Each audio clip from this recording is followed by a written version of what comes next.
I am, of course, a great admirer of the impeccable credibility, professionalism, and business savviness of BusinessDay. If you really mean business in Nigeria, start your day with BusinessDay.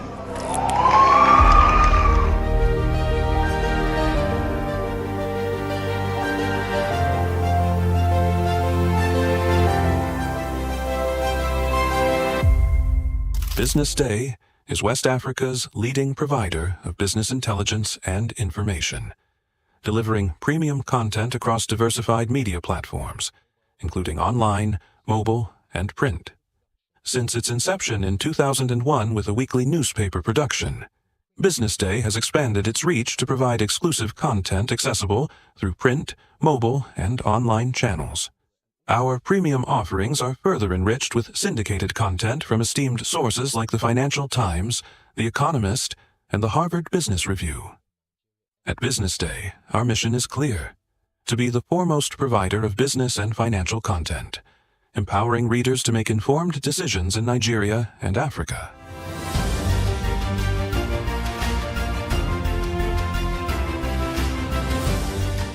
Since our establishment, we have been committed to delivering insightful, relevant, and accurate information about Nigeria's business and finance environment, while contextualizing the impact of global events. We monitor the stock market, analyze the companies driving it, and report on government policies and their economic implications. For being consistent in organizing these CEO forums for almost the last 14 years, I think this was a commendation, and I think something that will encourage them to continue. From decoding market trends to dissecting economic shifts, we offer actionable investment ideas and serve as a compass for decision makers navigating complexity. Beyond headlines, BusinessDay fosters discussions on critical economic issues through impactful conferences and events.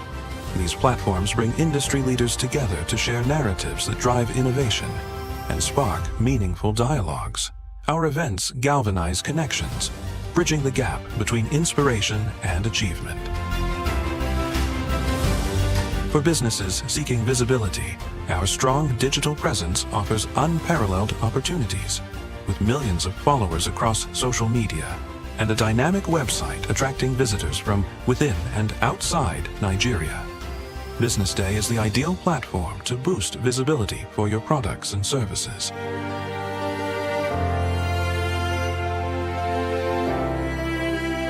If you're looking for in-depth analysis and expert opinions on Nigeria and Africa's business landscape, BusinessDay is your guide. Attendings, join the ranks of the best with Premium BusinessDay. Access in-depth analysis and expert opinions to stay ahead. Subscribe now at premium.businessday.ng and unlock premium content. Plus, you get 50% off your first subscription.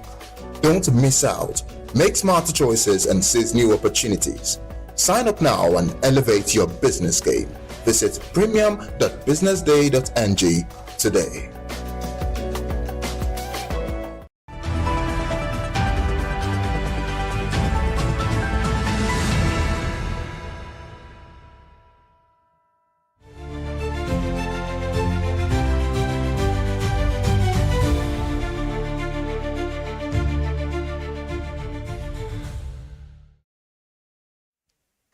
And welcome to the BusinessDay TV Breakfast News. I am Destiny Momo.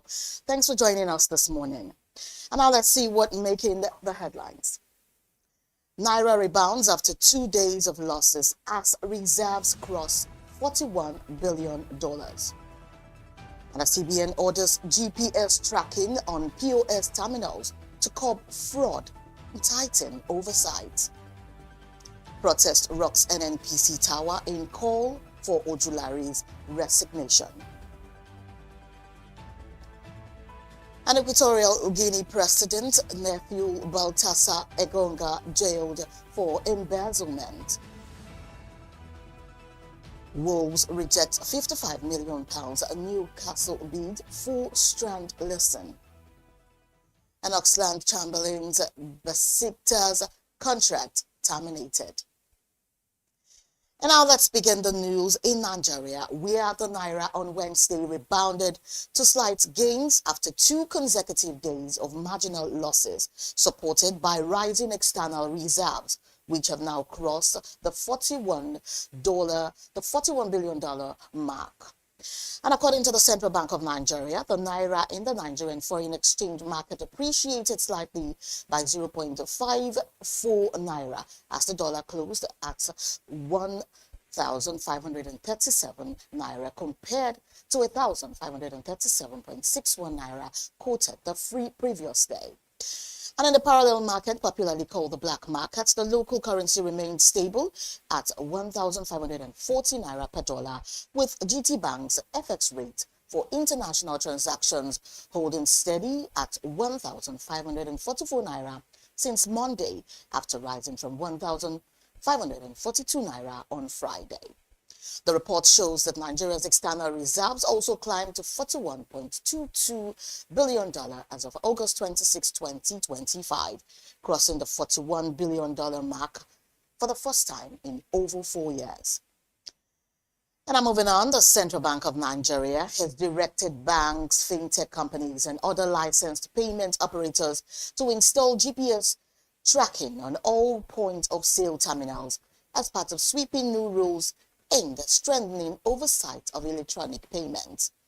In a circular dated August 25 and signed by Rakia Yusuf, Director of the Payment System Supervision Department, the Apex Bank said all POS devices must have native geolocation services enabled with double-frequency GPS receivers for reliable geolocation service.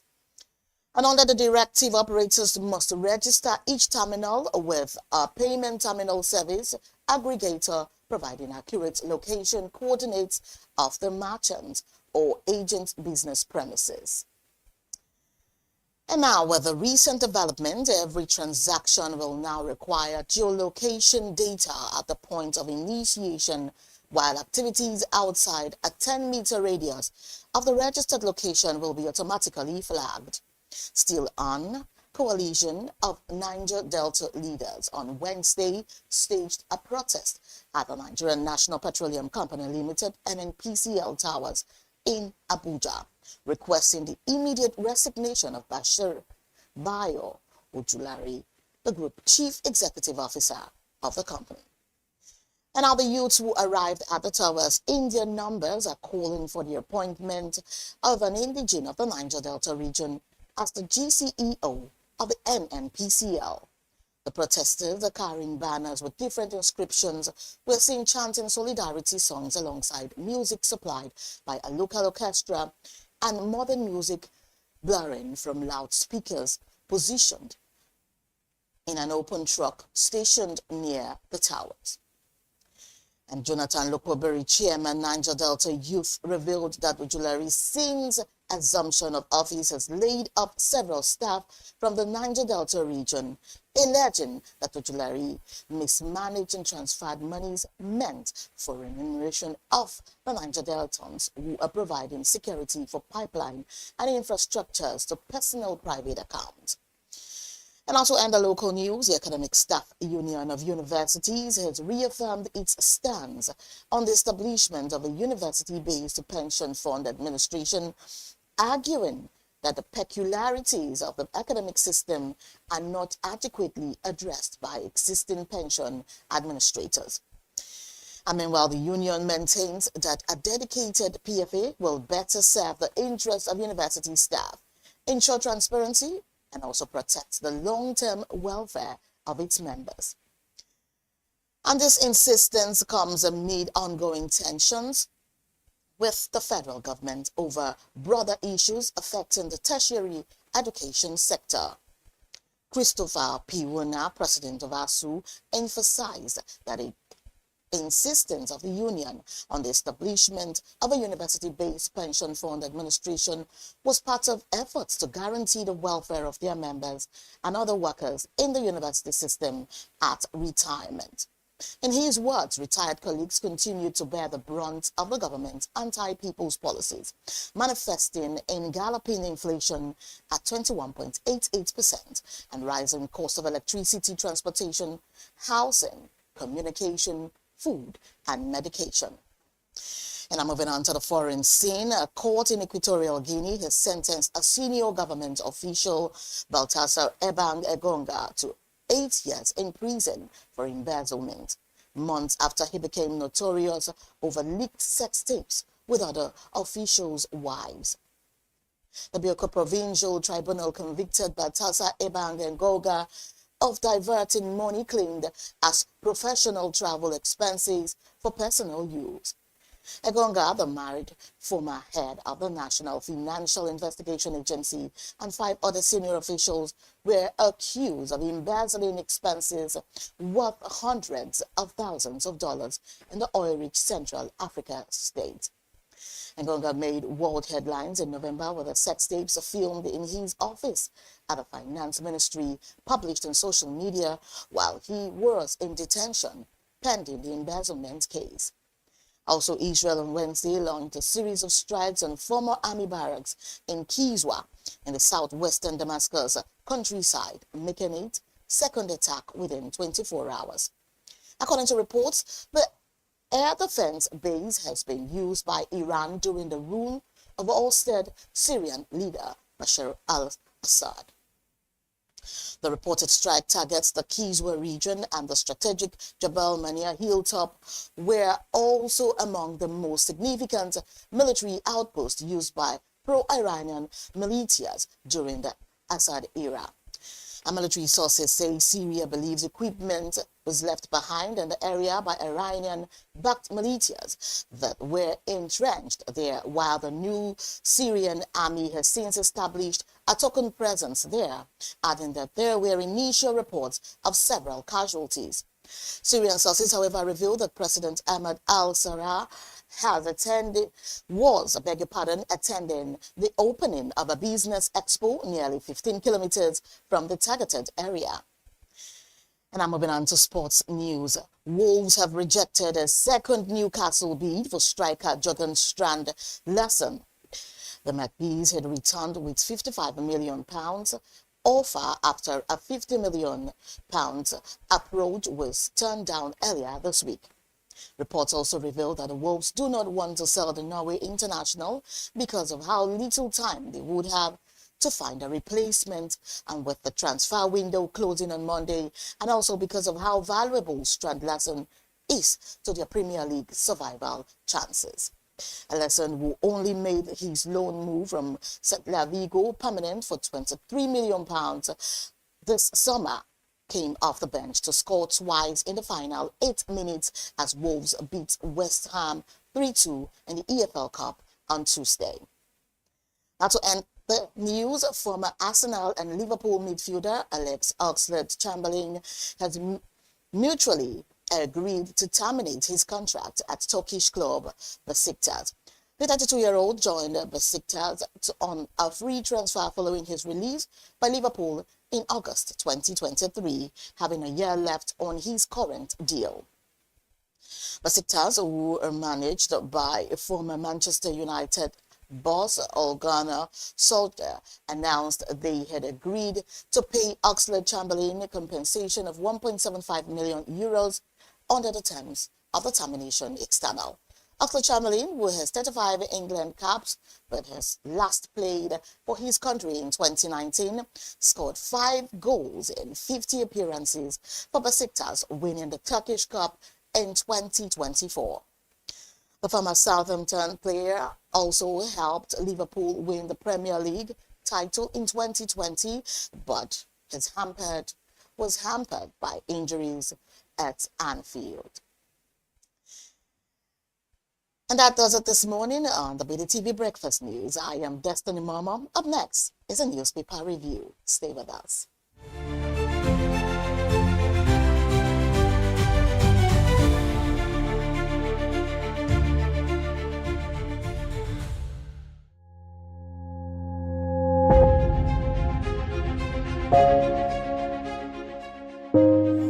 Good morning and welcome to the BDTV Breakfast Show. I am Bethel Ogunjobi. My name is Elizabeth Musa. And this is the social listening segment on the BDTV Breakfast Show. We're talking about the Fly Nigeria Act. Can you give us a background into what this is about? We are here today on the streets of Lagos, Nigeria, to gather opinion about a pressing issue. I go look at the cost of petrol. We get away from Nigeria with the suffer. The income is not really increasing, but the prices of items are increased. Nothing like service again. No. You only pray for that money to reach you that month. There's a lot of high pressure, a lot of stress. There's a lot of high targets to be met. I was quite strict. In my mind, I said, looking for my hand, my picking go spoil.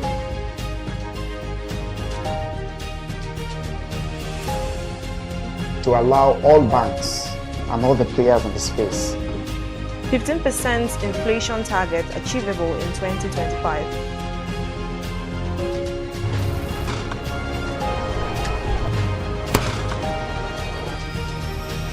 The command and vision philosophy of both the Chief of Defense Staff, the Chief of Army Staff, and indeed all the service chiefs.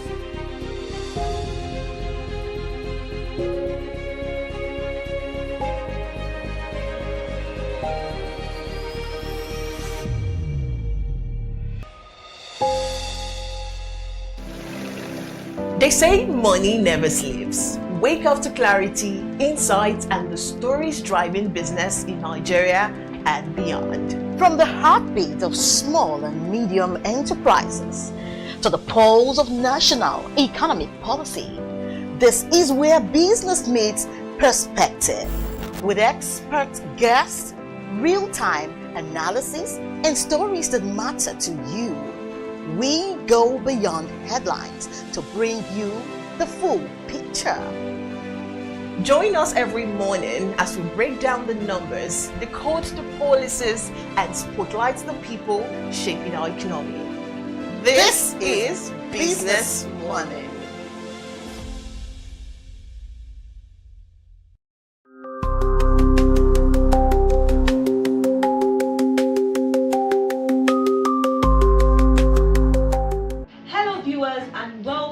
Today in History here on BDTV, where we look back at some of the events that have shaped economies and the world of business. I am Norma Obuna, and today I'll be taking you down memory lane to some of the events that occurred on this day, August 28th. On this day in 1907, James Casey founded the American Messenger Company, which would change its name to the United Parcel Service, known today simply as UPS. The business began by Casey delivering packages on foot and bicycle. By 1913, the company would buy a Ford Model T to help expand its delivery area. Casey was just 19 years old at the time he founded the company and initially capitalized the company by borrowing $100 from a friend. Today, the company is worth $105 billion. The company would remain privately held until November 10, 1999, when it would go public in what would be the largest IPO in the history at the time. After its first day of trading as a public company, UPS would have a valuation of $81 billion. And on this day in 1937, Toyota Motor Corporation was formed. The car company was first founded in 1933 as a subsidiary of the Toyota Automatic Loom Works Limited. The division was headed by Kiichiro Toyoda, the son of the Toyota founder Sakachi Toyoda.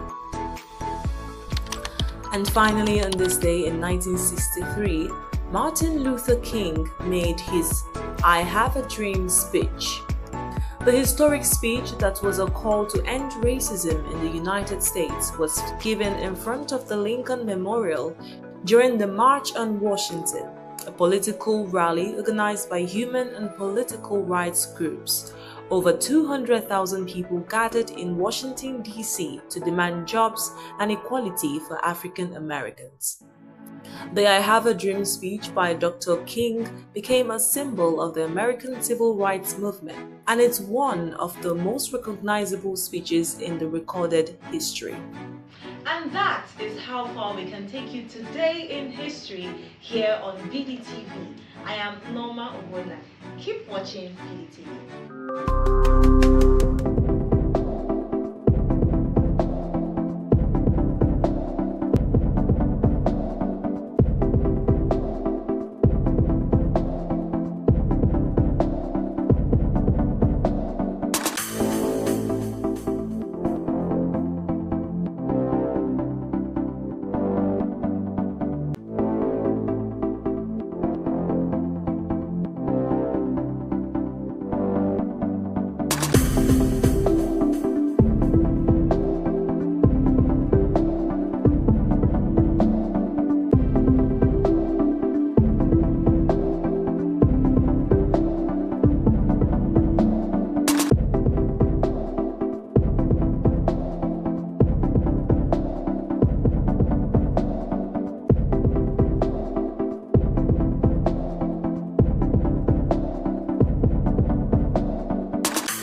watching Business Day Television.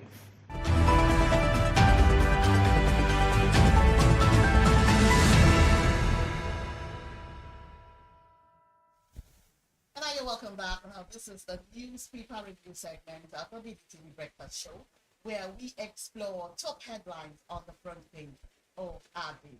I am Destiny Mama, and joining me in the studio for more insight this morning is our in-house analyst, Mr. Valentine Onyeka. Right here, person. Hello.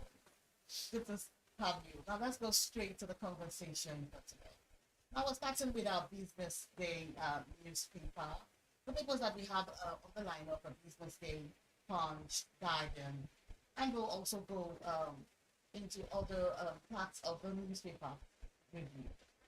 And Coral Dross from the Business Day newspaper. We have Coral Dross on the front page, and Stanbic Top Mutual Fund with over 50% returns. Now, from this part of the newspaper, I'm seeing that the Nigerian mutual fund industry is having a standout. What do you make of this? So it's good to see that we can now kind of breathe some kind of fresh air, right? Because if you look at it closely, you realize that in the past, it wasn't obviously at 50%. But good enough, the fact that we can now say, wait a minute, Stanbic and of course Coral are beginning to top the list. It gives us that sense of, well, I say stability, yes, but it makes you understand that for what it's worth, that particular area when it comes to funds gathering is not falling short. And it's a good thing because really at the end of the day, foreign investors will now begin to see more reasons to believe that for what it's worth, we're not just a wasteful nation. There's some form of cohesiveness, And if you dig deep into the story, you realize that at the end of the day, that other funds companies will begin to see it as viable options to begin to follow suit. So I think they are already creating that benchmark for other ones to follow through. But more importantly, it is how it affects the economy. More importantly, if they're having this cohesive flow and then funds are hitting 50% based on returns, then we shouldn't just sit back on our hands. Rather, they shouldn't sit back on their hands. Let them begin to say they can do better. Of this information, if you get a hold of the Business Day newspaper, you'll just find out on page 31. And moving on, CBN's aggressive liquidity mop up eases inflation. Still on the front page of the Business Day newspaper. Mr. Val, can you talk on this? Well, again, CBN is they are who they are. CBN is CBN, Central Bank of Nigeria. So true. And when we hear that aggressive liquidity, mop up ease inflation, but whenever I hear the word inflation, what comes to my mind is, we are in dire need one way or the other. True. Something's not just adding up. And if something's not adding up, which means if we don't tackle it on time, there is a big tendency that we'll find ourselves in a position where we begin to cry that, look, the economy is tanking. But this is not the case in this matter. The fact that we see that CBN's aggressive liquidity mops up ease inflation, like what we say, it's a give and take. There's a giving there, and the same time, there is a misgiving. It all depends on which angle you see it from. However, as it unfolds, let's see if, for what it's worth, CBN will be able to say, look, banks who depend on us for huge funds, keeping and every other thing, don't worry, your money is safe. Don't worry, Nigerians. If anything goes wrong, we'll be able to tell you people that, look, it can be in check no matter what. We'll mitigate any issue. So it's it's a good thing. Well, let's see how it turns out. Well, it's a good thing that the CBN, they are actually, doing this concerning the inflation matter. But then, if you want to get more on this information, you get to page 30 on the Business Day newspaper. Now, moving on, Nigeria's economic growth is slowing as entrepreneurship not at the right state. So, when they say Nigerian enterprise growth is slowing, and of course, entrepreneurship is not at the right state, the question is, and let's look at it from a broader perspective, broader angle. Let's pick it one after the other. Entrepreneurship in this country has a lot of challenges, right? Let's not even look at the area of inadequate power supply, right? I don't want to mention the area of insecurity. Let us start by the fact that businesses are not being funded. Okay, and I look at the caption. It says Nigeria's economic growth is slowing as enterprise, right? Entrepreneurship not at right state. Of course, I can confidently tell you from what we've seen and reports we've made, you and I know what I'm talking about. I agree with you. Yeah. If you get to interview people who run small businesses, they will tell you they are more or less living on life support. Why is this so? There are different areas that is not adding up. When you want to go out for loans, it's difficult to even get loans. They're either telling you, look, go and bring your great-grandfather's documents or great-grandmother's documents. These things were supposed to be things of the old, right? True. But now, it is sad to say that they're no longer, they're not mundane yet. They should be mundane. Let us have new, fresh air. a way of helping young businesses and entrepreneurs, right, get into businesses to grow the economy. So, I mean, this, for me, the caption gives more room to worry. Again, Nigeria's economic growth is slowing as entrepreneurship not at right state. I think that caption says it all. Yeah, it does. A lot of businesses are struggling actually, but I must give it up for business owners in Nigeria. They're doing, yes, they can do business anywhere in the world. And you find out on the Business Day newspaper on page 16. And now let's quickly move on to the Punch newspaper. And it says from the front page that ASU visas the cry, props 524,000 naira monthly pay. So much for ASU strike. Well, again, will I say so much for ASU strike? I would say let them go ahead with their mother of all strikes that they're planning. Okay. But there is something that this particular caption is making us understand. Now, what this means is that professors and some other people complain that the amount they get is 524,000 naira. But ASU here is saying no, wait a minute. That the bulk package ranges from 550 to 700, depending on the level of the prof, whether you're an associate prof or a full prof, something like that. But again, this is interesting part of that caption. They now say that by the time they remove some certain things, it comes down to that cost.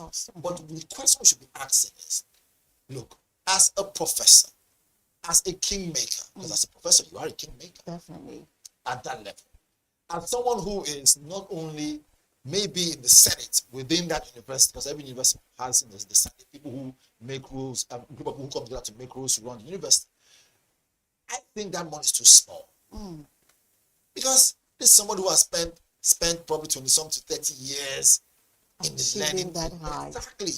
Look, in the school of learning, there's no amount of money that is too small to compensate, or better still, to have them put in their best, because they are the ones who are draining their brain to teach people, to make the next generation of leaders. And so I think that 700,000, even if that's the major amount of money, bulk package, is not even enough. Look at what happened in our economy.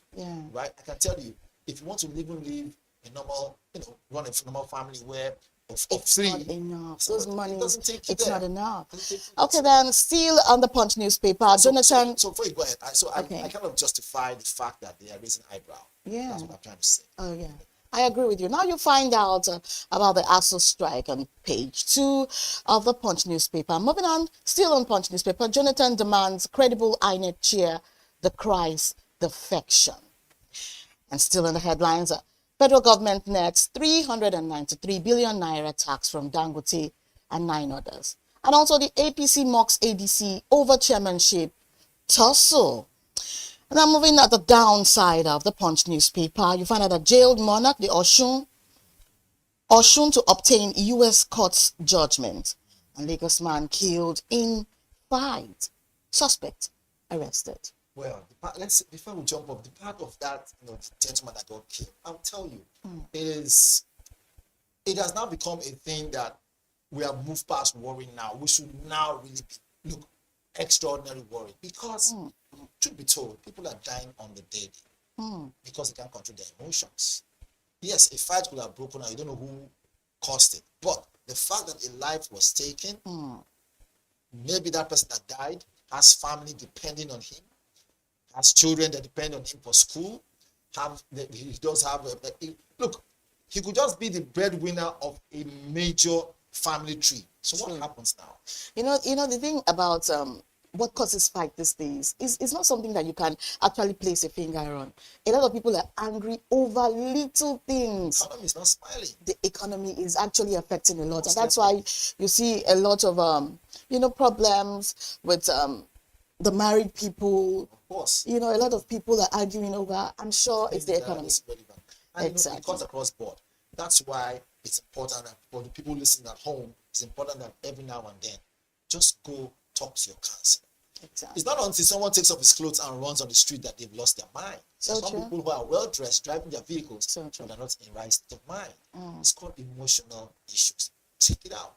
People are going through a lot, and especially in an environment or country that you alone is responsible for your well-being. There's no level of social security. Even Even when you think you're secured with the money you have, you don't even know if your business is going to be a business the next day. Very so true. A lot of challenges back and forth. Very true. Very true. Now moving on to the Vanguard newspaper. We're still seeing zoning courses rompers, and the PDP intensifies move to woo Jonathan. You'll find that on the front page of the Vanguard newspaper. So what do you make of this? Well, even though as much as it sounds a bit vague, let's just throw some more light on it. Now, every now and then, obviously, before major shakedown and before major election comes up, which obviously the next 2 years, zonings will take place. But my worry right now is this. What exactly did Jonathan forget in as well that he was going to collect? That's the question. As much as he during his time, he was, so they scored his leadership at the time above Passman. But I'm saying, if at all he is looking at running, and he has come out public to say so, which I don't think he has. However, PDP, on the other end, they are trying to do what we call, let us see if we can salvage PDP and use emotional attachment to create more attention towards, their ship. Believe it or not. Yeah, believe it or not, I agree That's with. why they're I agree. to co-opt Jonathan back to PDP. And I agree with you. But you also agree with me that during his tenure, things were, very affordable. But even at that time, people were not really appreciative of the then president. Until Buhari came. Yes. And then now we have, Tinubu. So the thing is this: one man can't do it alone. Leadership is a very dynamic and critical area. But leadership is everything. Why? Without critical leadership, without proper groomed leadership by good groomed leaders, even if an economy earns trillions of dollars, bad leadership can topple and tap the economy and tap the whole nation. On the other hand, good leadership, quality leadership, can take the nation from where it is to a better point. Having said so, before Jonathan, right, we have previous head of states, we have previous presidents. The country has been on a decline on a gradual basis. I agree with One you. man can't do it alone. Tinubu can't do it alone, let alone... I agree with you. You also agree with me that because of I'm not saying because you're educated, then you make a good president. But you agree with me that with the level of education that Jonathan has, he will, to an extent, draw close to the needs of the people. And then I also believe that maybe perhaps he could try. But I also agree with you when you say that PDP is trying to bring back an already, maybe a sliding image by drawing Jonathan close. But people, especially people from the grassroots will actually believe that Jonathan can make the difference and bring those days back, which we know is not totally possible. So again, just one more light to what you said. I think, I'll put it this way, what the nation needs might not be a good president. It might be the right president. It might shock everybody.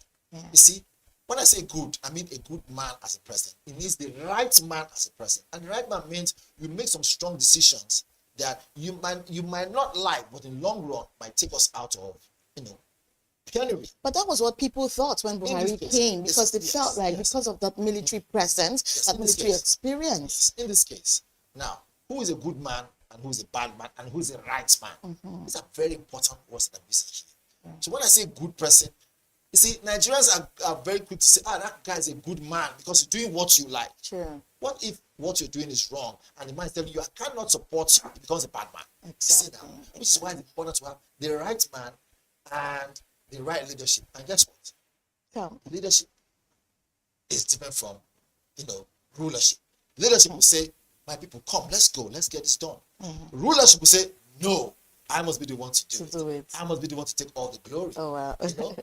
Now, still on the Vanguard newspaper, Jonathan slams defection, 6 electoral reforms, and the federal government ASU meets today, and Alausa leads push to resolve issues. Still on the Vanguard newspaper, Uzodinma raises minimum wage to 104,000 naira Imo workers jubilate.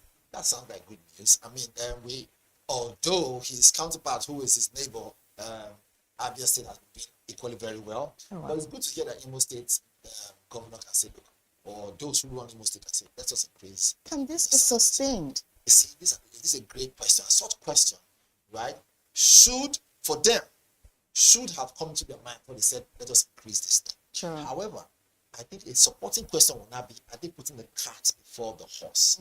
What do I mean by this? Now, what this means is that, having raised it and adding to the world, can it be sustained? What sustainability strategy have they put on ground that will enable that money be consistent? Because it's one thing to say, oh, we are now increasing salaries. Exactly. It's another thing to sustain it. And to sustain it, they must make sure they are generating income from Imo State. Exactly. And with the issue going up in Imo State, insecurity every now and then, different fractions, we just hope that the renewed hope will give them something to be hopeful for. Very important. And I'm moving on. 762 Nigerians, I beg your pardon, killed by kidnappers in 1 year. This is a very important topic right now. You will agree with me? Even though as much as I don't have the words and information to pour out on the table, again, my professionalism must come into play. True. But I want for once keep my professionalism aside and respond as a human being. And so the question is this: these people are family members. These people that died because of insecurity, because of some laxity, some put it this way, I'm looking for the word to qualify it. I don't want to use the word inadequate, but some ineffective people in our security outfit, whether it is the police, the army. There's some people who are there who don't understand what's going on. At the same time, they are the ones giving the force a bad name. Look, Nigerian police, army, and navy, they are more than equipped to deal with these people. So what is stopping them? That's the thing. Is it that they do not know their location? Their location is known. So for what it's worth, the people who are busy creating stifle should be fished out from the force. Remove those ones. Let the Nigerian police, army, navy be the greatest as we used to be in Africa. Because we are capable of doing it. Trust me. Look, if you've ever been there, you see what I'm talking about. They have what it takes. Intel, information, to make sure that such numbers and indices, like we're seeing right now, these statistics, look, we just start decreasing. Because it is frustrating and it is worrisome to see 762 Nigerians killed by kidnappers in 1 year. Now, this is a local crisis. Do you know what it means? It is a local crisis. It is not as if to say, okay, they're looking for the terrorists and this is. It could be within the people. Yeah. So what's happening? So this is it now. I will not point fingers at our security personnel alone. We, the citizens too, civilians too, are also to be blamed. Okay. This is the partnership thing. Are you telling me that the policeman who is in his police station, right, is he practicing voodoo to know if there's a crime going on somewhere in Obalende? Meanwhile, he's somewhere in Victoria Island. No, that is where the ability for neighborhood watch comes in. True. That's where the effectiveness of citizens and the so-called area boys who are there will see something. They will say something. Meanwhile, they will see something. They'll keep quiet and say, police will do it. These guys, police people, they're not spirits. Yeah, but then recently, the self-acclaimed activist, very dark man, at along Edo axis, he made mention of the fact that at the end of the road, they saw military men and police, and these people did nothing. So they did not follow suit with all the information that was dropped. I want to debunk that. Why? Again, this is a very dark man and his ways of following up some certain things. Some certain ethics were not followed in that area. Like the area of safety was not looked into, which for me was wrong.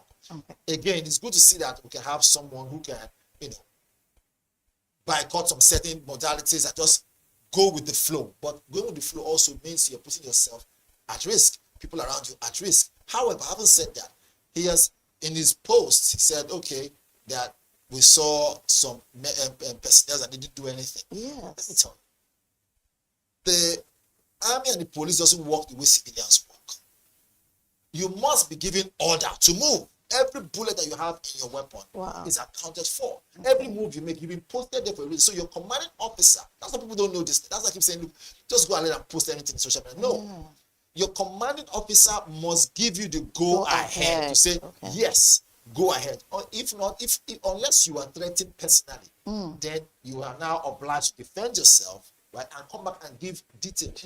Let me tell you one funny thing. If, for instance, they engage without getting information or instruction from the commanding officer, you know what it means? What that means is that if someone gets a stray bullet and dies in the process, they'll come back and blame the army, blame the police. So in this one, I will stand with the army and say, no, for them not to move, they did the right thing. They're waiting for their commanding officer to give them information. However, we don't know what played out there. Because neither you and I was on ground. Now, this is an eyewitness information. I will not take it fully and now say, this is the way it is. No. The other things playing behind that we don't know. So probably not the verified information. Exactly. Okay, now from the bold picture on the Vanguard newspaper, the Nigerian Exchange Group, the Crescent, I mean, a lot of things happening right there. And I'm moving on. The voters' apathy aids bad leaders, can one's Nigerians. 100%. Voters' apathy is one of the reasons why we have bad leadership across board. And I'm talking about whether it's the ward level, or local government level, or state level, or federal level. If, again, I can't blame them too much, but let me approach it with the stick and carrot approach. Now, you have someone who knows that his vote might count, or whether may count. Unfortunately, I use that word, may count. But the fact that you were bold enough to go and cast your vote.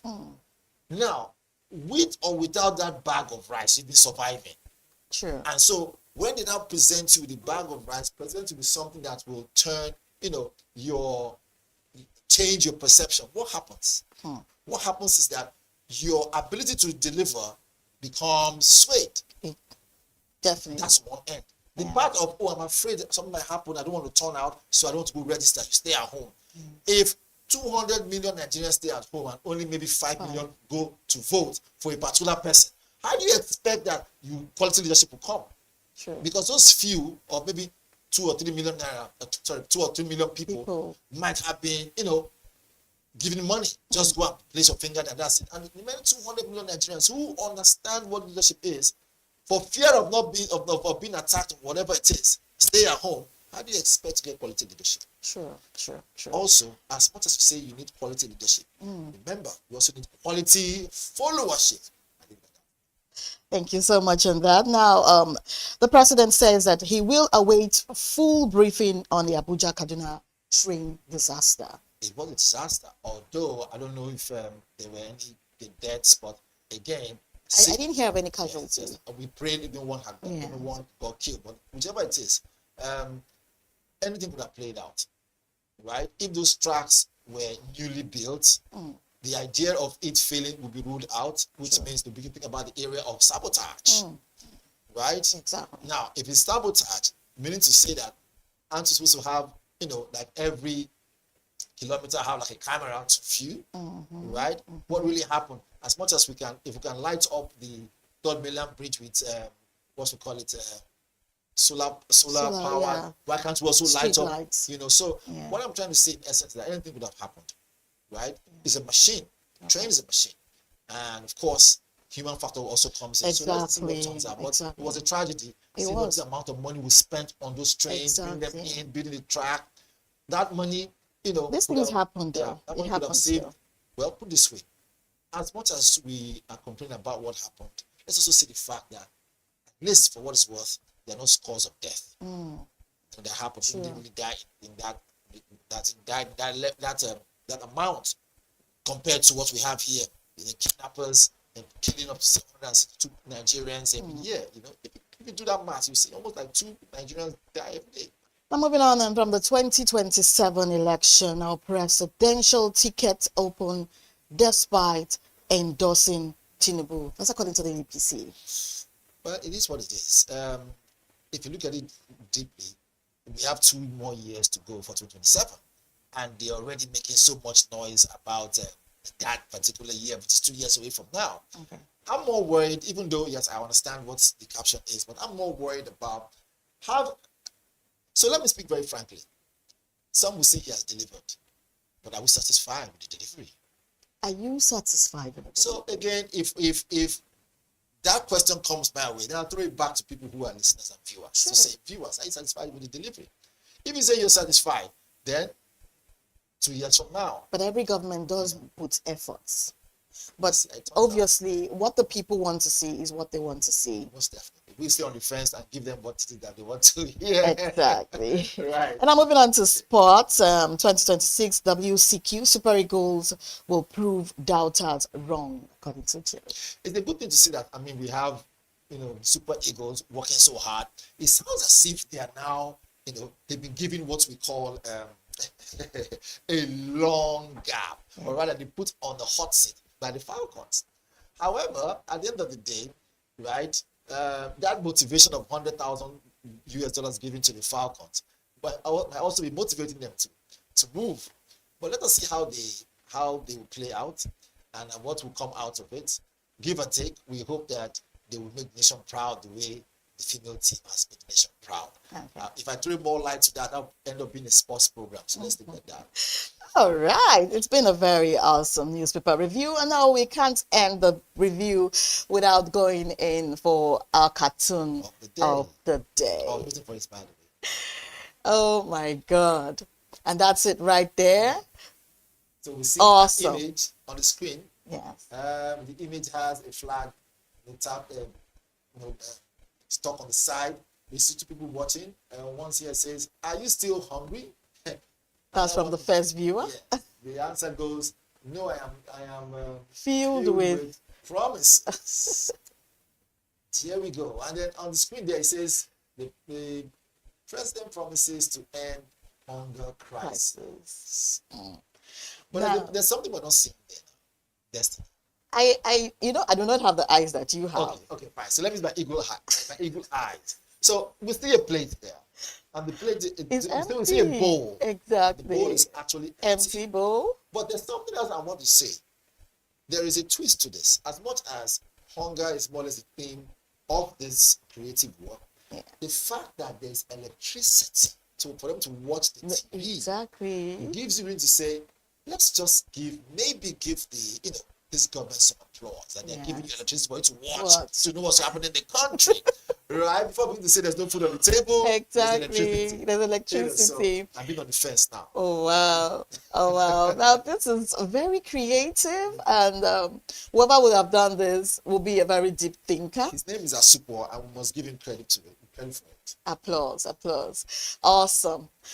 Wow, so that's the cartoon of the day, and it takes us to the end of the newspaper review. Thank you, Mr. Valentine, for this awesome time joining us in the studio this morning. We appreciate your time. Now, this is all we can take for today on Newspaper Review. Keep watching the Business Day TV. I am Destiny Momo, still on the breakfast show. The Business Morning comes next. Stay tuned.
Adeshola James Omitiron, founder of She Evolution Africa, says this 5-day event, summer camp held in Lagos and Ibadan, was motivated by the recognition of mentorship gaps for the girl child, especially in Nigeria. She says the girl child hasn't been given the needed opportunities.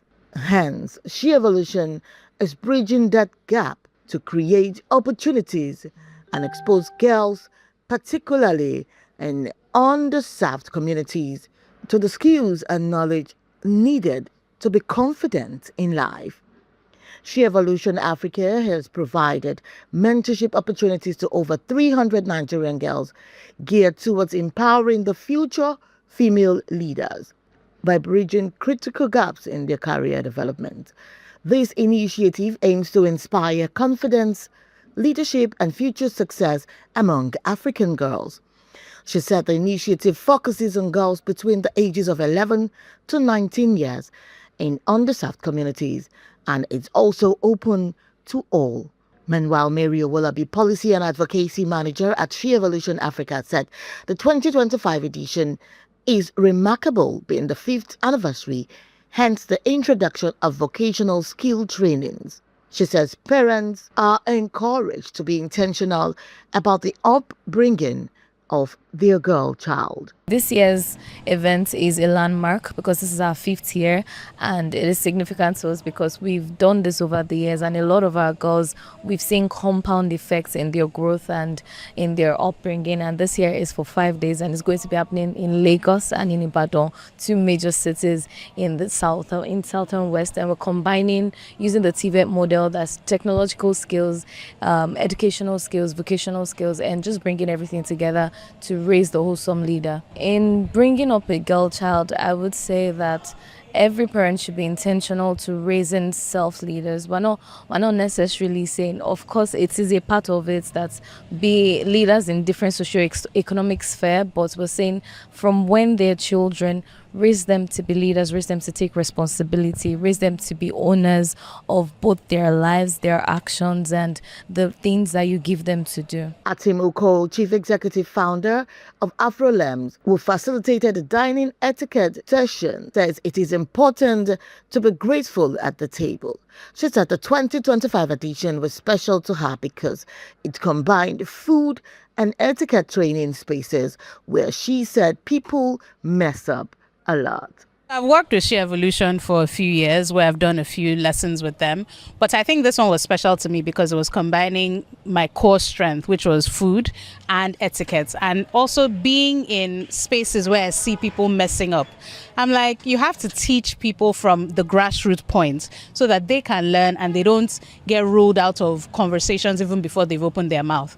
And most times it's with etiquette at dining spaces. So it makes or breaks a situation. So you're looking for a business deal, you're looking to have a conversation with somebody, how you present, how you come together, how you sit at a table and interact with people determines everything. It determines whether they sign you on or not.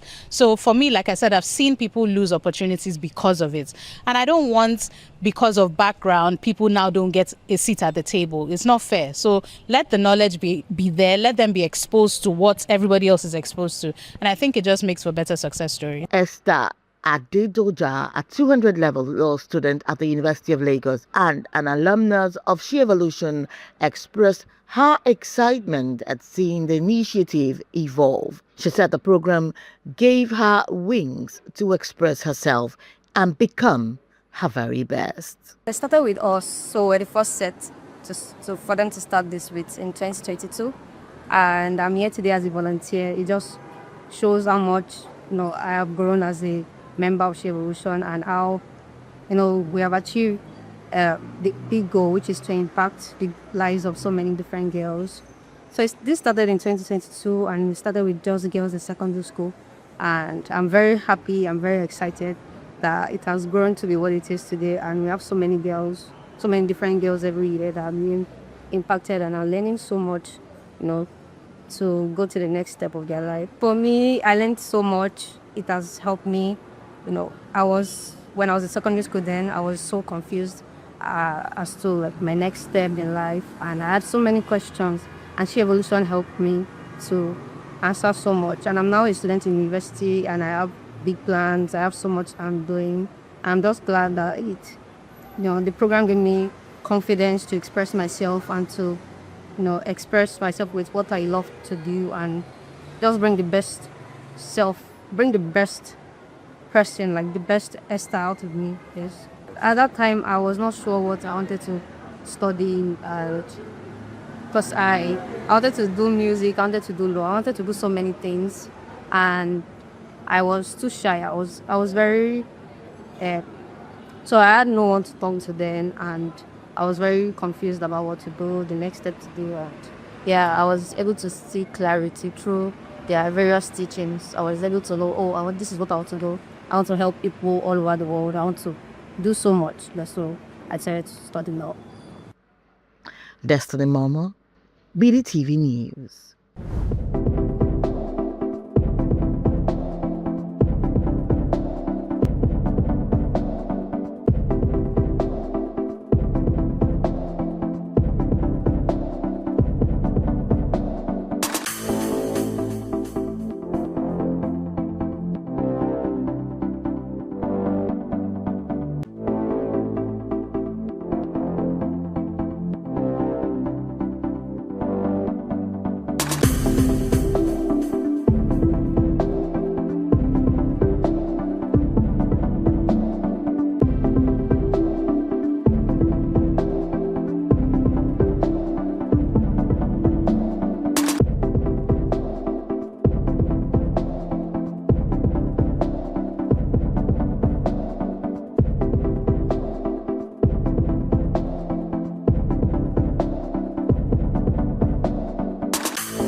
Good morning. You're still watching the Breakfast Show on Business Day Television. This is Business Morning segment. I am Destiny Momo.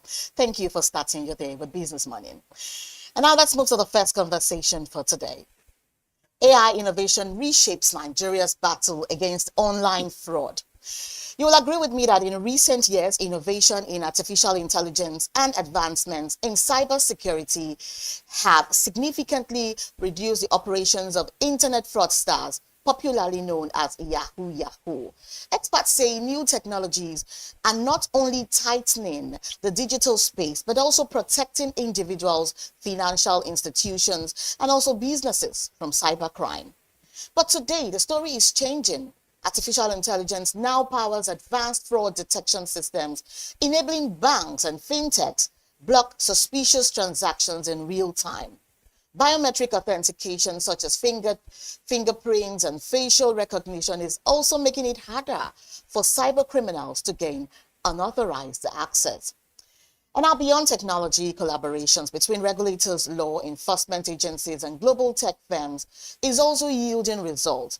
And also the Economic and Financial Crimes Commission has recorded multiple clampdowns on cybercrime rings, while increased digital literacy campaigns are helping people recognize and avoid scams, with innovation shaping the cyber landscape. The once thriving Yahoo operations are shrinking.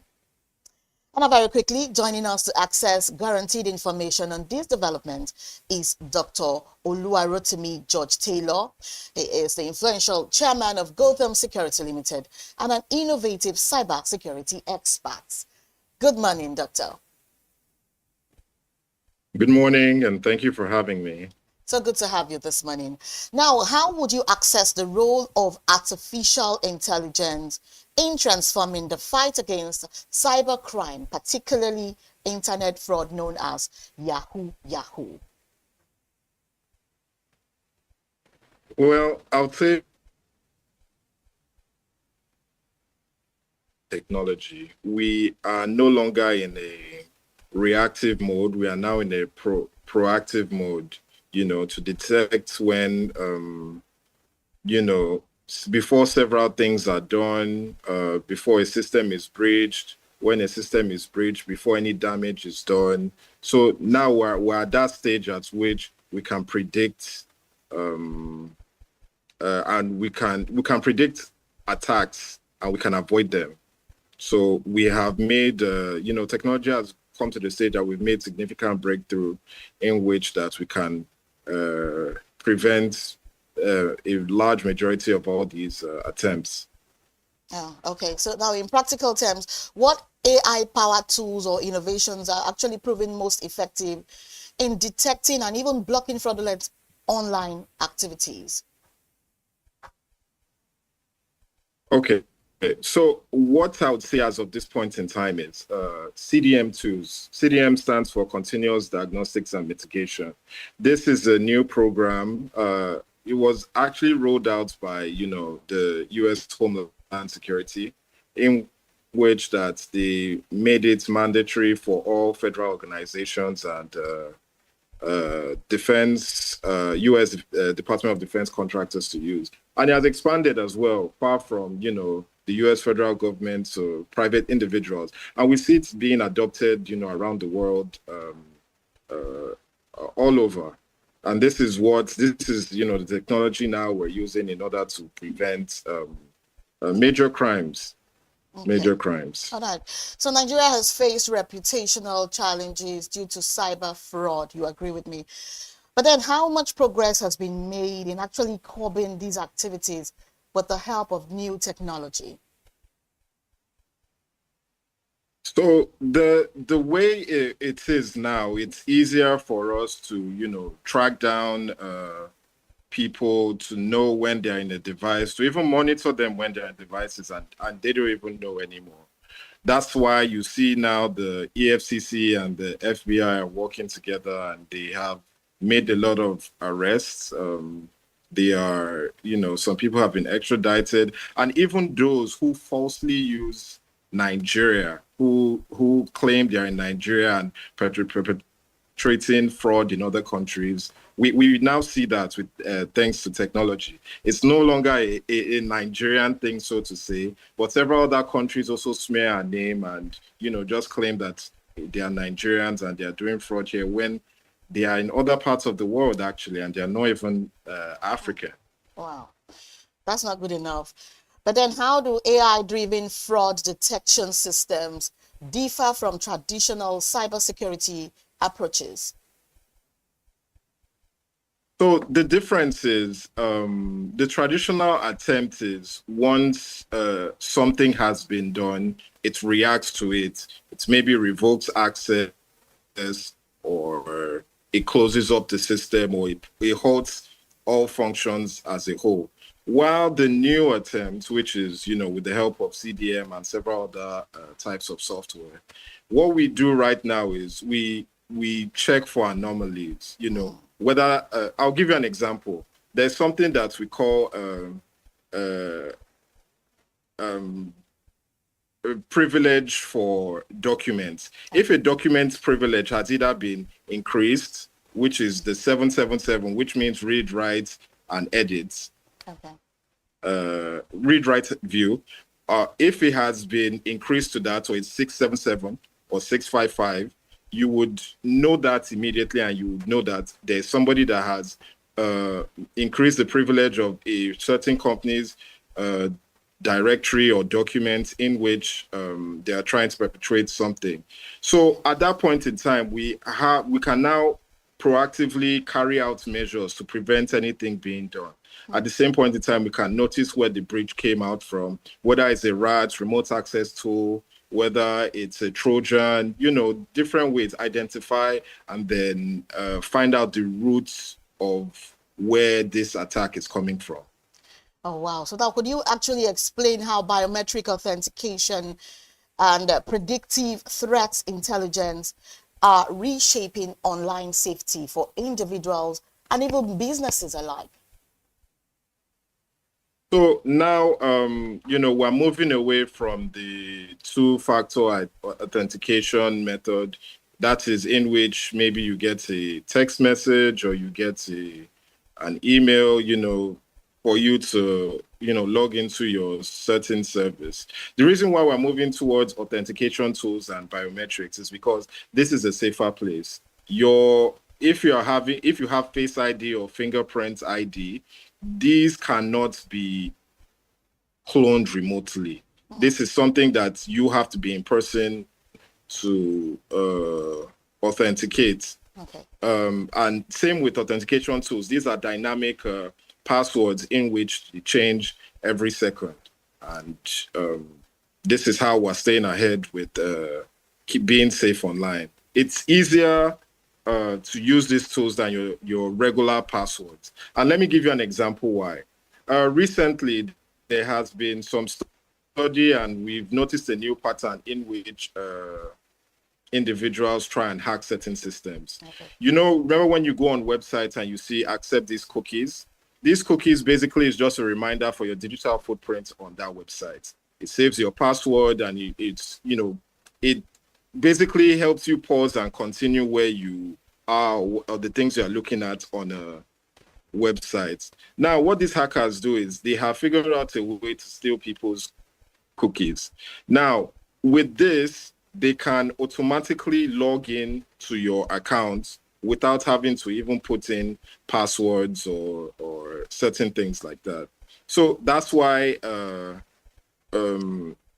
with this new technology that we're dealing with now, we also have zero trust, in which that we no longer accept certain types of cookies in which passwords are stored, and then we rely mostly on authentication or biometric login systems, which help us stay safe online. So now with cyber criminals also learning to exploit technology, how do AI systems stay ahead of increasingly sophisticated issues like this? So I mean, nowadays with every problem also brings a new every solution also brings a new problem. So we have issues like deep fakes. People are getting better at phishing pages and bypass tools and things like that. So at the same point in time, we also evolve. It's the same way new software comes out, we find out vulnerabilities, and then we work on those vulnerabilities to make sure that they are airtight. Right now, as of this point in time, we're able to detect the deepfake pictures, deepfake videos, and things like that. So regular things are in which could have been used to bypass an authentication system. For example, if somebody should create an AI image of you, let's say, for example, there's a popular bank in which that when you want to do a transfer, it will ask you to blink, it will ask you to maybe open your mouth or something like that. Yeah. These people can use AI to generate a picture or a video of the person performing those actions. But now we have systems in place in which it can detect that this is a deep fake and it's not a real person. It is a formulated video, and it would instantly reject access to these things. Oh, wow. So now these are just things that yeah. Okay, go on. Okay. What role does collaboration between law enforcement, financial institutions, and even global tech companies play in this digital crackdown, as it were? So I feel like law enforcement is going they are working more with cybersecurity experts. They are working more with people who deal with, create open source intelligence, OSINT, and things like that. And this has shown to be positive towards, the fight against crime. We just need to develop our culture over here. We have all the resources, we have all the people, and things like that, that, we can really bring a change to the country. For example, the company that I am affiliated with in the US, basically, I think a couple of years ago, we were at the White House when we were discussing CDM, and it came to a reality as of 2018. Now, as of today, we've been able to execute that, and we have stopped so many potential threats which would have affected several agencies. And we ourselves, we have this. We have our people who can do these things. We need to focus more on our youth who are experts and who are willing to, assist the government in this fight against crime. And, that's what we need to do. We don't necessarily need to look beyond our borders to solve these issues. Wow, so unveiling. Now, how effective has Nigeria's EFCC and other regulatory agencies been leveraging AI-based intelligence to fight these operations, these fraudulent operations? Well, I would say they are doing a good job. The technology they have now, I'm quite impressed. They're doing a great job in the crackdown. But at the same point in time, I still feel there's room for improvements. I feel now they can still move a step further to be more proactive, rather than reactive. They need to partner with ISPs, internet service providers, to see whether, when there are users who, try and mask their location, either using VPNs, either using SOC proxies or whatsoever to hide their location and perpetrate fraud. Now, if they partner with these organizations, they would be able to proactively see, they will just basically be able to see what people are doing, and be able to prevent certain crime from happening. Oh, wow. So now, beyond technology, how important is digital literacy in actually preventing ordinary citizens from falling victim to online scams? Well, this is something that it is very, very key for everyone. Basically, in my organization, we train employees of different organizations on how to stay safe online, avoid phishing tricks, viruses embedded in emails, even in pictures, certain things that can be links and things like that. Once people learn how to identify these things, it saves them from being defrauded. So it's something that, the government needs to get involved in, and we need to educate all our citizens, not just people, the white collar people, not just the people who are doing technical opportunities, but everybody. That's what we need to do. You just spoke about the government now. So now, looking ahead, what further innovations or even policies are needed to ensure that Nigeria stays ahead of cyber criminals in the coming years? I think one thing that the government, there are several things to look down at, and there are several things to look to be happy about. First of all, most people feel that majority of our youths are into fraud and things like that, which I would, with the statistics I have, I would beg to differ. But even though we have a population in which majority of our youths are computer literate, now what the government needs to do is find a way to utilize this in a positive way.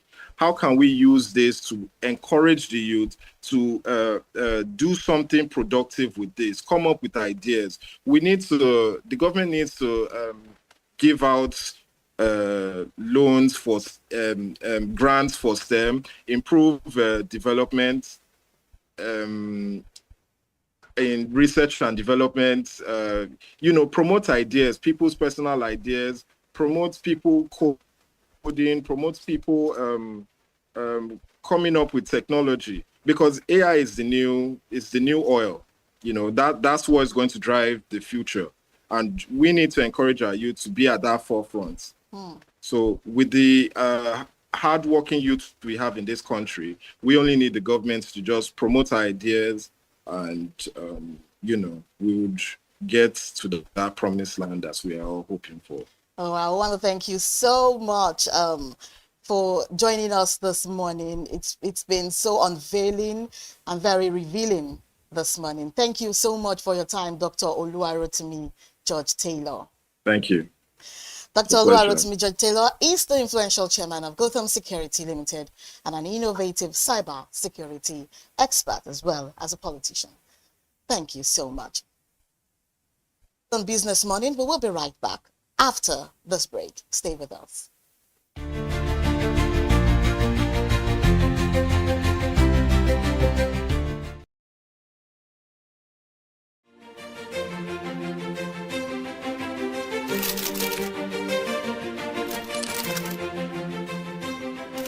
I am, of course, a great admirer of the impeccable credibility, professionalism, and business savviness of BusinessDay.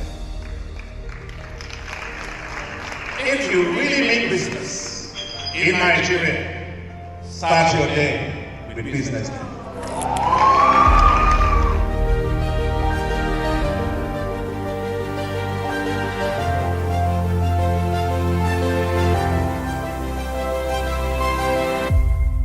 BusinessDay is West Africa's leading provider of business intelligence and information, delivering premium content across diversified media platforms, including online, mobile, and print. Since its inception in 2001 with a weekly newspaper production, BusinessDay has expanded its reach to provide exclusive content accessible through print, mobile, and online channels. Our premium offerings are further enriched with syndicated content from esteemed sources like the Financial Times, The Economist, and the Harvard Business Review.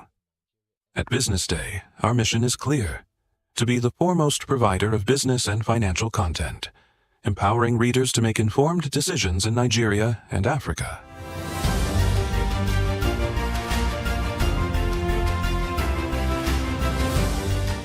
Since our establishment, we have been committed to delivering insightful, relevant, and accurate information about Nigeria's business and finance environment, while contextualizing the impact of global events.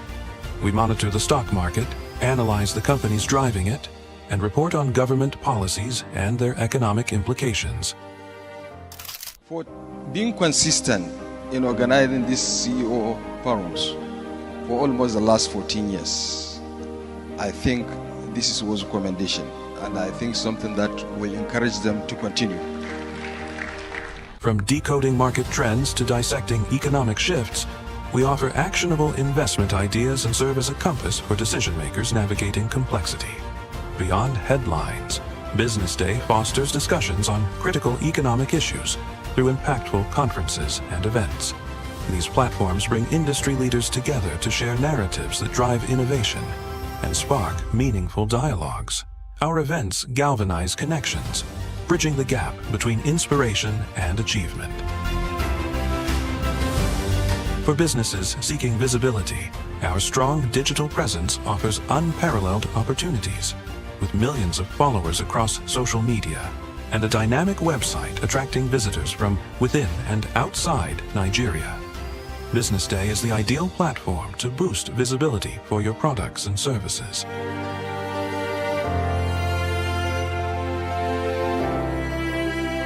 If you're looking for in-depth analysis and expert opinions on Nigeria and Africa's business landscape, BusinessDay is your guide. They say money never sleeps. Wake up to clarity, insights, and the stories driving business in Nigeria and beyond. From the heartbeat of small and medium enterprises to the pulse of national economic policy, this is where business meets perspective. With expert guests, real-time analysis, and stories that matter to you, we go beyond headlines to bring you the full picture. Join us every morning as we break down the numbers, decode the policies, and spotlight the people shaping our economy. This is Business Morning. Attention business leaders. Want to make informed decisions? Join the ranks of the best with Premium Business Day. Access in-depth analysis and expert opinions to stay ahead. Subscribe now at premium.businessday.ng and unlock premium content. Plus, you get 50% off your first subscription. Don't miss out. Make smarter choices and seize new opportunities. Sign up now and elevate your business game. Visit premium.businessday.ng today.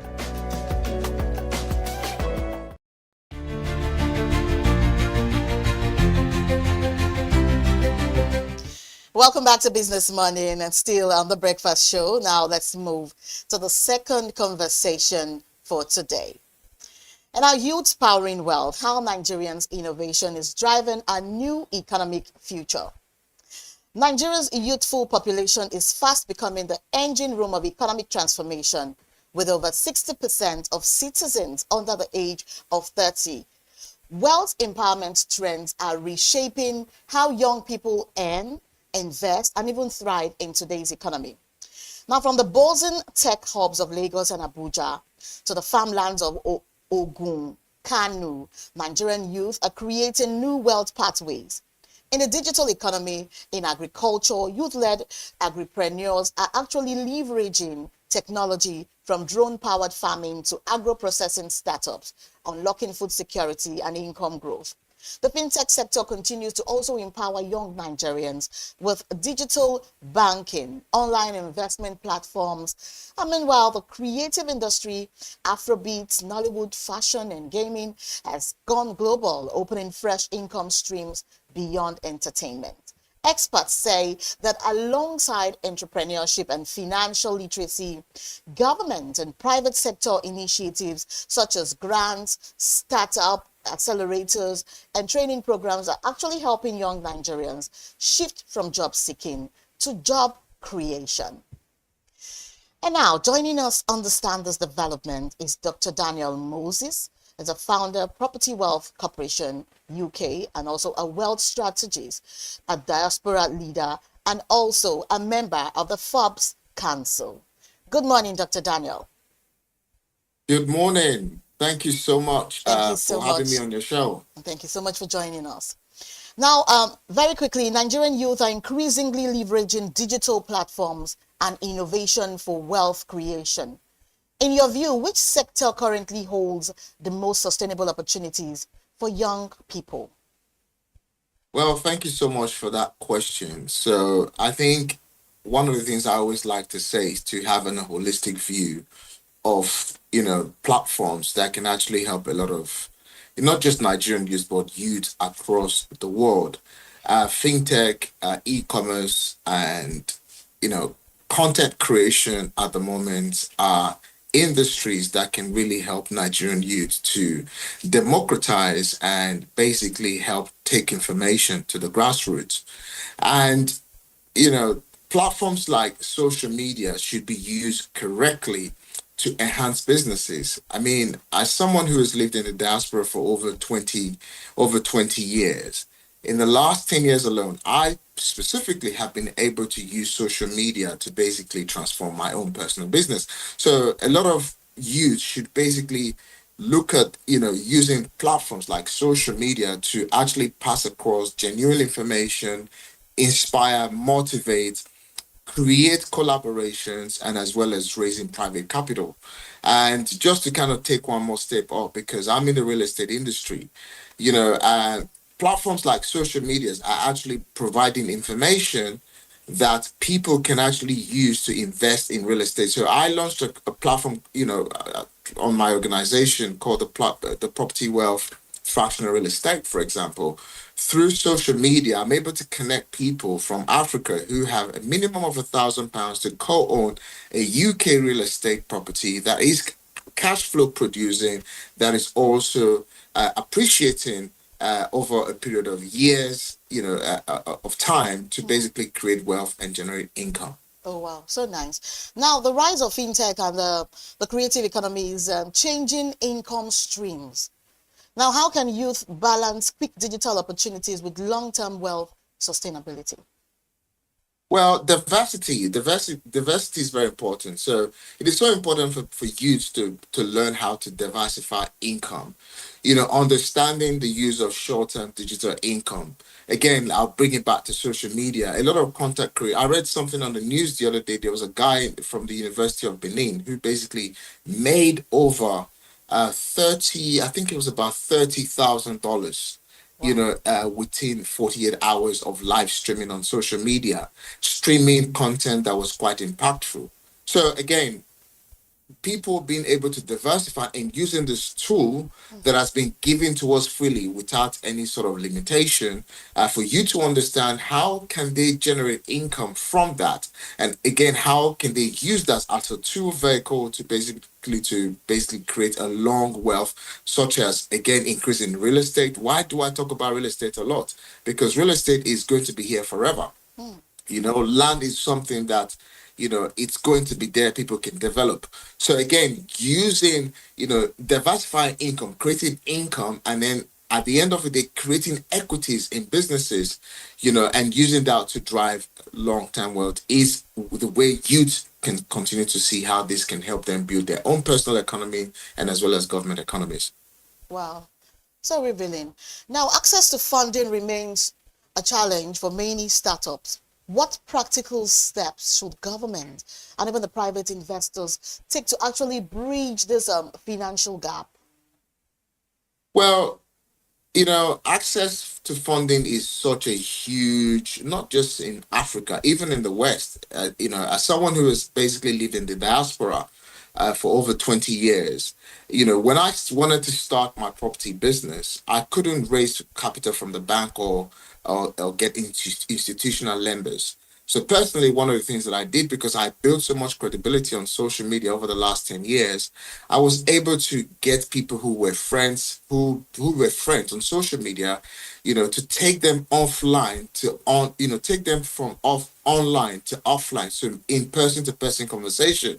And I personally was able to take money from these people over the period of the last 10 years. I've been able to take over 2.5 million in pounds sterling to build a multi-million pound business, and as well as now helping so many other individuals basically invest in real estate. So when we talk about capital, capital shouldn't just be grants alone that the government should give. I think the government should create more more enabling environments. For example, stable Wi-Fi, stable access to tech, and as well as offering mentorship. And these different kind of enabling capabilities should now be able to empower the African youths, and not just African youths as well in the diaspora. Oh, wow.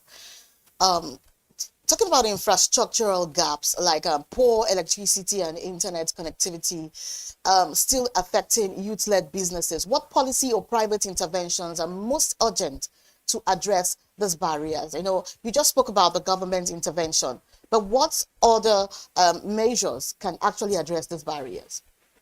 I think it's all about policies. The government needs to create policies. The governments are not there to run businesses. The governments are there to basically providing an enabling environment. I mean, if you basically go back to history, I say this all the time. Africa sometimes could not be one of the easiest places to start a business, but if you do start a business, it can thrive over a period of years, over a period of time. But if the infrastructures are there, if the infrastructures are there, it attracts private investors to come in to basically invest in energy, invest in power. I mean, in the 21st century, today we still have struggles with electricity. I mean, I just came back from Kenya, and currently across Kenya, I was in Nairobi, and Nairobi has 24 hours electricity. And the other day I was in Rwanda. Rwanda, though there are power cuts, but the power cuts are not more than a couple of hours in a day, maybe an hour or 2 hours in a day. So there's electricity. So again, governments are basically there to provide infrastructure. So when the infrastructures are there, it automatically would attract the appropriate entities to come into this country and basically shake up the entire industry, provide electricity and so on. So I think Nigeria specifically needs to become one of the most, and they need to build one of the most enabling environments, so that business can come in and thrive. Yeah, overheard you talked about building Wi-Fi in Nigeria and also making electricity very, very affordable and very available so the youth can actually take advantage of it. Now, beyond capital, how important is mentorship and financial beyond capital, right? How important is mentorship and financial literacy in actually ensuring that youth don't just make money, but also build lasting wealth? Mentorship is quite key. As someone who is a certified Forbes coach myself, guidance in entrepreneurship enables entrepreneurs to mitigate risk, avoidable mistakes, and as well as mentors are always there to share from their failures, their wins. For the first time in Nigeria history, I'm currently reading Femi Otedolar's book, How to Make It Big. It's been a lot of inspiration from that book, which completely shows for once upon a time in the Nigerian environment, in the African soil, there are all these multi-billion business owners who have been able to make it really big, now sharing their nuggets, how they got there. So mentorship is key. The Igbo community, the Igbo society has made it very clear.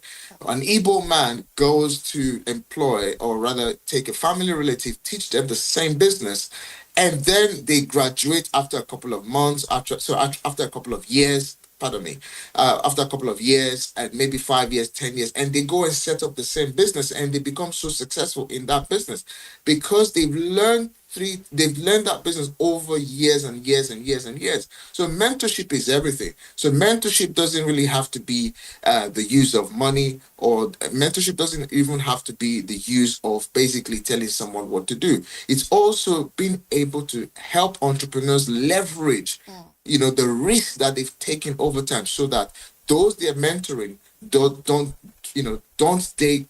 have to go through the same thing that they have been through. So mentorship is everything. And mentorship, it's just going to help a lot of African entrepreneurs to shape their future and to be able to build legacies and build wealth. Entrepreneurs are the builders of nations. So, and through the appropriate type of mentorship, there can be more emerging successful entrepreneurs across Africa. Oh, wow. So now many young Nigerians are turning to self-taught digital skills. How can formal education be restructured to actually support wealth empowerment more effectively? First of all, I think there needs to be a curriculum shift in Africa. There needs to be, I think our schooling system a little bit still about, it's still kind of dated.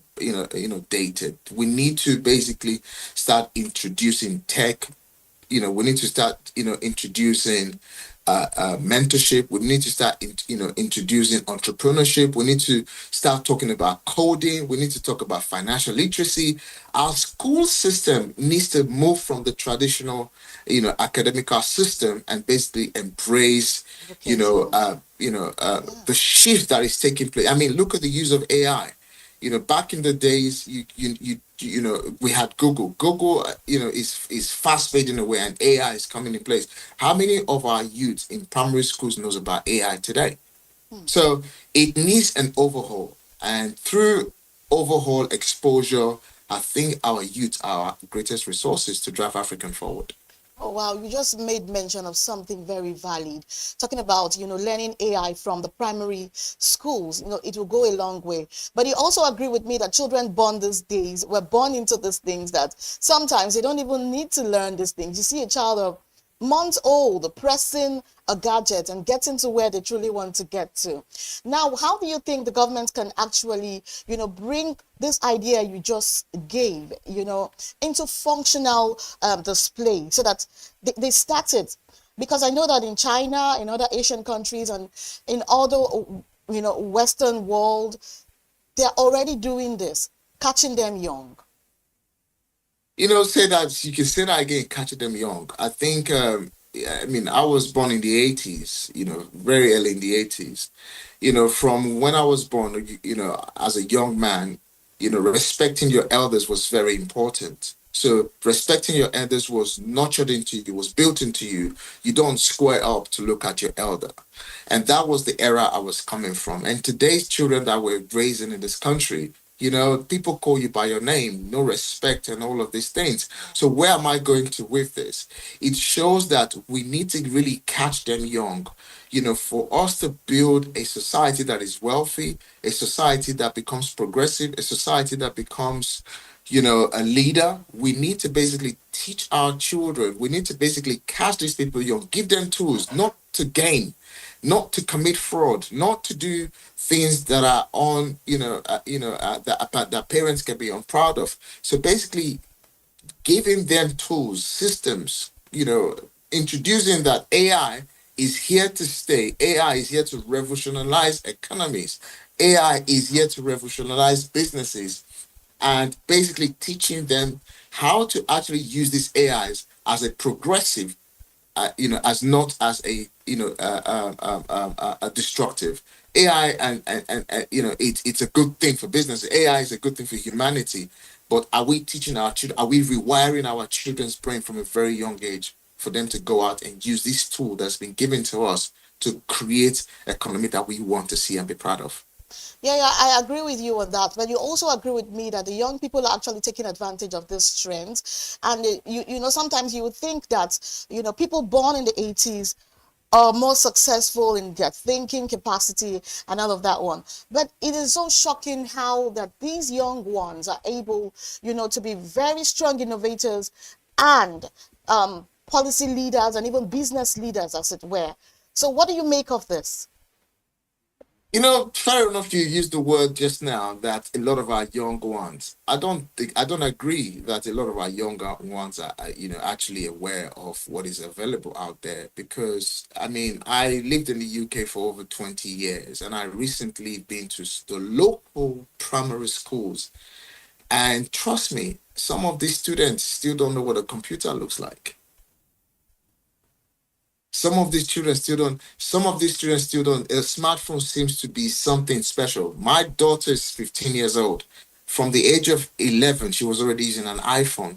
So let's bring that back to the community. Let's bring that to the local. We're not talking about the 30%. We're talking about the 70%.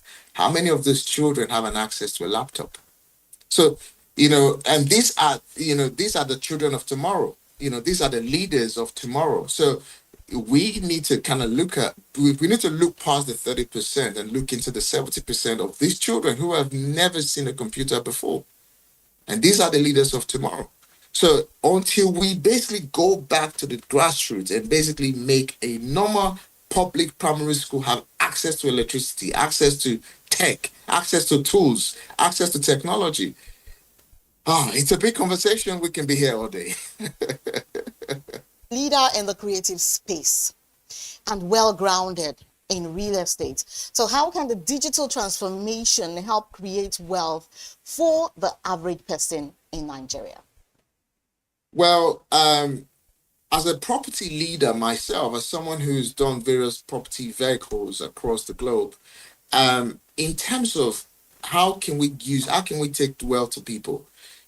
I recently launched a crowdfund, well, not crowdfunding platform. I recently launched a fractional real estate platform that allows people to co-own an asset, whether it's producing a cash flow asset or whether it's an asset or land that basically requires many people to pool funds together. So I'll give an example. 10 people bring in, I'm going to keep using pounds because I'm still trying to struggle with the Nigerian and Naira and the pounds. So £1,000 from 100 people gives me £1 million. That is about 2.2 billion Naira. 2.2 billion Naira in assets in Abuja or somewhere in VI or somewhere in Ikeja in Lagos can produce at least about 5% income per annum. So, but however, if one person is going to go and raise about 22 million naira, it becomes a mission. So let's talk about how an average 30% Nigerian in the higher income bubble can basically co-fund an asset and then put wealth in their family's pocket. So what does that mean? It means that with a minimum of $1,000, many people could be crowding and owning assets together.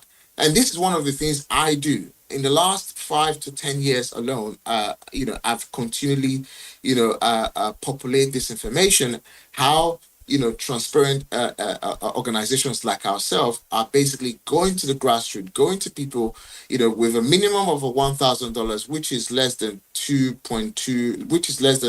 million naira, to basically go out there and invest and co-own assets that is cash producing and that also comes into capital appreciation in the nearest future, which can be resale, after 5 years, and and equity can be split across these individuals so that wealth can be put back in their pocket. And it just goes on. If it's good, you should repeat the cycle.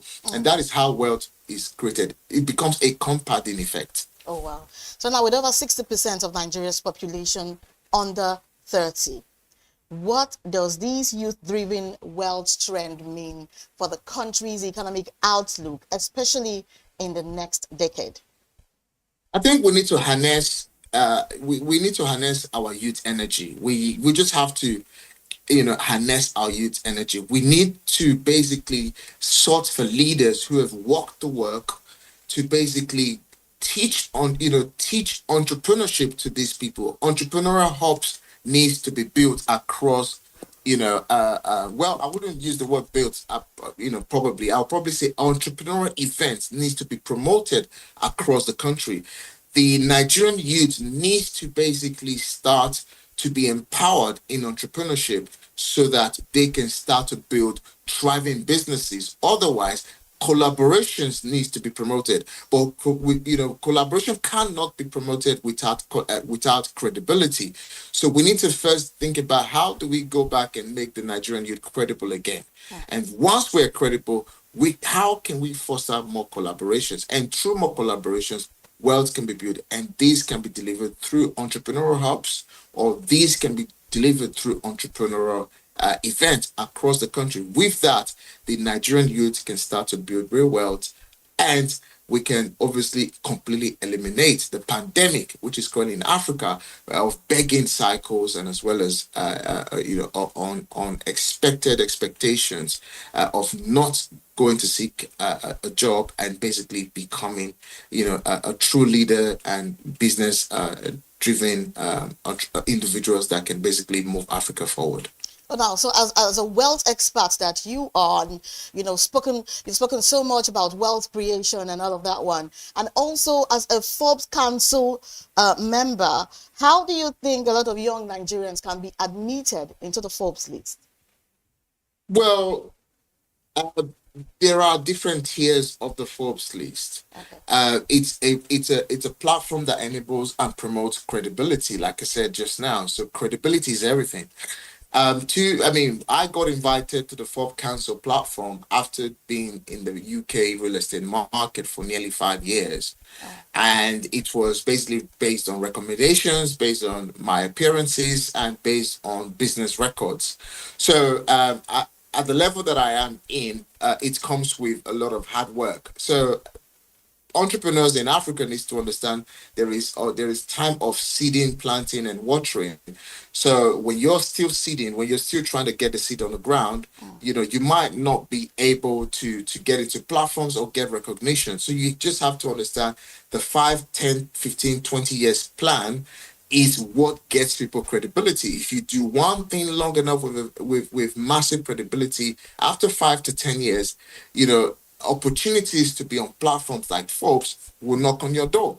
So doing one thing long enough and getting known long enough, with intention, with credibility, is what gives you platform to speak. So entrepreneurs in Africa needs to understand doing one thing long enough, many repetitions, many cycles, and automatically platforms will recognize them. Oh, wow. Thank you so much, Dr. Daniel Moses, for your time this morning and for giving us so much to take home this morning. We appreciate your time. Thank you so much for having me on the show. Thank you so much. Now, we've been talking to Dr. Daniel Moses, the founder of Property Wealth Corporation UK, a wealth strategist and diaspora leader.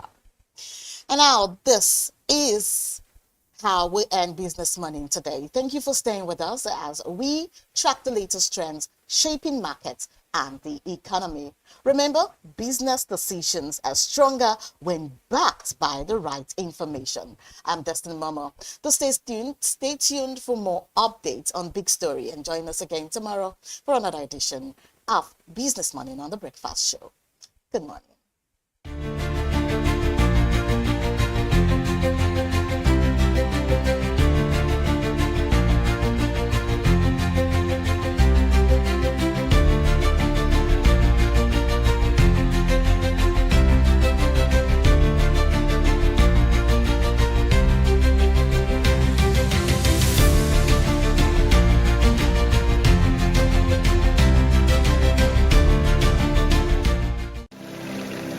They say money never sleeps. Wake up to clarity, insights, and the stories driving business in Nigeria and beyond. From the heartbeat of small and medium enterprises to the pulse of national economic policy, this is where business meets perspective.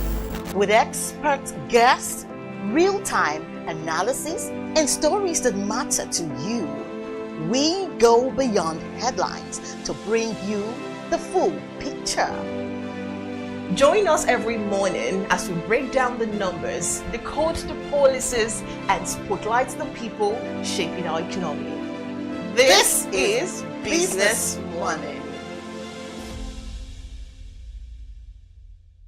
On the 13th of August 2025, Transact, a Nigerian-based accountancy and advisory firm, hosted a one-day seminar workshop for corporate taxpayers and business owners in collaboration with the Nigerian Revenue Service in Lagos. The event themed Navigating Nigeria's New Tax Landscape, Understanding the 2025 Tax Reform Act, and Mandatory e-invoicing for taxpayers brought stakeholders across different tax sectors who shared their insights on the prospects of a new tax law. Number one is the fact that it is pro-business. That is, it encourages ease of doing business. It it's going to encourage compliance by businesses, and it's going to improve their compliance level. Then the fact that we now have laws that are few in number and harmonize in just 2 documents, because if you are looking at the one that actually affect the taxpayers, we have the Nigerian Tax Act that imposes taxation, that imposes taxes, and we have the Nigerian Tax Administration Act that deals with how they will comply with those tax laws, the administration. So those are the 2 major laws that will affect the taxpayers. And what this means is that the laws are easier for taxpayers to comply with, because before they have to check through or look through so many tax laws, but now we have just 2 to look through when they are doing their businesses. And also the fact that we have laws now that are very simple. Gone are the days of those complex tax laws, complexity in terms of rules and in terms of wordings, the text. Now we have laws that are simple in text and in wordings, and simple also in rules. So which make it easier, going to make it far easier for taxpayers to comply with. And one of the things when you are talking of the fact that there is ease of compliance is the fact that it also reduces the cost of compliance for them. For me, it's a win-win situation. But if you are looking for the losers will be tax evaders. Yes, those that have been running away from paying taxes, because now the law encourages the deployment of technology. And if you remember that one of the things that was discussed today is the issue of e-invoicing. The fact that now, as you are making your purchases or somebody making his sales, the invoices are generated and reported immediately with the tax authority. So what that means is that nobody can hide any longer. Tax evaders will not find it easy under the new dispensation. Iben Joel, managing partner at Transact, in his welcome address, speaks on the importance of the training for the growth of the Nigerian tax sector. urging participants to leverage the opportunity to learn and network with key stakeholders across the sector. There are many benefits. There could be some hurdles before we get to realizing the benefits. Some of those hurdles we talked about, such as the cost of integrating systems. For most small businesses, they don't even have the funds to invest in, say, ERPs in the first place, you know. But overall, the biggest benefits that I see from it is that when invoicing is standardized in that manner, there are certain sectors that could open up. One of them is invoice factoring, which right now is very nascent, if you know what I mean. So, factoring is a situation where once I've issued an invoice to somebody, if the person has not paid, I can take that invoice to the bank and ask the bank to advance me money against that invoice. So, right now, because of a lack of that kind of platform where invoices can be easily verified, a lot of banks don't offer invoice discounting. The first session of the workshop, hosted by Victor A.T., tax partner at Transact, touched on key changes and implications of the 2025 Tax Reform Act, bringing detailed clarity on areas impacted by the reform. The session gave key insights on the taxation of resident and non-resident persons, taxation of individuals and employment income, determination of chargeable gains, taxation of petroleum operations, and indirect taxes, bringing clarity on taxable transactions. There are some amendments that are there to encourage even investors to come in. We have the no association gas order that will allow them to have credits for their greenfield, and they are depending on the number of oil that are there. But this is actually to make them to develop to come and invest. Especially the gas. We have so much gas in Nigeria that they have not really do anything about it. And with those orders, it will encourage them to invest so that we can, in Nigeria as a country, can get value for those gas. It's a welcoming idea. Like before they do provisions, and provisions as far as law is taxation is concerned is not allowable. You just think like, I want to make provision for it, but for you now to be able to deduct it and be allowed for tax purpose, so they are saying fund it. If you think 100 million every year, every $100 million or whatever, in most cases the oil company they do dollar.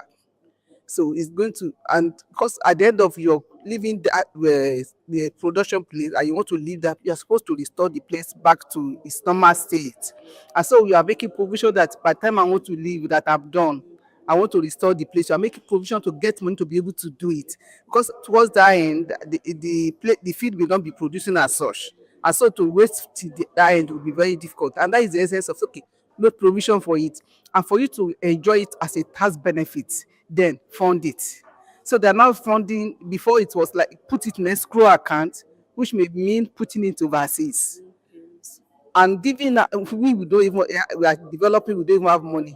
So the little one we have depositing in a foreign country, we make those ones to be better than us again. They will have enough money to be using over there. But putting it, they are only asking for 30%.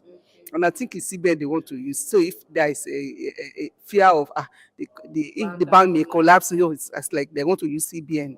So put 30% in Nigeria, that is cash that they can lend out and be able to do some other developments. So it's a good one. The event also featured 2 panel sessions. The first panel focused on solutions and ways to navigate challenges and future outlook of the country's tax system, while the second panel centered on practical aspects of e-invoicing, including integration, data requirements, and transaction models. Stakeholders also collaborate the impact of the new tax reforms and how it will attract investment for the country. Simply, the tax system and boost compliance. There's no loser. Everybody is a gainer. It's more of a win-win situation, and government is giving a lot in terms of incentive to encourage business and even individuals in the country. Now, the principle is that we are not going to tax the seed, we are taxing the profits. So, and we are not taxing the poor, we are taxing the rich. Because it's simplified, the tax system, and also the issue of fiscalization is there now, that issue of invoicing, which is going to bring many taxpayers into the tax net, and which eventually will increase the revenue of government. You know what we're having presently, I mean, before now is that our tax to GDP ratio is very low. Until recently, that has been increased to about 11 or 13%. But we can still do more, because in the West African, something say expect to be 15% is the minimum tax to GDP ratio. Nigeria is moving to that level with this tax reform and fiscal policies.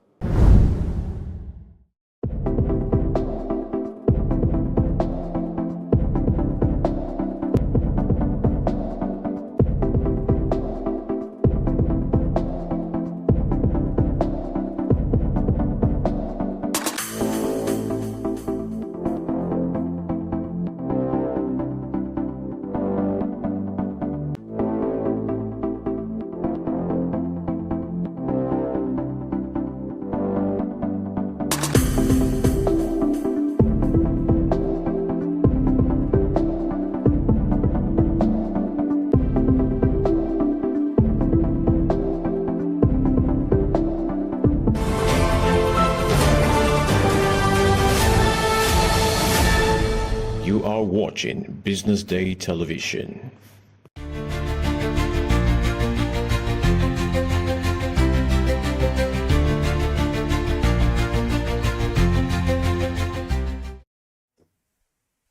Welcome back. This is Big Story on The Breakfast Show. I am Destiny Momo. A Nigerian's insecurity crisis. Are we running out of time? Just before we continue on this, our guest today will be Mr. Dennis Amakri. He is a security expert. Nigeria today is described as standing on a knife edge. A coalition of security stakeholders has raised alarm over the deepening wave of insecurity across the country, from banditry and kidnapping to insurgency and to violent crimes. The threat seems ever present, affecting both lives and livelihoods. But now, how bad is the situation and what can be done differently? Why has insecurity remained stubborn despite huge spending on defense and multiple strategies rolled out over the years? And most importantly, what practical steps can be taken to restore peace and protect Nigerians from sliding into further fears? Joining us today to unpack these questions is Mr. Dennis Amakri. He's a national security analyst. Good morning, sir. Good morning. So good to have you join us on The Big Story here on The Breakfast Show. Now, very quickly, when we hear that Nigeria is standing on a knife edge in terms of insecurity, what does that really mean in practical terms for the ordinary Nigerians? Okay, thank you very much for having me. When you say that Nigeria is sitting on a knife edge, you look at that particular situation, you find out that somebody who is standing on a knife edge, that means you're going to be caught, and that shows that you're in a precarious situation. And if they say that Nigeria is standing on a knife edge, then that will mean that we have a very serious high-risk security situation with us right now. So I think that's basically what that will mean. And now, as a security expert, in your assessment, what are the most pressing security threats right now? Insurgency, banditry, kidnapping, or even communal clashes all over the places. What do you think, will be, the most that you want to talk about right now? You've said it all. Those threats that you mentioned are, the important, very, very important ones. There is no one that is more important than the other one. Because when you talk about insurgency, from insurgency we got banditry, and from banditry, we got kidnapping, and then of course header summer splash, which are all important because header summer splash has caused a lot of problem for us. In fact, it's affecting our food security, where people cannot go to their farms, and then of course an IDP humanitarian problem that it has caused for us. Then when we go to the other side of kidnapping and banditry, I think that is the one that affects people generally. So right now, generally in Nigeria, I think many people are worried about banditry and kidnapping. Okay, so Nigeria has actually invested heavily in defense over the years, yet insecurity still persists. Where is the disconnect actually? Is it strategy or leadership or even implementation? What do you make of this? Well, it's a mixture of a lot of them. It's a mixture of strategy, it's a mixture of leadership, and then of course implementation. The strategy gap, is a big problem, whereby you have over-militarization, over-militarization of the problem that we have. We've put the military into play for a very long time because things like headers, farmers clash, or even the banditry itself, these are police issues. These are police issues that could be taken care of, and if we try to militarize it, then the strategy is like overflowed, and if it's overflowed, we have that serious problem. Leadership problem, it's a very big one because there you have challenges, politicization of security, and then of course weak accountability and other things like trust deficit. People don't trust, our leaders. Anything a leader says, Nigerians will either counter it. Even when our militaries are fighting, we are people are ready, or even the media, they are ready to report more about what the bandits or terrorists have done than what government is doing. So there is this trust deficit, where they are not talking to each other. So these are the problems. And then of course implementation, we should start moving away from the traditional way and then move into technology. So now how would you, go ahead, sir. Yeah, we should move into technology, the use of modern technology for surveillance, for intelligence gathering, and then I think that will give us a very good headway. Wow. Well said, sir. So now how would you assess the performance of the current security architecture, even the military, the police, and also other intelligence agencies? The problem they had and why we are still in this problem is because in past governments, the security agencies have been working on their own. They are working in silos. They are not communicating with each other.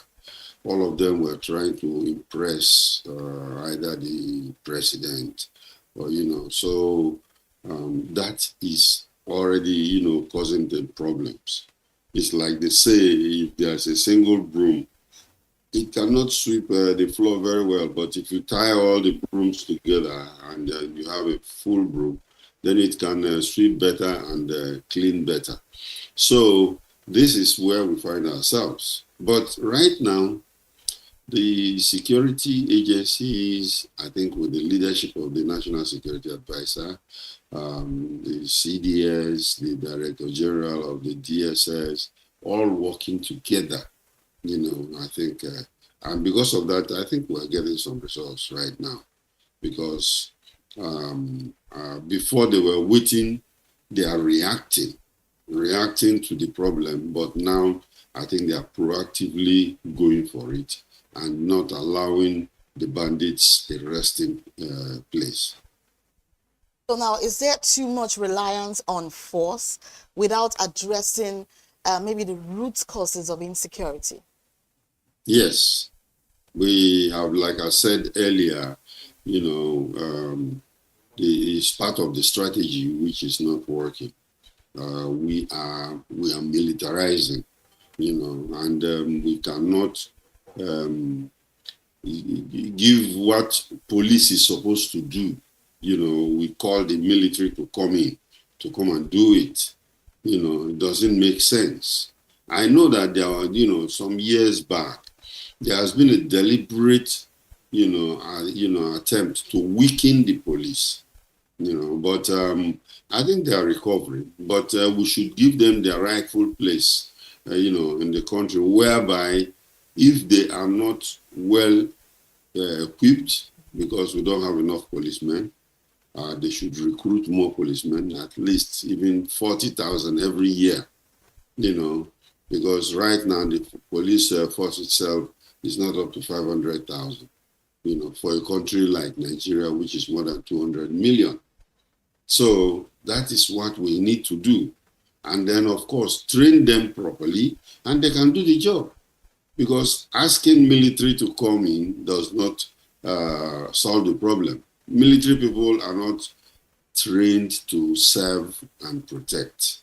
They are trained to kill, so they cannot operate in civilian environment.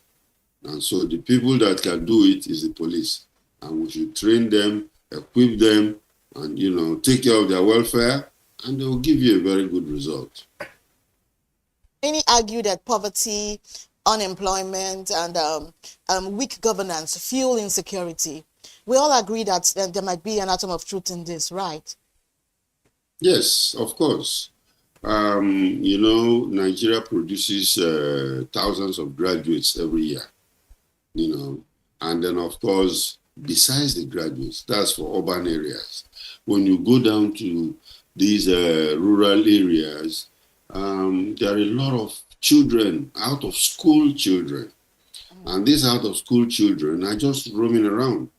There is no employment, and they are living in an environment of poverty, and then if they are living there and there's no employment, they will become a very easy target to be recruited for banditry. Because banditry will promise them, hey, come join us, we can make some money, we'll give you money, and you can join us, and then we'll teach you how to, keep them busy. Because when they are there doing nothing, then they become the devil's workshop, so to say. So I think if we can take care of the poverty situation, unemployment situation, and then get these children into school, I think we'll have a headway. Okay, so now what role should communities and even local leaders play in actually tackling this whole insecurity menace? Well, community leaders have been sidelined for a very long time. I think we should start looking at that, because I think they are the first line of defense that we will even have. They are the people that are in the grassroots there. The community leaders, the traditional leaders, we cannot push them aside. They know the people, and they could actually call them together, and then, of course, with the support of government, and of course, state government. When I say government, I want to emphasize state governments, because apparently the state governments are supposed to handle this. you know, but they're always calling on the federal government, you know, soldiers, send us soldiers. But state governments are supposed to do that. And they could not give us that cry of they are the CSO, but they don't have army or police to command. That is a fallacy. They have them in all the states. These people are present, and good leadership could harness them to do a better job. If you were advising the government right now, what top 3 steps would you recommend to, urgently reduce insecurity? Well, I think there are 3 steps that I can look at, 3 rapid, high impact steps that they could use, and that is intelligence-led operation, intelligence-led security operations. And then, of course, they should stop working in silos, which they've already started doing. They are working together now instead of working in silos. And then, of course, rapid expansion to reform the police. Just like I said, they should reform the police. Hire people, hire more than 40,000 people, because we cannot continue. They are killing some of them. Even the military is being decimated, so we should spend our money, re-strategize, and then train the police, and then equip them to do a better job. And then, of course, we should stop paying ransom. We should stop paying ransom because as you pay them the ransom, they use it to go and buy more guns and come and attack us. And see what the National Security Advisor and the security heads are doing now. They should go one step further to pursue them, proactively. We should not react. We should not wait until they kidnap people, then we try to go and rescue them. We should go after them and then, of course, occupy all those ungoverned spaces that they are living in right now. You just said something strategic, that people should stop paying ransom. And you also agree with me that even the state police is not yet functional. Amotekun and then the rest of them, we hardly hear of them. Now, if they are joined forces with a present force, knowing that they are not much, and if the state governments are able to actually make happen the state police or implement these policies, it will actually go a long way. And now you're saying people should not pay ransom, and people are afraid that they might lose their loved ones, because we see a lot of people that even after paying ransom, they still kill them. So I don't know. What do you make of this whole development? Yes, you are correct. And, when you look at the history of kidnapping in Nigeria, of course, you find out that when it started actively in the Niger Delta, where they were kidnapping expatriates, and they were not collecting ransom because they were just kidnapping them to project what the Niger Delta militants were doing. After they showed them on TV, have press conferences, they allowed them to go, until somebody went and started paying ransom. And then they discovered that there is money in this business, okay? So we are projecting or advocating that there should be no payment of ransom. But when you don't pay ransom, does not mean, no, don't pay ransom. When they kidnap your people, don't pay ransom. No. When they kidnap your people, don't pay ransom, report to the security agencies, and then the security agencies cannot just say, oh, don't pay ransom and just go and rest. If you say that people should not pay ransom, then you should be ready with an intervention force. As soon as they report to you that, look, we have somebody kidnapped, the question you're going to ask is where, which time, and then, of course, a rapid response team should be on their tail. Because, you see, when you have zero tolerance for kidnapping, when you have zero tolerance for ransom payment, you should also have zero tolerance for kidnapping. You make them run. You make them not comfortable, and I think that is the best approach to it. But with the way, okay, go ahead, sir. Yeah, state police. Yeah. I think we should go ahead and, you have these temporary arrangements with Amotekun and other vigilante groups that are operating around the place. But if you have state police, that is formal. They will train them. They are policemen. They are regular policemen. But they are going to occupy the states. We have 774 local governments. All of them will have their police units that are there with them, not just 4 or 5. If you go to some local governments now, there are no policemen.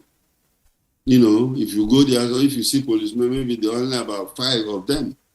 That is not what we're talking about.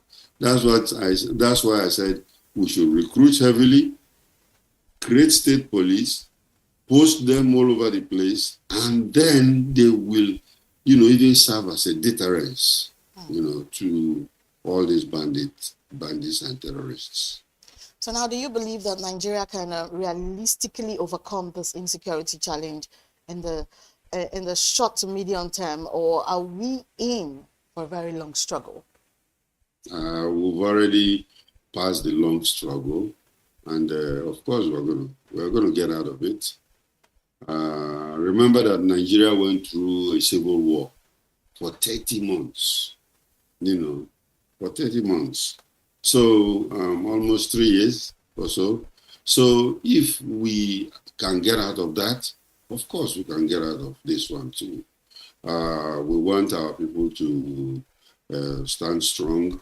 Nigeria should stand strong, and at the same time support the security agencies. Don't make it a security agency's affair. It's everybody's affair. Because it's like a war now. And if it is a war, everybody got to get involved. So, yes, we are going to get out of it, and it will be part of our history. But how we handle it right now will depend on how it is shaped in the future. Wow. So, I'm beginning to think that this whole struggle of kidnapping, we do not know. Rumors have it that the way they get their guns, they're partnering, with some of our force members and all of that one. How can you disagree with this and actually make us believe it is not true? It is true. You are not going to say that, it is not true, because we have caught some people. People have been caught, who are selling arms and ammunition. People in the military, in the police have been known. Even that's not new. Remember, if you are reading criminal history of Nigeria, you hear about the robber called Andini. Yes, Andini, who was disturbing the Lagos-Benin expressway and then was robbing everybody. It was a terror, until he was caught. And when he was caught, of course, he said it. Some of his guns were got from policemen. Whoa. He paid them, and then they give it to him for a price.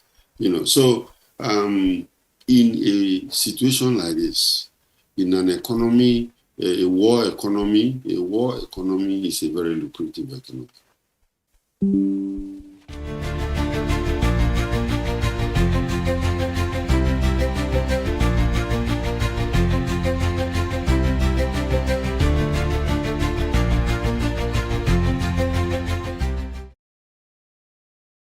It's okay. You're welcome back. You're welcome back to The Big Story here on The Breakfast Show in Business Day TV. Before the break, we were talking to Mr. Dennis Amakri, a security expert. We're talking about kidnapping in Nigeria. Thank you for staying with us, sir. Thank you for having me. All right. Now, finally, what message would you actually give to Nigerians? What message would you give to Nigerians who feel unsafe and hopeless about the security situation as of today? Well, Nigerians have to be, they have to stand strong. They have to stand strong. They have to know that it's temporary. Although it has taken a long time, a lot of people are in IDP camps, and those are the people that we're very worried about because they are displaced. And I think the government is doing something. From what I observe, I think they are doing something. And there are some results that are coming right now. The bandit leaders, Mahmuda leaders have been arrested.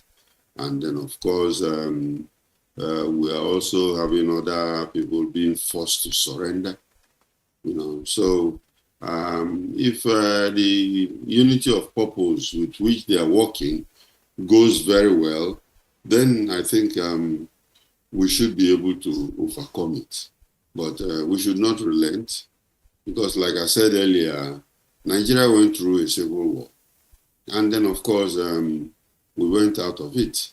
So even this one will pass, and we'll come back to normal.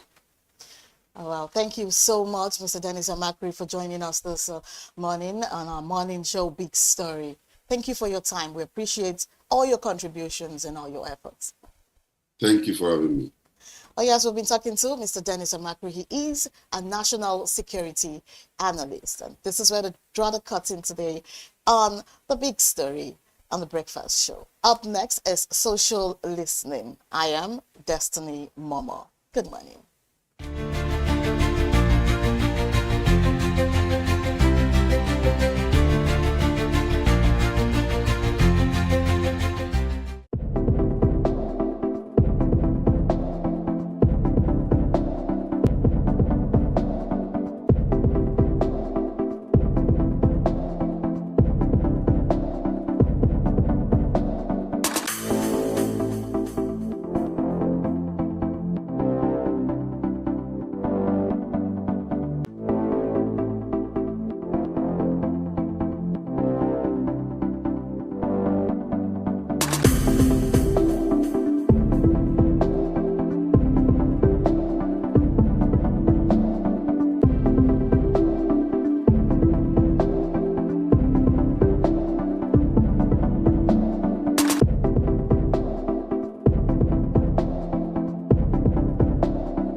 watching Business Day Television.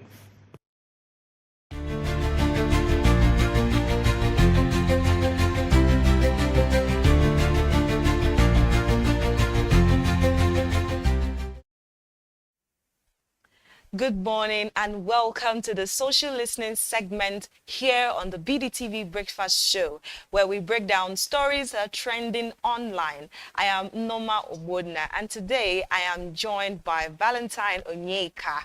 Welcome to the show once again, Mr. Val. Valentine, I'm always here. Let's make it happen. Okay. I'm really good, sir. So let's get straight into this story. There are a lot of things that are trending online this morning, but we will just take 3 stories only and just see how far we can dig and get insights from it. So the first one we're going to see is in Imo State, where Governor Hope Uzodinma has announced a huge salary adjustment.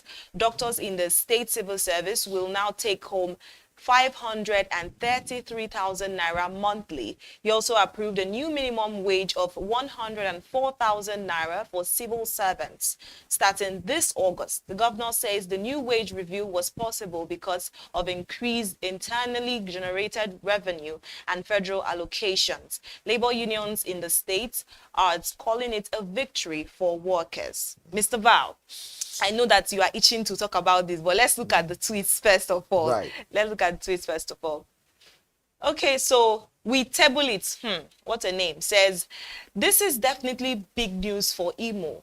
While the salary increase for doctors, teachers, and civil servants is a welcome relief, it will be important to see how sustainable it is in the long run, especially with rising costs of living and the need for improved infrastructure. Let's see the next tweet. So Abola GMFR says, this is a good move. I hope the payment will take effect ASAP and other states would follow. Public workers deserve decent remuneration. This is the effect of increased allocations from the federal government. Look at one tweet and then we'll see what we can discuss about this particular matter, Mr. Val.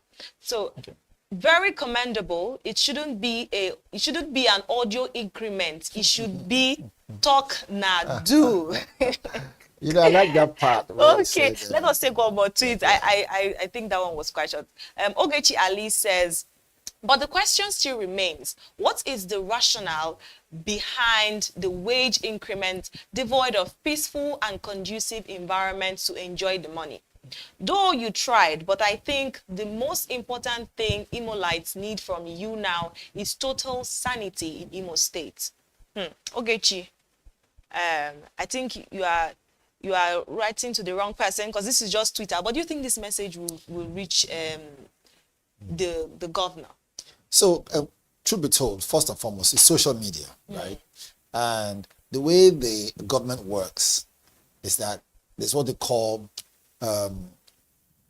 there's bureaucracy. There are different steps before anything is done, and to respond to that, they might not really want to base all their activities around social media, but social media helps. Yes, most definitely. Definitely. Right? But having said so, let's go straight into the crux of the matter, the main reason why we're here regarding this increment. Just the way I said it during newspaper review with Destiny, I said, look, it is a great call that we can see that the governor is becoming far more sensitive towards, the earnings of people who are really working very hard. Exactly. It's a great call to say we want to increase the salaries. It's a fantastic call. We must give it to him. In times when, times like this, when the economy is really, diggy-dallying, for him to now say that we are now experiencing a boom in the state. So henceforth, increment, right, will take effect. Great call, fantastic. However, there is a flip side to this. And this cuts across board. Apart from the fact that it puts other states, right, on a quote unquote, what we call on an uptight move to begin to say, look, if Imo State can do this, you guys can do it as well. However, that's on one end. Now let us now look at the spillover. An increment of that magnitude simply means one thing, that they have projected that security of the state is getting better. I'll explain to you why I mean by this. Like the last contributor there on social media said that what's the point increasing the salaries if there's no sanity? Exactly, if they don't have conducive environment to enjoy the money. Now, I'm sure they might have seen that, look, we have spent considerable amount of money on security, that we have put in what we can, and the security of the state is getting better. I'm sure they could have said that, look, security personnel are now working hand in hand with the neighborhood watch, and every other person who needs to keep their different environs and wards safe.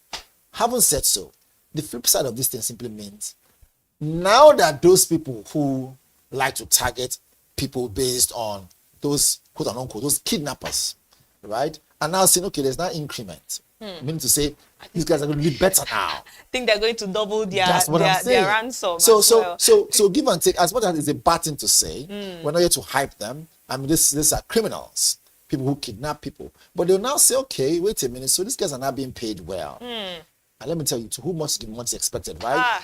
And give and take. Now, criminality might not increase, but it might not target some certain persons. Exactly, like the doctors and the civil servants now, who their monies have been obviously increased. So I think at this point, and I'm not even going to the area, I've not even touched the area of sustainability. Now I'm looking at the adverse effect based on the fact that people now think these guys now have money. Let's now target them. However, it's also a good call for our security personnel in Imo State to work harder to flush out these criminals. But I don't know, does the salary increment? I'm almost there. Okay, I'm almost there. Go on. Now, the part where is even more interesting, the part of sustainability now. We're thinking, if they've experienced this amount of boom based on IGP, was it IGP or IG something, I think Imo State generated revenue, RGR. If they've experienced it and they have, forecasted that it's going to last for maybe, it's going to continue like 5-10 years and to climb up like that. Remember, they were owing a lot of money, about 200 billion or so, right? As a state. Maybe they've also thought about, we've seen revenues in which we can also pay off that, and we still have more to pay off salaries. Having said so, is it sustainable? Would we, at some point, 2 years from now, come back and now say, look, they increased this thing, and people are actually getting their money's worth, and not some money diverted to somewhere, or we are increasing your salary and we will delay the salary. What's the use there? What's the use? So anyways, we have quite a couple of other discussions, so we have to move on to the next one, which is that the central bank, that is the CBN, has directed that all point of sale POS terminals in Nigeria must be geotagged within the next 60 days. Interesting. The bank says this will help track devices, curb fraud, and improve monitoring of digital transactions.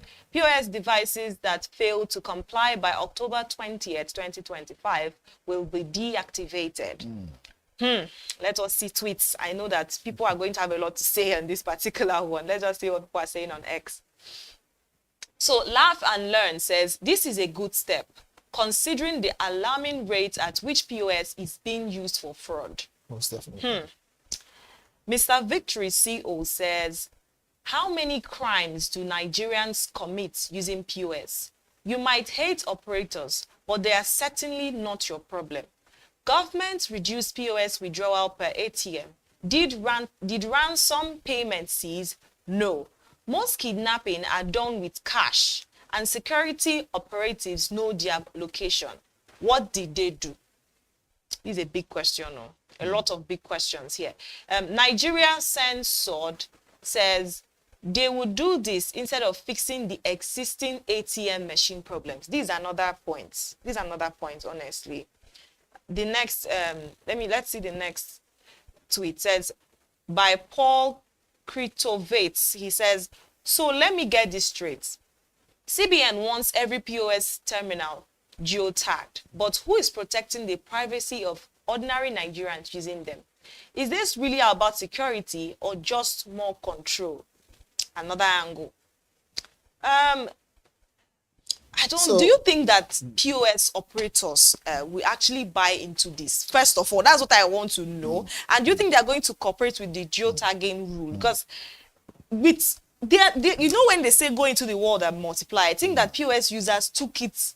They jumped to the gun with that particular thing. So see, the idea of geotagging, I will tell you, anyone who is a core businessman should see this as a major plus. I will explain. But before I want to explain further, let's understand what geotagging really means. Geotagging refers to capturing geographical coordinates, latitude and longitude of payment touch points developed or rather deployed by merchants to receive payment from their customers. Now, what this means is that those criminal activities, right, will now easily be tracked by the federal government, will now be tracked by the DSS, be tracked by our security personnel. This is great news.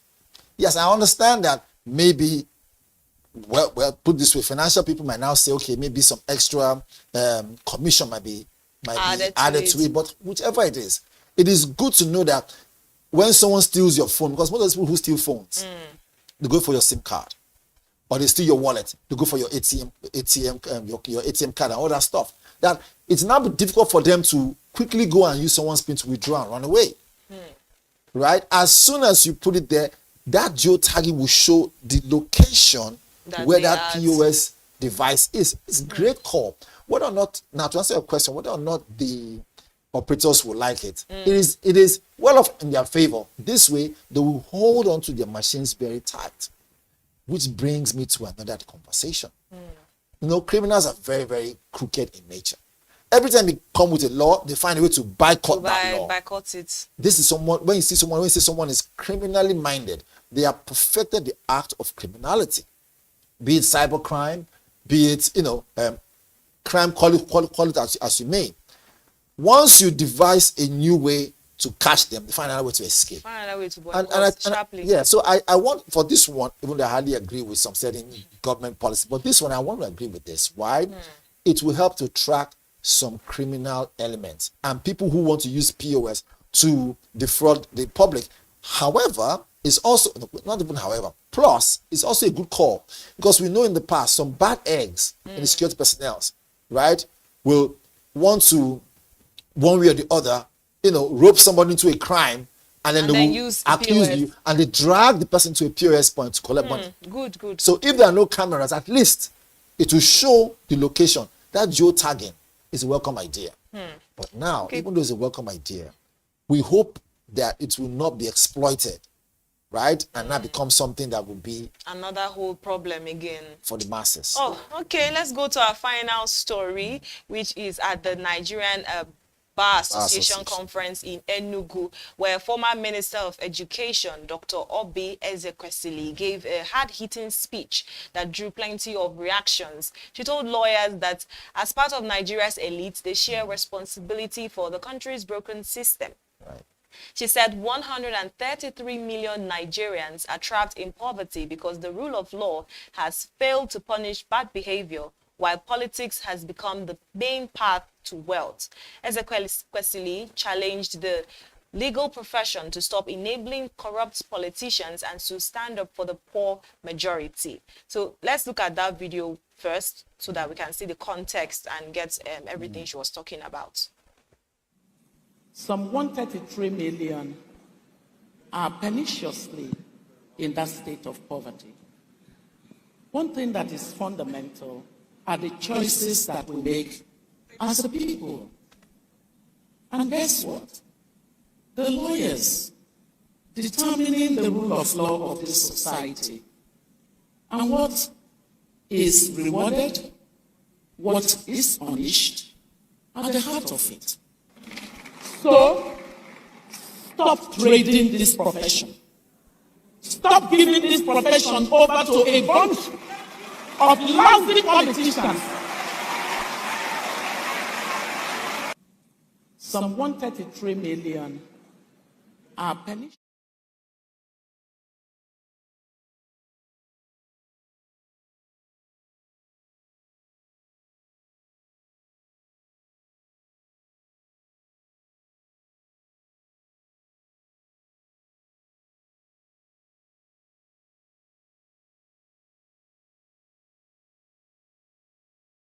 Truth is that she is not crying for herself or her children, but for the poor citizens that are suffering in this country.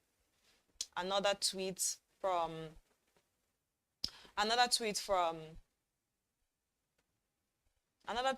Sir Paul Erema says, exactly the point. Stop trading this once respected legal profession if you truly want Nigerian politicians to respect this bench. So what this means is that, before our next tweet comes up, what this means is simple.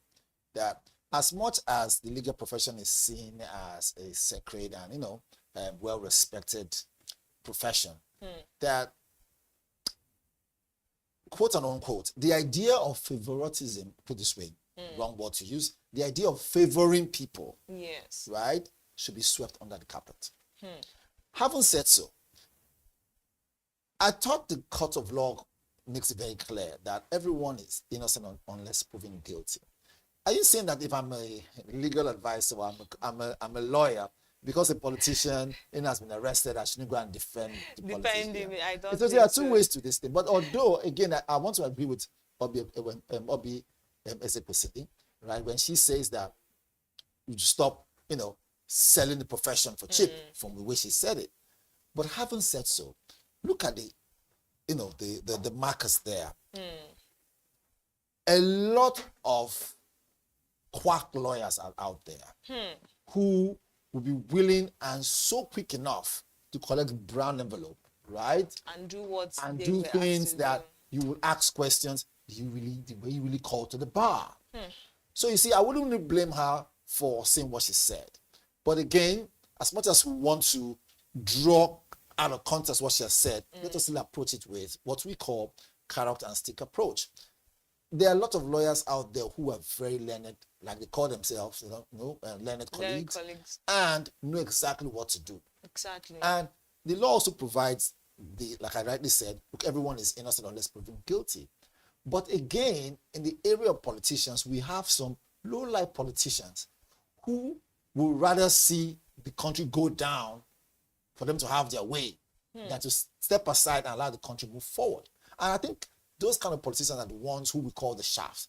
Those are the ones that she's targeting, saying, look, stop giving them an edge. Stop giving them a stand. Use your legal profession, right, in a way that will brand Nigeria and brand Nigeria well. And these are the kind of things we want to see. Right, so I commend her speech. Honestly, Mr. Val, let's look at the last two tweets. Then we can, wrap this show up. We're having a very wonderful conversation. I don't even want it to end. So Africa Must Be says her words are a bitter truth. When the legal profession compromises itself before corrupt politicians, the nation is doomed, just like you had said. Justice dies, and with the future of millions. And let's look at the last tweet, and then we'll wrap this up.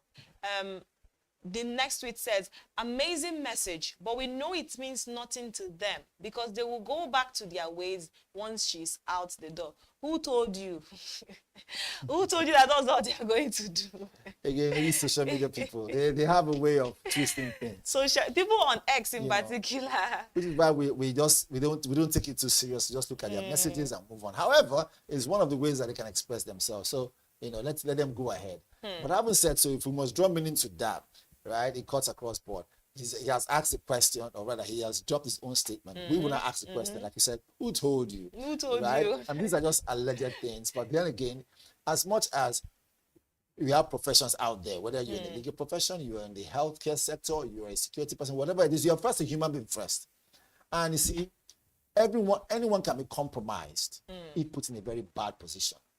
But what we do is that you tell yourself, stand strong, stand firm. Right? In the world today, a lot of companies and corporations have been compromised. And that level of being compromised can come from a point of view saying anyone has a price. Yeah. Especially when it's a life or death thing. Haven't you seen people who will tell you, look, they will stand their ground no matter what, you can't shake them. But when their loved ones are put on the fry pan to fry, and they say, look, do it this way or it's gone, what will you do? So at that point, you ask yourself a question. Will the nation fight for me? If I'm very patriotic in nature, if I put the nation first, will they take care of my family member? Will they sing songs of glory, or will they just flip the page like another human on, being like, and move on. it's So just these are the another things that we body. talked about. So, I mean, to throw more meaning into this, right? I would say Dr. Obi has spoken, right, at the NBA Day. In fact, she even said at the end of that speech, she said, look, if like don't invite me again, you know, but she has said what she had to say. She sent a very strong message there, right? And this just cuts, this just one of them there, but it cuts across board, right? Everyone who is in any profession at all, don't allow yourself to be used in the interest of politicians who don't want the good of this country.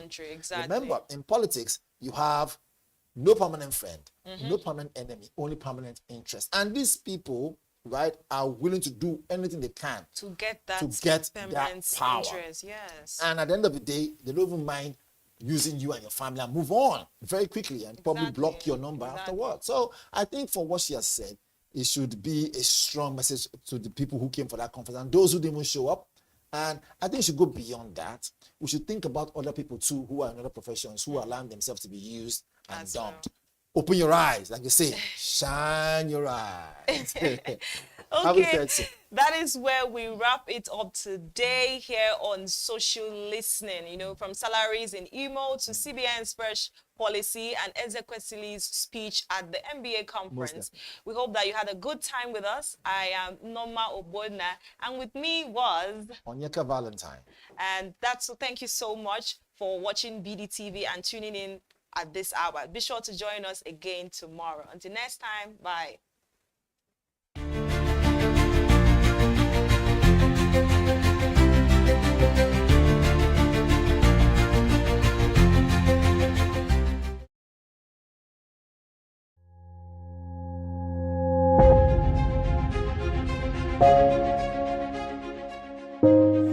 Good morning and welcome to the BDTV Breakfast Show. I am Bethel Obajabi. My name is Elizabeth Musa. And this is the social listening segment on the BDTV Breakfast Show. We're talking about the Fly Nigeria Act. Can you give us a background into what this is about?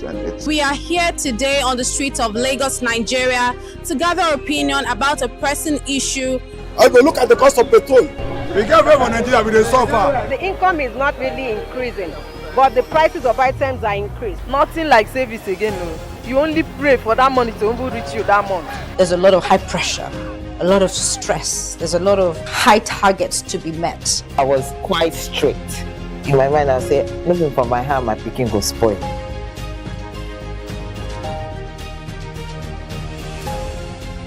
To allow all banks and all the players in the space 15% inflation target achievable in 2025.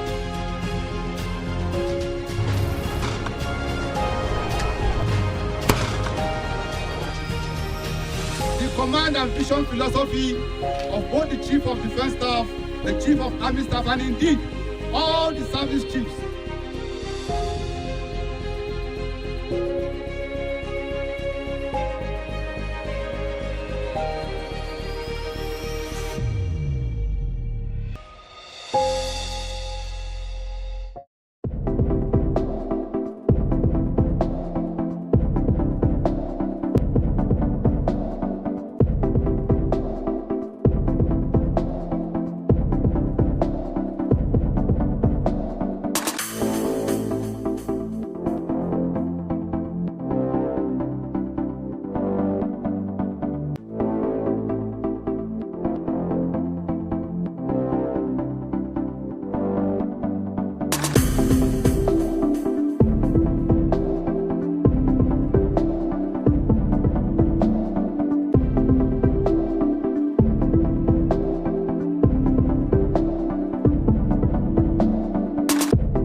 Good morning and welcome to the bdtv Business News Hour. I am Glory Brown. Thank you for joining us. Now let's take a look at today's top business headlines. Coral, Drosk, Stanbic top mutual funds over 50% returns. CBN's aggressive liquidity mops up eases inflation. Naira rebound after 2 days of losses as reserves cross $41 billion.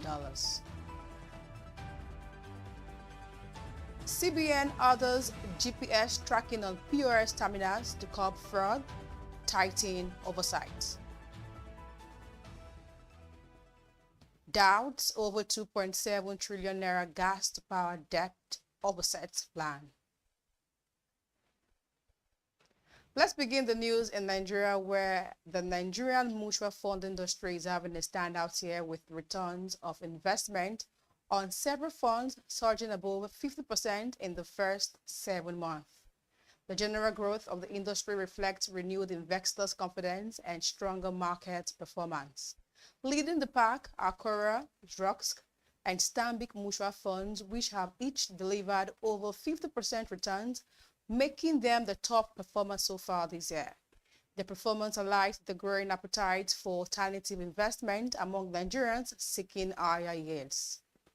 Industry experts attribute the impressive returns to strategic fund management, favorable market conditions, and rising interest in equities. The funds have successfully tapped into sectors showing resilience despite economic headwinds.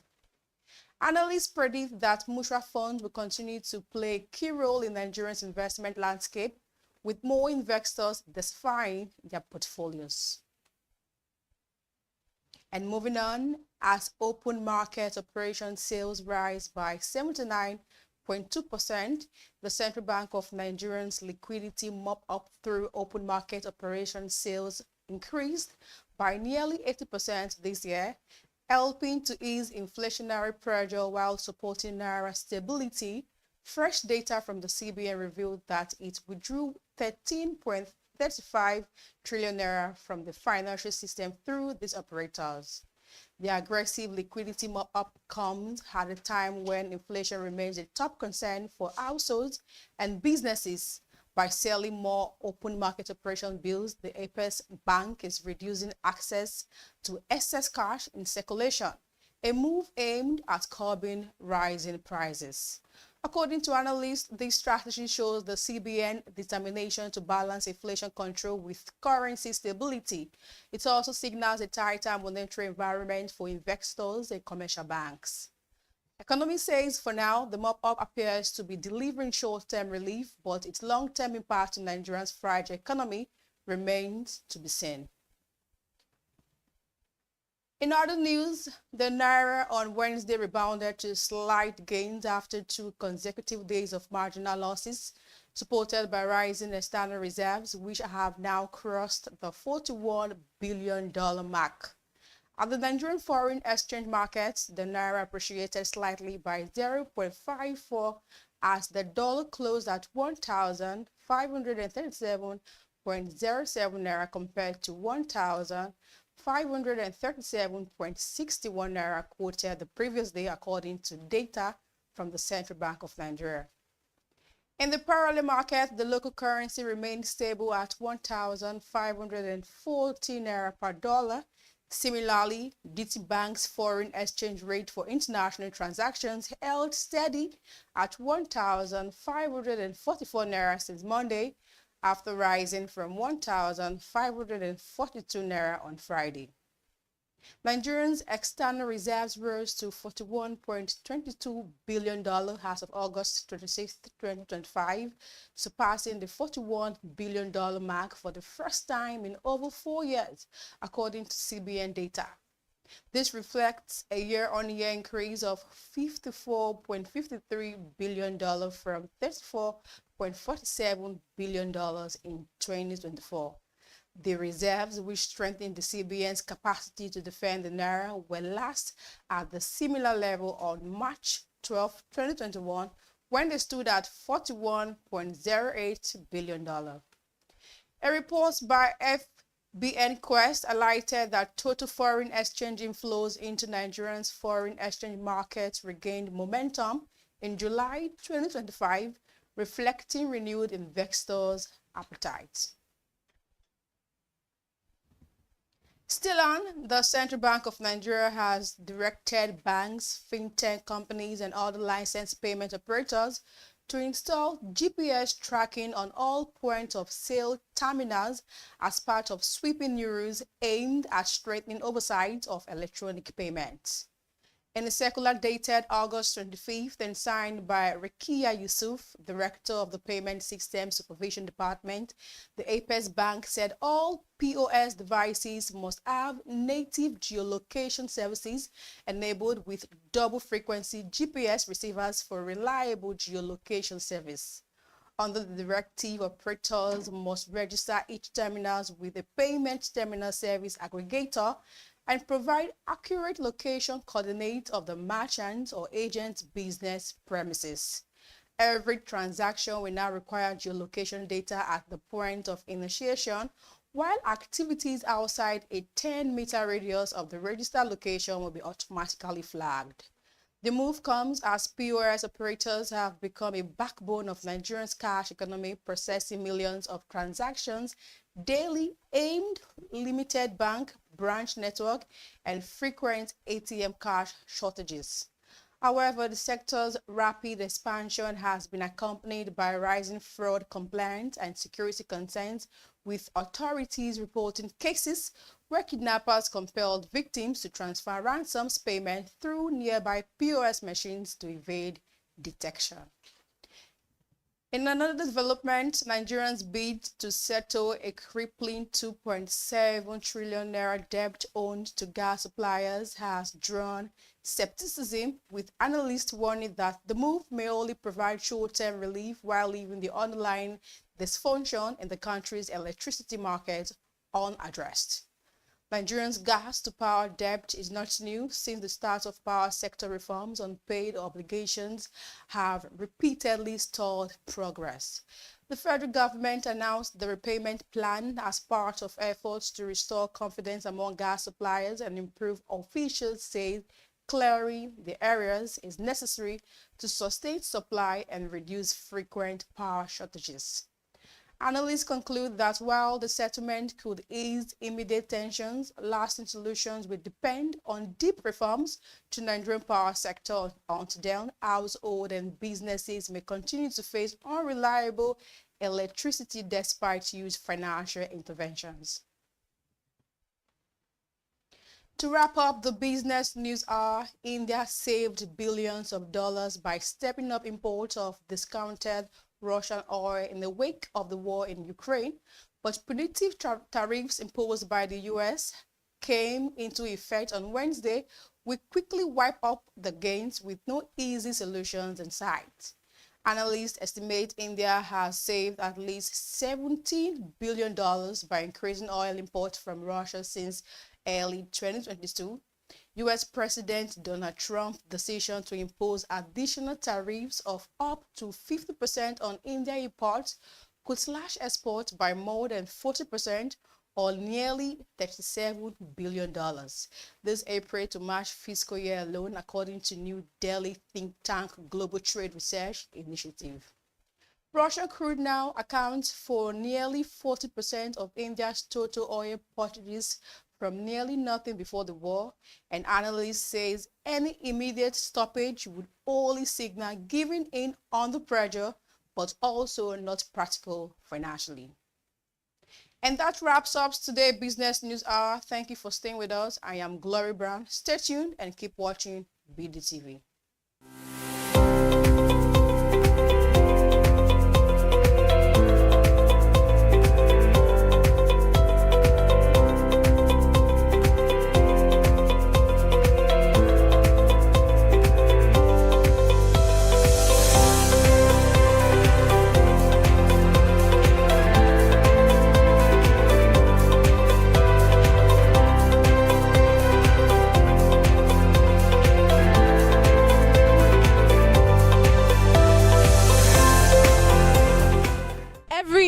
Residents in Lagos cry out for help during the raining season when the terror of flooding begins. Evacuation alerts are sounded, mitigation efforts announced, yet for some residents, the task of moving is harder than going with the flow of flood.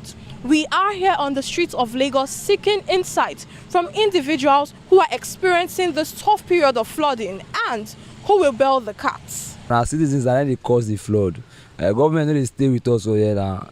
If we chop something through here inside gutter, things many things they solve. We waiting for street for the argument who the customer. So nothing concern government inside there. I will blame the citizen because number one, we the citizen we are not trying, because you drink bottled water, you throw it on the road, you chop biscuits, you throw it on the road, anything you throw it on the road, because you are not even picking the dirt. You don't know how they don't used to pick the dirt. That is why you just do it anyhow, you throw it anyhow. Before you know, water will gather it to go and drop it somewhere. Before you know, that started flood. So before you know, everywhere flooded. The government no do anything for the flood in this Lagos. The way where me at see, because at least every 3 months, government are supposed to make sure they come out the gutter and make sure the gutter they need. Because when gutter block, that is why the water cannot flow out. And most of the gutter where they build now, and at the gutter is holding this gutter where they don't build. Government supposed to maintain the gutter and make sure they build the gutter again. Because I'm hope that this gutter, it don't more than 10 years where they build gutter, but it's not supposed to be like that. Local government, chairman, supposed to do something against the gutter because of this is the role of the local government chairman. For me, maybe government to find maybe solution for anything they can do, because this flood is a long time, I don't even know, maybe it can come to an end. It might be impossible to eradicate flooding in neighbors. However, it can be reduced drastically with the right policies, infrastructure development, and community efforts. You know, it's a collective effort because there's shared responsibilities between the government and the citizens. Not just the citizens, even the residents, because you can be a resident and not a citizen. Now, on the path of the government, let's look at urbanization. I know there are already existing policies, like not building on the drainage. And there's one recent one where the whole fluffy takeaway pipe was banned by the Lagos state government, because each time it rains, you find out that there are a lot of these obstructing both the drainage and the waterways. So governments can actually look at this part by making some good policies, just like the one they've made to eradicate such an attitude of the citizens. Then the part of the citizens, you know, I've always said it, that is a shared responsibilities. And from the part of the citizens, we have very funny attitude. If you look at the streets of Lagos today, or most areas today, you find out that some bloggers or some philanthropists call out the government because of refuse. Some of us have very ill attitude. We dump refuse everywhere we see, not minding that these things, when it rains, when there is heavy downpour, the water carries this refuse and they block the drainage way. Tomorrow we are complaining that the government is not working. So we have our obligations as citizens. And one of those obligations is we should not dump refuse anywhere. There are actually provisions made. There are baskets, there are dump sites, provisions made where we can actually put these things in place. Then another thing again that the citizens can also do is to, let me talk to the developers precisely, is to actually don't build on drainage ways, on canals. What happens in some parts today, some parts of Lagos today, especially places that are prone to fraud, the island basically, that are prone to floods, you notice that what they do, what some people do is they will just buy these canals and build. Then they will obstruct such flow of water. And at the end of the day, what happens when this water did not see a path to go through? They block, they go back to the streets and they cause flood. So it becomes difficult. So on the part of the citizens, we can either not build on such part, or we can also report if we see people doing that. The blame is shared among the government and citizens. Now, the Lagos we dream of is only but a pipe dream if the government fails to transport these actions into realities. This is Amanda Amos Sigbuwe for BusinessDay Television. Every year,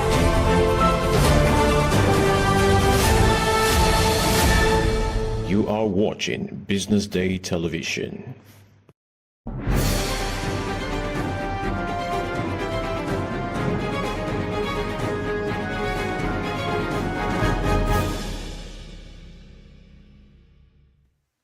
Good morning and welcome to Economy and Market on BDTV, where we give you a comprehensive breakdown of activities and actions that are taking place in the economy as well as in the capital markets. And before we do that, we start with some business news making the rounds, starting with the federal government that is targeting a $300 million annual revenue from the export of shea nuts.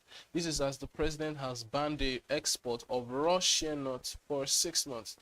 Nigeria, that is the world's largest producer of shea nuts, has announced a 6-month ban on raw shea nut exports in order to strengthen domestic processing and capture more value from the $6.5 billion global market.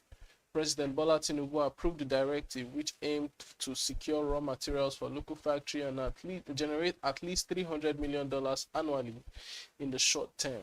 Vice President Kashim Shettima disclosed this decision at the presidential villa and said that Nigeria produces approximately 350,000 metric tons of shea yearly, yet earns less than 1% of global revenue, despite contributing nearly 40% of the global supply. The ban that is effective immediately and subject to review targets informal trade that drains over 90,000 metric tons annually and leave processors running at just 35 to 50% of installed capacity.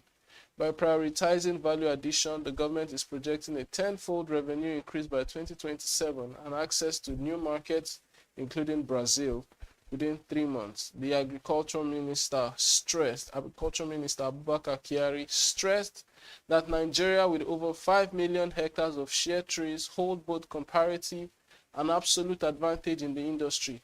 He noted that neighboring countries like Ghana, Burkina Faso, and Mali already restrict raw exports. With 90% of the pickers being women, the policy promises rural job creation, gender empowerment, and sustainable livelihood, while positioning Nigeria for a stronger share of the projected $9 billion global share market by 2030. We move on to the CBN that has fixed October 2025 as the deadline for banks to comply with the payment messaging standard. The Central Bank of Nigeria has directed all commercial banks, microfinance institutions, mobile money operators, and licensed payment providers to fully migrate to the ISO 20022 standard for payment messaging by October 31st, 2025. A circular signed by Rekia O. Yusuf, who is the Director of Payment System Supervision, mandates that all payment messages, domestic or international, comply with CBN and SWIFT specifications. Compliance validations begins on October 20, with institutions required to capture complete data fields, including payer, payee, merchant identifiers, and transaction metadata. Alongside this migration, the CBN introduced mandatory geotagging for all payment terminals to improve data accuracy and transparency. Terminals must feature geolocation services with double frequency GPS, registered with a payment terminal service aggregator, and integrate the National Central Switch Geolocation SDK. Only Android OS version 10 and above will be supported for compatibility. This directive requires geotagging of existing terminals within 60 days, while new terminals must be tagged before certification and activation. Location data captured at transaction initiation must be included in message payloads with strict adherence to merchant service classifications codes. Terminals outside the PTSA routing will not be permitted to process payments, reinforcing CBN's push for a secure, standardized, and transparent financial infrastructure. Then we move on to PENCOM, the National Pension Commission, that has recovered $4.57 billion from defaulting employers over 5 quarters. The National Pension Commission has recovered $4.57 billion from defaulting employers between the first quarter of 2024 and the first quarter of 2025, reinforcing its commitment to safeguarding workers' retirement savings under Nigeria's contributory pension scheme. Mr. Oguche Aguda, BC.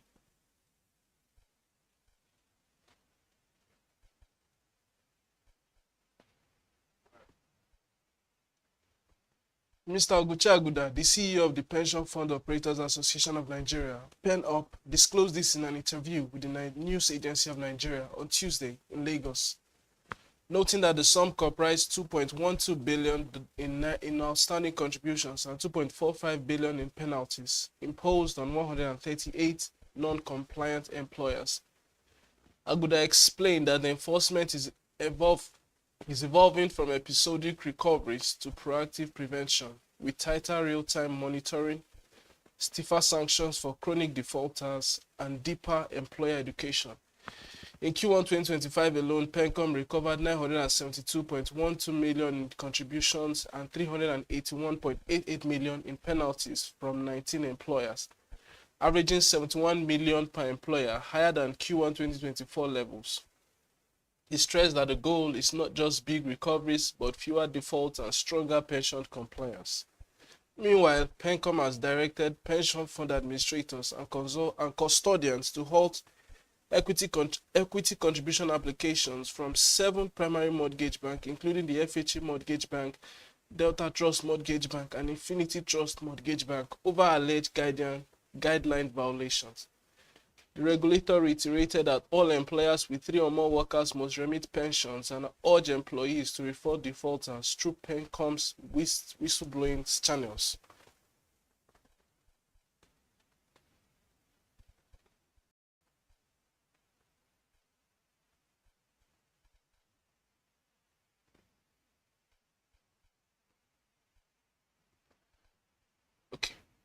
Then we'll move on to FCMB that topped the volume yesterday as the Nigerian stock market has now recovered above 141,500.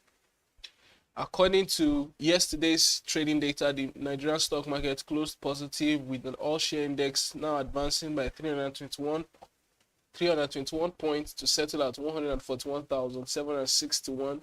That's about 0.23% percentage point increase from the previous close of 141,439 points. This marks the 3rd consecutive gain after last week's bearish run, bringing the year-to-date performance to 37.73%. Market capitalization rose to 89.7 trillion across 28,845 deals, edging closer to the 90 trillion milestone, while trading volume increased to 605 million shares from 591.2 million shares in the previous session. The top gainers were NCR and SFS Real Estate Investment Trust that rose nearly 10%. Then they were also followed by Berger, Beta Glass, and Cadbury. However, on the losing chart, we saw Legend Internet fall 10%, while Secure Electronic Tech, Curtix, UACN, and Deep Capital also posted sharp declines. In terms of trading activity, FCMB led with 89.2 million shares, followed by Veritas Capital, and Lafarge also dominated in terms of value with 1.6 billion naira in trades yesterday. Among the major players, we saw GTCO, UBS, Zenith, and Access Holdings all post modest gains, while First Holdco closed flat. International bureaus rose by 3%, but Lafarge also slipped by 0.41%. After the break, we return with the breakdown and the rundown from the market yesterday. Okay, let's take a look at how trading shaped up on the Nigerian exchange yesterday. So we start with the all-share index closing at 141,761.36 points, essentially gaining 321 points or 0.23%. That pushed the year-to-date returns to around 37.73%. The total traded volume yesterday was 605 million shares, and that with total traded value around 12.896 billion naira, approximately 12.9 billion naira. After yesterday's trade, market capitalization settled at 89.7 trillion naira. Then let's look at our gainers chart. We saw NCR, which is basically a company that powers ATMs across the country, rising by 10% to close at a share price of 11 naira 55 kobo. Then SFS Real Estate Investment Trust also went up by 9.99% to close at the share price of 301 naira 55 kobo. Beggar Paint was also a significant gainer yesterday. It went up just above 9%, 9.06% basically, to close at the share price of 34 naira 90 kobo.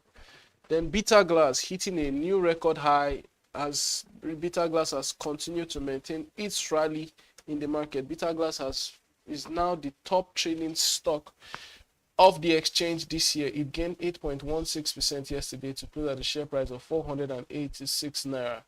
Cadbury also was a significant gainer yesterday. It gained 8.04% to hit a share price of 62 naira and 50 kobo. In terms of our losers, on the flip side, Legend Internet shed 10% to close at the share price of 5 naira 40 kobo.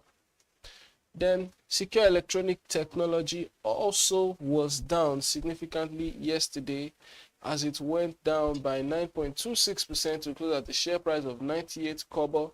Curtix Cables, Curtix PLC, the makers of the Curtix cables based in Onitsha, down by about, they were also down by close to 9%, down by 8.97% to hit a share price of 3 naira 55 kobo. UAC Nigeria, after the rallying of major part of August, the first 2 weeks in August, we saw UAC Nigeria rally significantly. It went down by 8.69% to close at the share price of 73 naira. Then Guinea Insurance also down by 8.05% to close at the share price of 1 naira 60 kobo. Then in terms of our most actively traded stocks, that's the highest traded stocks in terms of value and volume. The CFCMB 89 million shares in deals worth over 980 million naira. Veritas Capital Assurance 68.493 million shares in deals worth over 154 million naira. ICO Insurance also 36.153 million shares in deals worth over 152.5 million naira. Then we see they are followed by Secure Electronic Technology. That was the top, that was a significant loser yesterday. 27 million shares over in deals worth around 27 million naira. There was significant sell-off of Secure Electronic Technology stocks yesterday. The Mutual Benefit Assurance also saw significant action with about 23 million of its shares traded yesterday in deals worth over 104, close to 105 million naira. Then we move on to the global markets yesterday as the US equities closed edged up higher across all the major indices. The Dow Jones Index added 0.3%, the S&P 500 added 0.41%, while the Nasdaq Composite climbed by 0.44% yesterday. Over in Asia, the sentiment was weaker as all the major indices now fell. Nikkei 225 fell nearly 1%, the Kospi dropped 0.95%, and the Hang Seng Index lost a whooping 1.18 percentage point yesterday. In Europe, the FTSE slipped by 0.60%. In France, it shed 1.7%. That's the CAC 40 shed 1.7%. And the DAX index of Germany slipped by 0.5%. Let's go to the currency space. We've not seen so much of movement in the currency space. We are still in the corridors of stability. Naira edged closer. The Naira closed at 1,536 Naira to the dollar. The Naira gained against the euros 1,786 Naira to the euros, and it gained also against the British pound 2,071 Naira to the British pound. When we return, that's all we can take on the markets. But when we return, we're going to explore what happened in the NGX between July up until August, the first week of August. We're going to be talking about some of those actions and how investors, shareholders can key into the market at its current state. Stay with us. So we're going to be taking a look at some of the happenings in the market, especially with relation to most of the second half of the year. We're just in the second month of the second half, but this year, this half, we've seen quite a bit of dramatic movement in the market. First of all, in July, the all-share index delivered its most explosive monthly performance of the year, and probably the most explosive monthly performance since January 2024. In that month, the all-share index surged by 16.6%. There was a rush of optimism, and that rally did not stop there. By August 7, it continued up until August 7. The index powered through to the 146,000 mark. It's a mark that we were looking at the index looking to climb up to 150,000 mark, signaling something that would say, now the question is was it just an overheating phase, or it was more of a balanced rally? So now that's where we bring in Samuel Oyekomi, a research associate at Norembaja Group, who is going to help us unpack some of that heat, some of the hype, and some of the potentials that still exist. Good to have you here with us, Samuel. Yeah, good morning. Thanks for having me. Yes. So basically, we'll just we'll start with, so between July 1, August 7, between July 1 and August 7, we saw the all-share index rally over 22%. It went from, at least the market closed June 30 around 119,000 points, almost 120,000 points. But by August 7, we see that 146,000 points. So was that just like a textbook overheating, or is it that there's still some upside ahead, basically?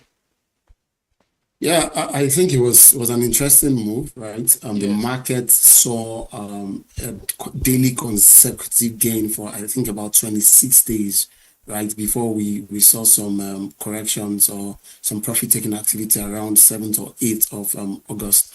And that's quite interesting because I don't think we've seen that in over 10 to 15 years, right, in the equity market. So it was interesting, and you would say it was in line with some of the things that has happened again in the Nigerian economy as a whole. Don't forget that we're coming from an era where there was FX liberalization, which allowed for foreign players to be able to easily come into the market and exit when they need to. That also had enabled some level of participation, both from FPIs and then from domestic players in the equities market. Then we're also coming from an era where a number of companies had recorded losses, right, from the FX devaluation 2 years ago, the likes of consumer goods companies, and some of which in the telecommunications industry also recorded significant losses on the back of huge FX devaluation loss. But of course, 2025, the anticipation was that many of these companies would start seeing a correction in terms of their books, right, and then would probably churn out positive numbers.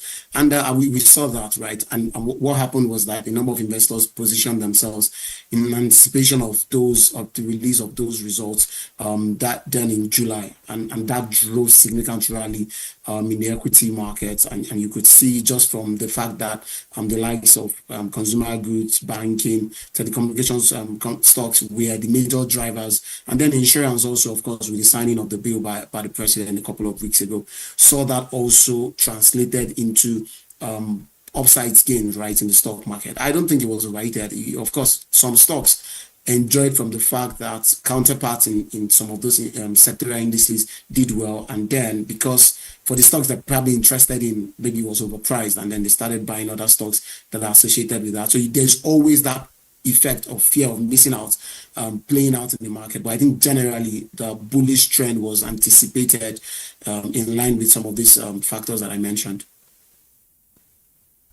Before we came on the show, you told me something that you were not going to give any buy recommendations. You said something like that.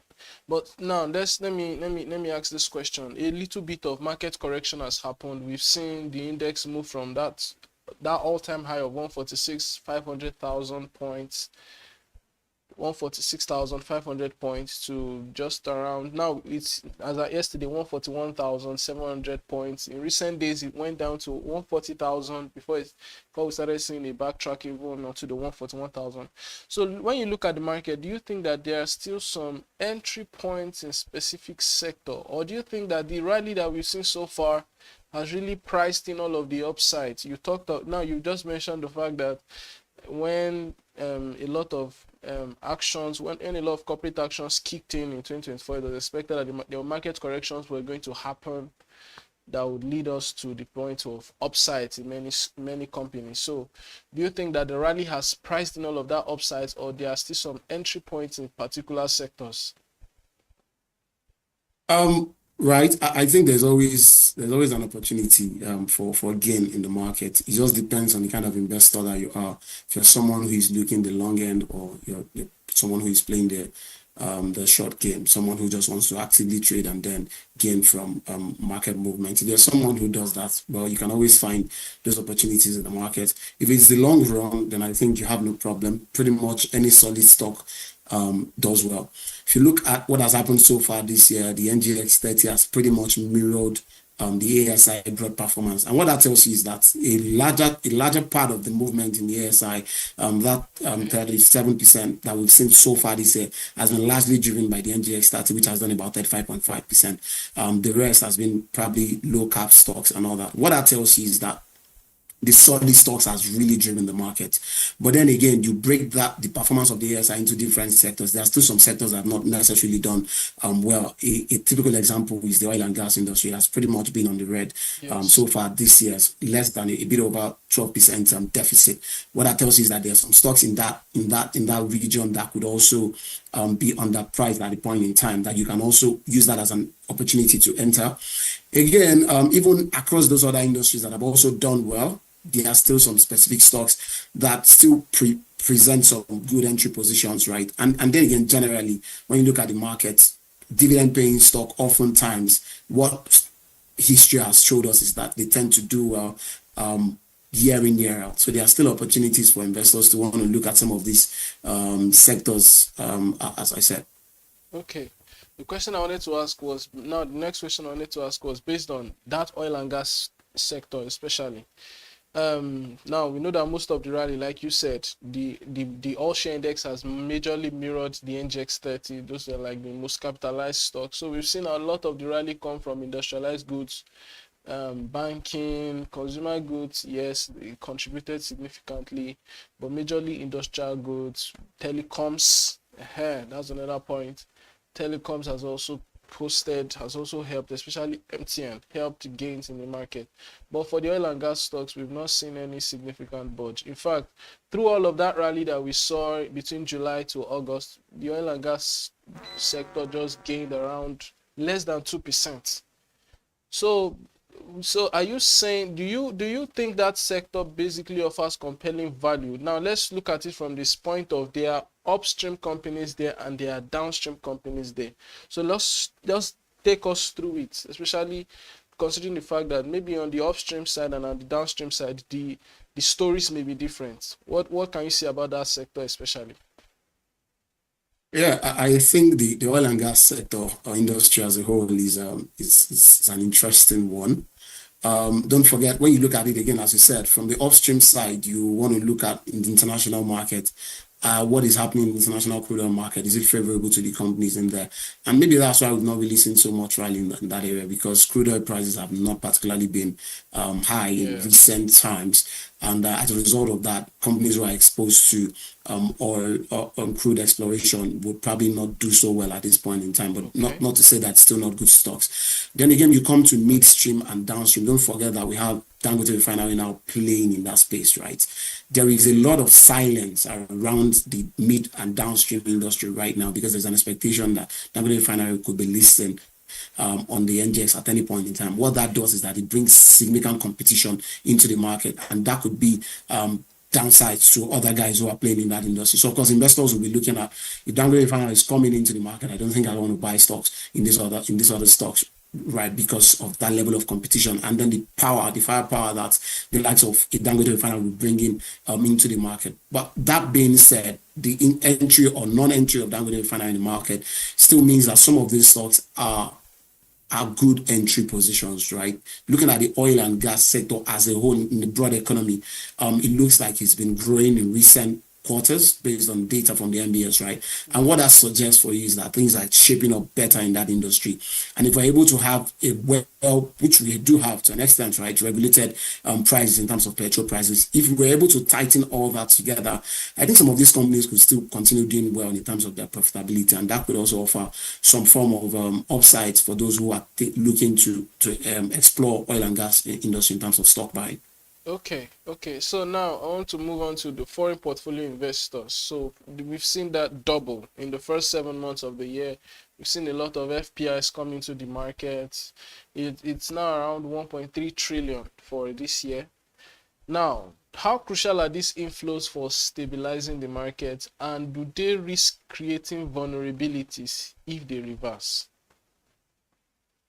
Well, so for me, I would not think about reversing right now, because looking at the market, what we have also seen is that the more entry that we are seeing from foreign portfolio investment, the more exit we are also seeing. So it means that free flow of FX that the CBN reform brought about last year or 2 years ago has made it easy for FPIs to be able to come into the equities market and then leave at will at any point they want to do. And that has not really caused any form of shock in the market.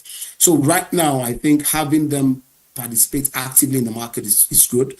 So far, the first 7 months of the year, they've contributed about 21% to the general market. That's compared to about 19% from last year. I think that's quite significant. But then again, I would like that we look at that number is actually a function of both entry and exit. And those exits have not been significant enough to cause any form of damage in the market. I think what I would find interesting is the fact that locally we are having a lot more institutional and retail players participate in the equities market, and that has also driven significant increase in terms of the market. I think almost every day, at least one Nigerian reaches out to an investment advisor to ask, what stock should I buy? It means that we are having more Nigerians being interested in participating in the equity market. And I think that's good. So where we have FPI is good for FX stabilization in terms of the general macro. But for the stock market, I think we are having a lot more domestic in terms of retail and institutional players participating actively. That's good. The FPIs also participating is also good for the market. But then again, I don't think there's any risk at this point in time, because even right now, as they are coming in, they are also moving out at will, and that hasn't had any form of shocks on the market. Okay. Now we've talked about the fact that you just made mention of the fact that a lot more Nigerians are now paying attention to this market and are paying attention to what's going on there. The one thing that is there that we can agree upon is the fact that in Nigeria, a market rally does not necessarily translate into economic development. Well, so you can't really track the performance of Nigeria's economy, Nigeria specifically, on the performance of the stock market. What policy steps can we use to bring a synergy between these two things together? Yeah, so generally, right, you would always say that the stock market is a barometer for measuring the performance of an economy. And I think, rather compared to what you've said, I think the NGX mirrors to a large extent how the economy is perceived. But of course, I agree that we need to do a lot more to ensure that that gain that we are seeing in the equity market translates into broader growth in terms of the economy. And one of the things we need to do right now, I think the number of companies we have listed in the NGX is around the region of 149 to 152 companies or thereabouts. And when you again break that down, you realize that about top 20 of that market accounts for pretty much around 80% of the entire market. It tells you that the market, as large as it might look, is controlled by few. So what we need to do is to ensure that we have a lot more businesses have the power or the opportunity to be able to list on the market. And then beyond listing, because what listing the market does for companies is that it helps them to raise capital. Right now, the cost of raising debt capital for businesses is very high.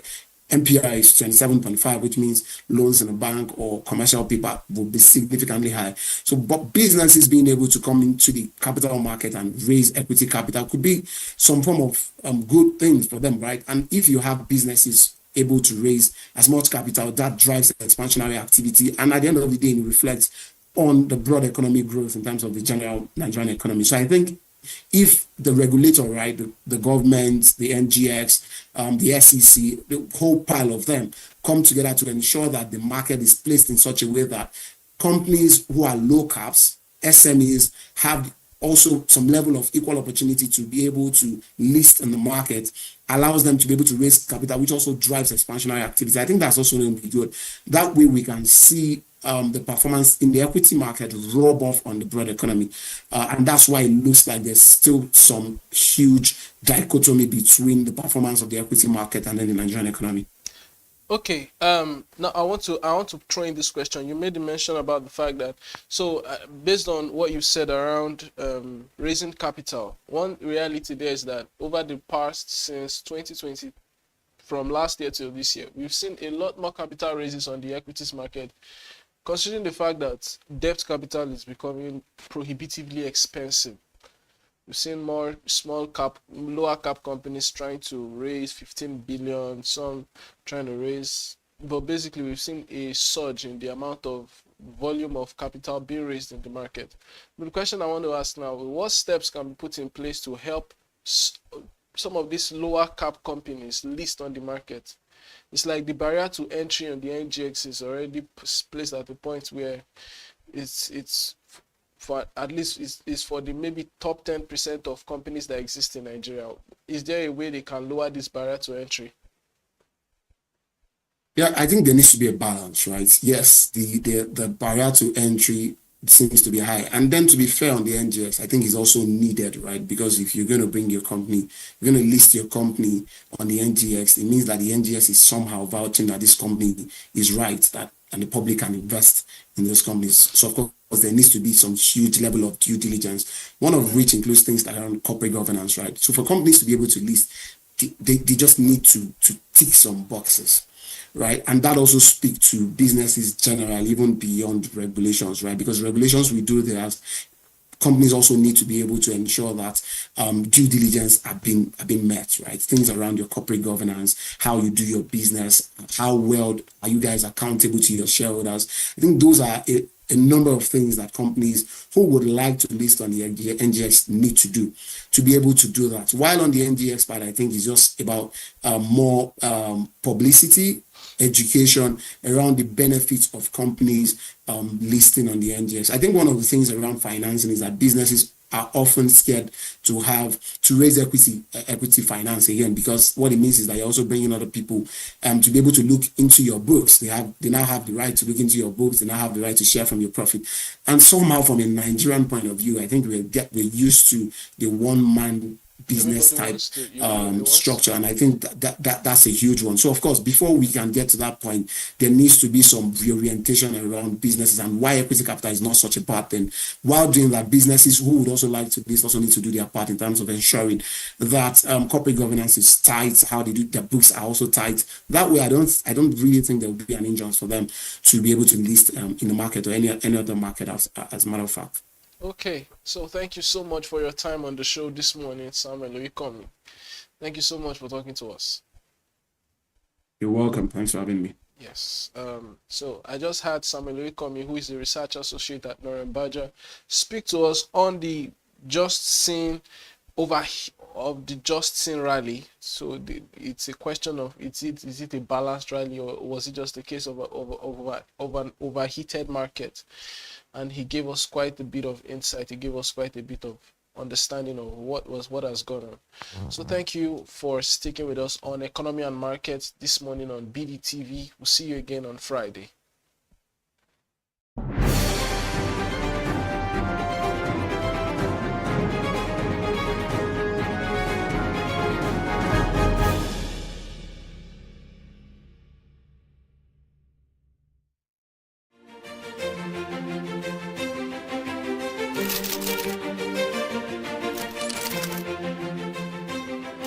I am, of course, a great admirer of the impeccable credibility, professionalism, and business savviness of BusinessDay.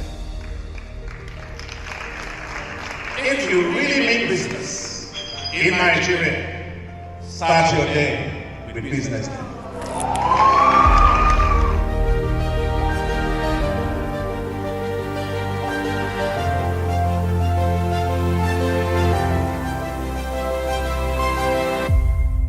Business Day is West Africa's leading provider of business intelligence and information, delivering premium content across diversified media platforms, including online, mobile, and print. Since its inception in 2001 with a weekly newspaper production, Business Day has expanded its reach to provide exclusive content accessible through print, mobile, and online channels. Our premium offerings are further enriched with syndicated content from esteemed sources like the Financial Times, The Economist, and the Harvard Business Review. At Business Day, our mission is clear: to be the foremost provider of business and financial content, empowering readers to make informed decisions in Nigeria and Africa.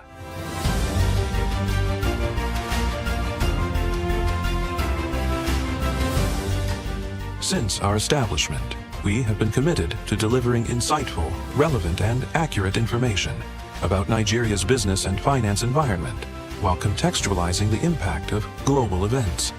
We monitor the stock market, analyze the companies driving it, and report on government policies and their economic implications.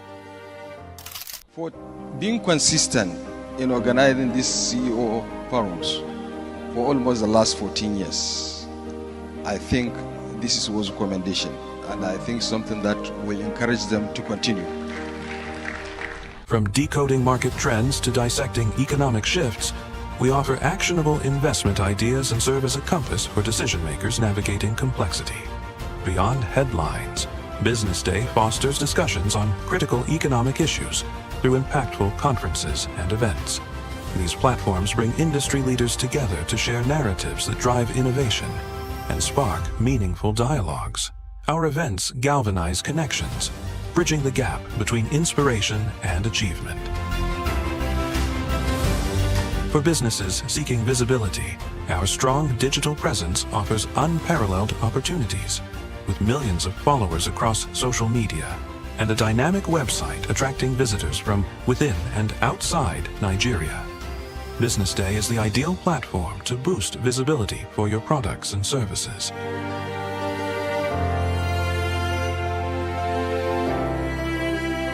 If you're looking for in-depth analysis and expert opinions on Nigeria and Africa's business landscape, Business Day is your guide.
The federal government nets 393 billion naira from Dangote 9 orders. Access Holding names Innocent Ike new GMD and CEO.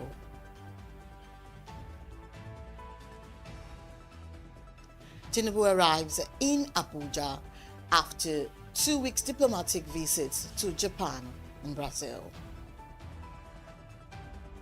White House fires CDC director. Tottenham Hotspur register interest in RB Leipzig midfielder and Chelsea target. And now let's begin the news in Nigeria. Before we go on, my name is Destiny Momo. Let's begin the news in Nigeria, where 10 companies listed on the Nigerian exchange remitted a total of 392.7 billion naira in income taxes to the federal government in the first half of 2025, up from 338.3 billion naira in the corresponding period of 2024, marking a year-on-year increase of 16.1%. The companies, based on the condensed consolidated statement of profit or loss and other comprehensive income for the period ended on the 30th of June 2025, recently filed with the Nigerian Exchange Limited, including Dangote Cement PLC, Nestle Nigeria PLC, Lafarge Africa PLC, Boa Cement PLC, International Breweries PLC, Julius Berger PLC, Nascon Allied Industries, UAC of Nigerian PLC, Cadbury Nigeria PLC, and Dangote Sugar Refinery PLC. And the Dangote Cement PLC emerged as the largest contributor to the tax pool, remitting 209.6 billion naira in the first half of 2025, up from 103.1 billion naira in H1 2024. The company's tax payment nearly doubled, a 103% increase, underlining the scale of its operations and its central role in supporting government revenue. And now moving on, Access Holdings PLC has appointed Mr. Innocent Ike as its substantive group managing director, chief executive officer, effective August 29, 2025, following regulatory approval. The announcement, contained in a statement released on Wednesday and signed by the company secretary Sunday Ekwochi, comes hours after Roosevelt Ogbonna resigned from the company's board in compliance with new corporate governance rules issued by the Central Bank of Nigeria. Ike takes over the Bolaji Agbede, who has steered the company in acting capacity for the past 18 months after the death of former group CEO Herbert Wigwe in 2024. According to reports, Agbede will now return to her role as Executive Director, Business Support. And still on, President Bola Tinubu has arrived Abuja after about 2 weeks of intense diplomatic visits to Japan and Brazil. The president departed Abuja first to Japan to attend the 9th edition of the Tokyo International Conference on Africa Development. The K9 later engaged in a state visit to Brazil, focused on strengthening relations between Nigeria and Brazil. President Tinubu arrived at the presidential wing of the Nnamdi Azikiwe International Airport, Abuja, at exactly 1:30 a.m. on Thursday morning and was received by top government officials. During the trip, Nigeria and Brazil signed about 5 memorandum of understanding covering several areas including energy, agriculture, and security. And now to end the local news, Governor Bala Mohammed of Bauchi State on Wednesday announced that the state has achieved over 70% budget execution for the 2025 fiscal year, with revenue generation surpassing initial projections. Speaking at the State Executive Council meeting in Government House, Bauchi, the governor described the performance as a sign of robust fiscal outlook and a promising economic future for the state. He credited the progress to strict budgetary discipline and prudent financial management, stressing that education, health, and agriculture remain priority sectors in his administration's development agenda. Mohammed also disclosed that the government is pursuing strategic partnerships with international development agencies to attract resources and technical expertise to accelerate key projects. And now on the foreign scene, the White House says it has fired the director of the U.S. Centers for Disease Control and Prevention, CDC, Suzanne Monarez, after she refused to resign on Wednesday. According to reports, she was not aligned with the president's agenda and has been removed from her position in the health agency. Meanwhile, the U.S. Health Department earlier announced her departure, which prompted a statement from Dr. Monarez's lawyer, who said she had not been told of her removal and she would not resign. The department revealed she was being targeted for refusing to rubber stamp on scientific reckless directives and fire dedicated health experts and accused Health Secretary Robert F. Kennedy Jr. of weaponizing public health. And also the U.S. Federal Emergency Management Agency has reportedly suspended a number of staff who criticized their agency's direction under U.S. President Donald Trump. The staff is said to have been among those who recently signed an open letter castigating Trump officials over courts and alleged interference, warning that another national catastrophe akin to Hurricane Katrina was possible. According to reports, more than 20 employees were told on Tuesday that they had been put on administrative leave. A FEMA spokesperson revealed that the agency's obligation was to survivors of disasters, not to protect broken systems. And now moving on to sports news. Tottenham have registered an interest in Arable Leipzig midfielder Xavi Simons. The 22-year-old has held talks with Chelsea throughout August, but the West Londoners have stopped short of making an official bid. And this has reportedly left open the possibility of rival moves, with Spurs believed to have joined Bayern Munich in expressing an interest for the Netherlands international. Spurs are also targeting an additional number 10 after missing out on Eberechi Eze and Morgan Gibbs-White. And now to end the news, Manchester United boss Ruben Amorim said his team were completely lost as they slipped to a shambolic Carabao Cup defeat at Grimsby following a marathon penalty shootout. The loss against a League Two opposition marks a new low for the Premier League side under Amorim. United, who trailed 2-0 after 30 minutes and could have found themselves 3 goals down in the second period, lacked any rhythm in an abject showing before Brian Mbeumo and Harry Maguire delivered live goals to take the tie to penalties. However, after Matthews Koa missed the opportunity to win the shootout for United with final kick of regulation 5, every subsequent player scored until Mbeumo hit the bar to settle the shootout 12-11 in the host's favor. Now this is where we wrap it up this afternoon on Business Day TV News at noon. I am Destiny Mama. Stay tuned.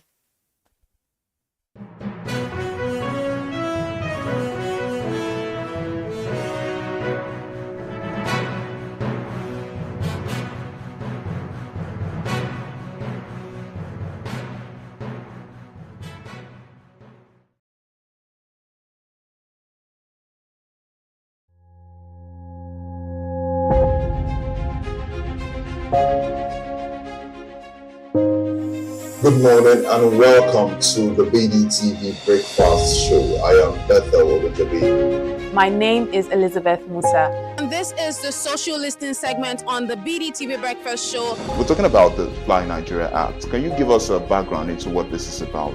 We are here today on the streets of Lagos, Nigeria, to gather opinion about a pressing issue. I go look at the cost of petrol. We get very Nigeria with the suffer. The income is not really increasing, but the prices of items are increased. Nothing like service again, no. you only pray for that money to even reach you that month. There's a lot of high pressure, a lot of stress, there's a lot of high targets to be met. I was quite strict. In my mind, I said, moving from my hand, my picking go spoil.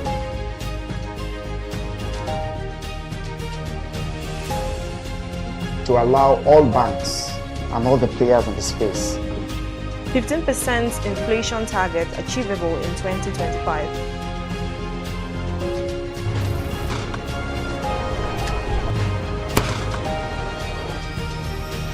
The command and vision philosophy of both the Chief of Defense Staff, the Chief of Army Staff, and indeed all the service chiefs.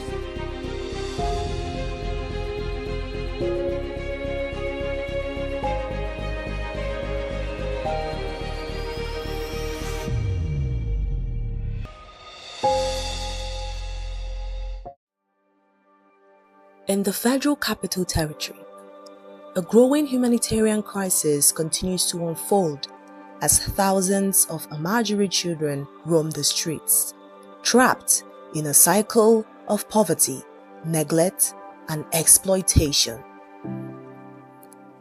A visit by Business Day to areas like Gwarimpa and Jabi reveals the silent suffering of these children, young boys sent from northern Nigeria to study the Quran, now left to fend for themselves in harsh urban environments. The Amajiri system, which dates back centuries, was originally a community-based Islamic educational practice in northern Nigeria. Under this system, young boys known as Amajiri were sent to study under Islamic scholars, often far from home. Traditionally, the local community supported the scholars and their students, but over time, economic pressures and the erosion of social safety nets have transformed this once respected institution. Today, many Amajiri children end up begging on the streets to survive. Ahmed, a 15-year-old Amajiri from Zaria, Kaduna State, shared his story with Business Day television. Sunana Ahmad. Shekaranka nawa? 15. Yes. Ina kake zama? Ni nan gidan bolan daji. Gidan bolan daji. Okay, kai da wa kake zama? Ga su nan tare da yan uwana da ugana.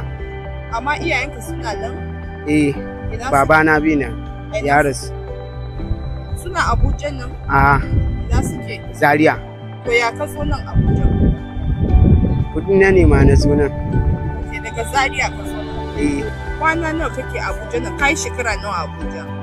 Ko rabin shekara ban yi ba nan. To in kai ciwo ya kake yi? Kana zuwa asibiti ne? Ko kuma kana zuwa ina ne ka samu ajiya? Kai kaman kai ciwon shawura. Yare kemis nake zuwa. Okay. In je in sai magani. Na saya sai in sha. Me kake yi? Ni bola. Eh? Bola. Okay. Nawa kake samu a rana? A wannan sai sati muke auna. Okay. Nawa kake samu? 10,000. 10,000 a rana? A sati. Okay, a sati. Kai ne kake da biro din? Ko kana haya ne? Ina bugu ne wannan. Oh, okay. To ya kake yi? Bola muke bi. Sai ka je ka sai da shi. To me kake so gwamnati ta yi maka? Ta taimake mu daina wannan abin da muke yi. Mu koma wajen iyayen mu lafiya. Okay. Kana zuwa makaranta? A'a. Kana sana'a ne? In an ce ka je makaranta yanzu za ka je? Ka taba zuwa makaranta? Allura Islamiya ba. His experience is all too common. Without proper supervision, education, or welfare, many Amajiri become vulnerable to exploitation and abuse. The FCT administration acknowledged the crisis in 2022, announcing plans to engage at least 1,000 street children in vocational training programs aimed at economic empowerment. However, progress has been slow, and many children remain outside the reach of any meaningful support. In November 2024, the federal government launched the Back to School initiative targeting Amajiri and out-of-school children in the FCT for enrollment into formal education. While the initiative marks a positive step, gaps remain in quality education, consistent funding, and holistic support. We want to learn skills, said Salisu, a 14-year-old from Kaduna. With skills, we can earn a living and not have to beg. Gwamnati suna su taimake ka, me kake so a yi maka? A kalle ni mana. Ko kana jin kunya ne? Eh? Wa me kake so gwamnati ta yi maka?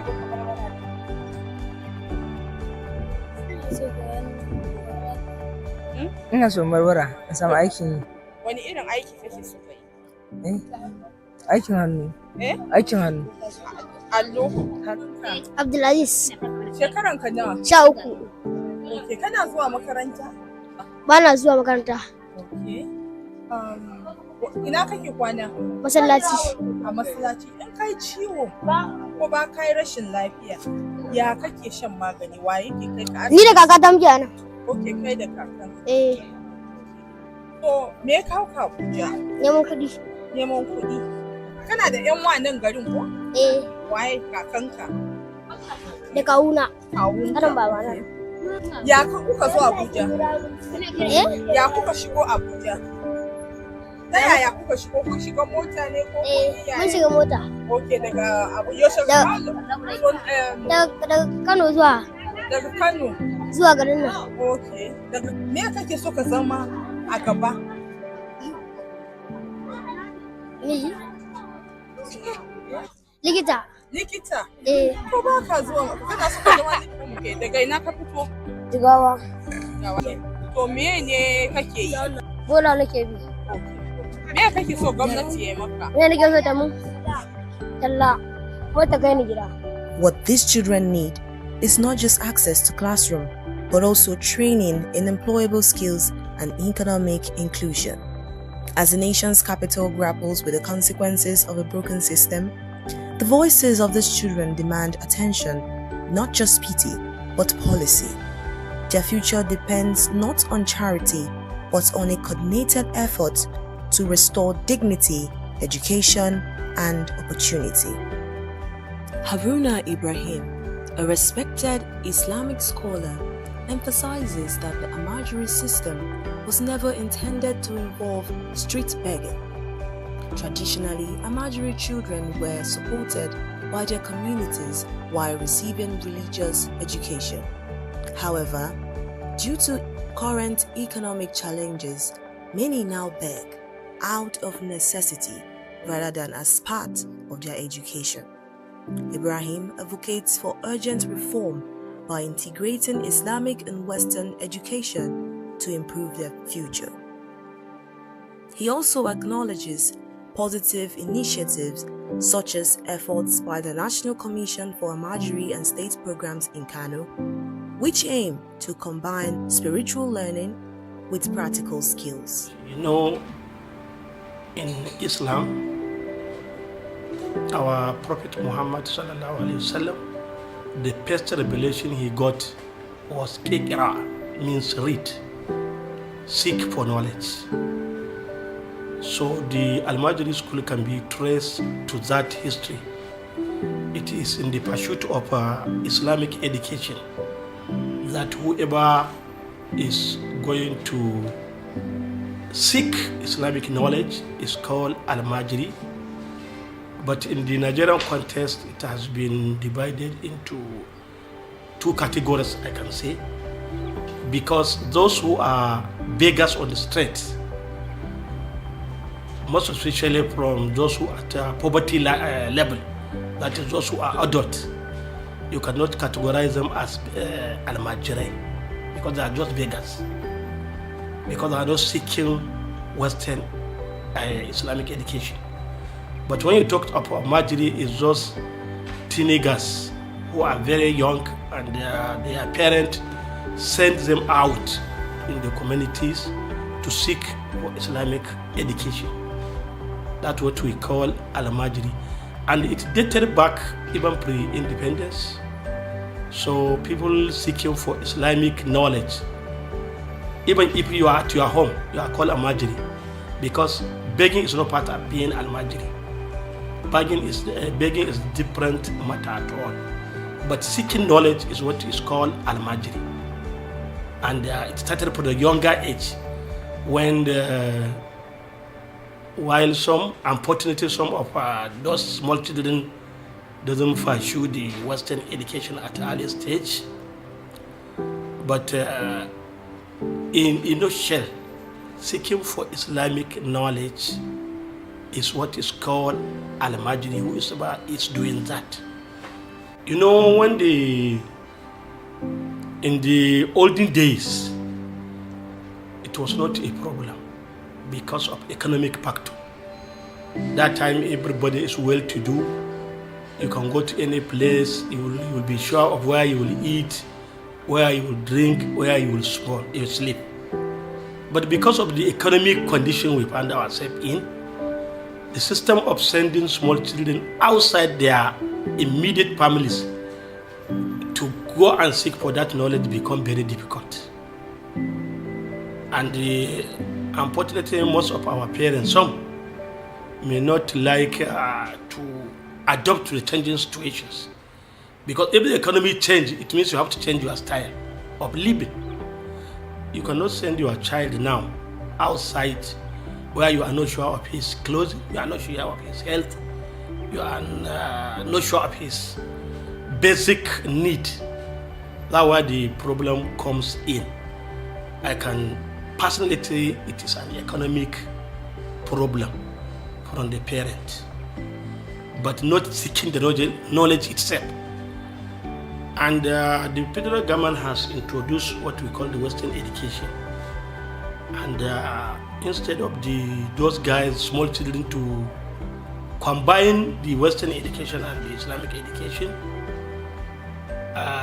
most parents, maybe out of ignorance, ignores that and send them to only Islamic education without combining it. And the society is changing.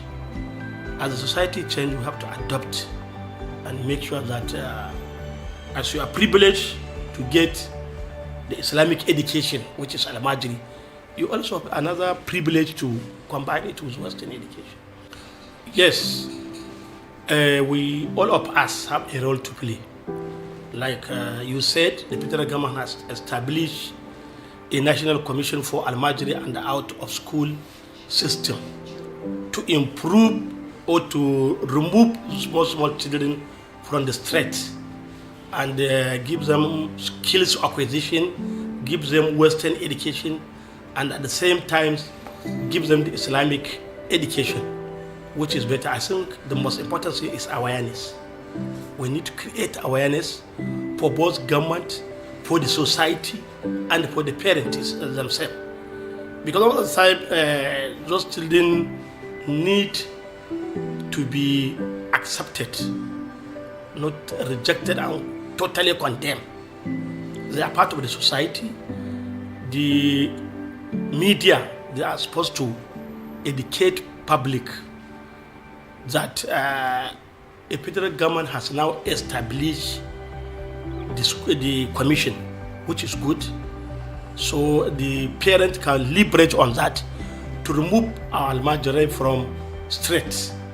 But like I told you, it's not all the Al-Majris, even the other Al-Majris, those at the poverty line, that is adolescent, the federal government the government at various sub-nationals also established social system where you don't need to go and beg. You can go and enjoy those social systems the government provides.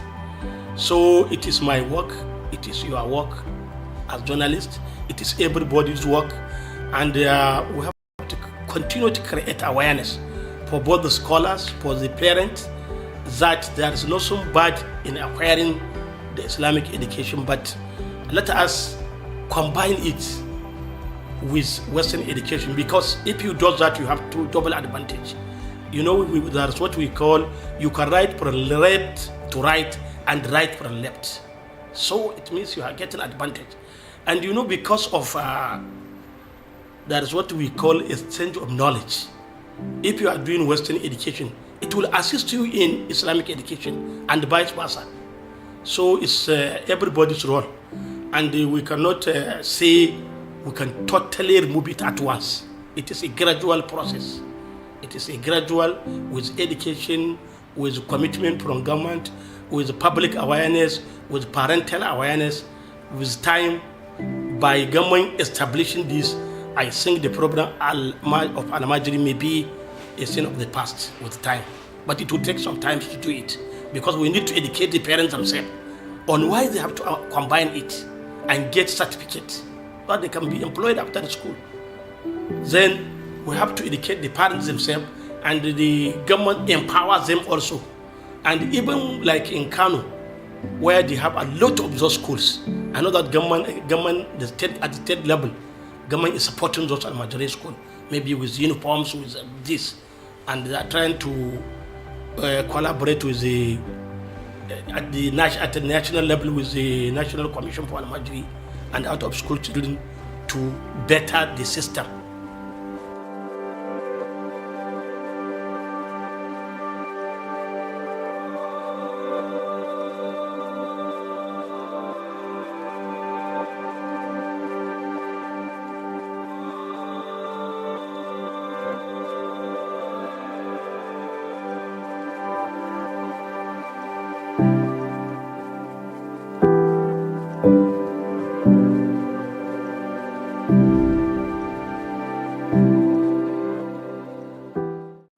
Every year, residents in Lagos cry out for help during the rainy season when the terror of flooding begins. Evacuation alerts are sounded, mitigation efforts announced, yet for some residents, the task of moving is harder than going with the flow of flood. We are here on the streets of Lagos seeking insight from individuals who are experiencing this tough period of flooding and who will bail the cats. Our citizens are really cause the flood. Government really stay with us here now. If we chop something through here inside gutter, things many things they solve. We waiting for street for the Agungina who the customer. So doesn't concern government inside there. I will blame the citizen because number one, we the citizen we are not trying because you drink bottled water, you throw it on the road, you chop biscuits, you throw it on the road, anything you throw it on the road because you are not even picking the dirt. You don't know how they don't used to pick the dirt. That is why you just do it anyhow. You throw it anyhow. Before you know, water will gather it to go and drop it somewhere. Before you know, that started flood. So before you know, everywhere flooded. The government no do anything for the flood in this Lagos. The way where me at see, because at least every 3 months, government are supposed to make sure they come out the gutter and make sure the gutter they need. Because when gutter block, that is why the water cannot flow out. And most of the gutter where they build now, and at the gutter is holding this gutter where they don't build. Government supposed to maintain the gutter and make sure they build the gutter again. Because I'm hope that this gutter, it don't more than 10 years where they build gutter, but it's not supposed to be like that. Local government, chairman, supposed to do something against the gutter because of this. The road of the local government chairman. For me, maybe government to find maybe solution for anything they can do because this flood is a long time, I don't even know maybe it can come to an end. It might be impossible to eradicate flooding in neighbors. However, it can be reduced drastically with the right policies, infrastructure development, and community efforts. You know, it's a collective effort because there's shared responsibilities between the government and the citizens. Not just the citizens, even the residents, because you can be a resident and not a citizen. Now, on the path of the government, let's look at urbanization. I know there are already existing policies, like not building on the drainage. And there's one recent one where the whole fluffy takeaway pipe was banned by the Lagos state government because each time it rains, you find out that there are a lot of these obstructing both the drainage and the waterways. So governments can actually look at this part by making some good policies, just like the one they've made to eradicate such an attitude of the citizens. Then the part of the citizens, you know, I've always said it, that is a shared responsibility. And from the part of the citizens, we have very funny attitudes if you look at the streets of Lagos today, or most areas today, you find out that some bloggers or some philanthropists call out the government because of refuse. Some of us have very ill attitude. We dump refuse everywhere we see. Not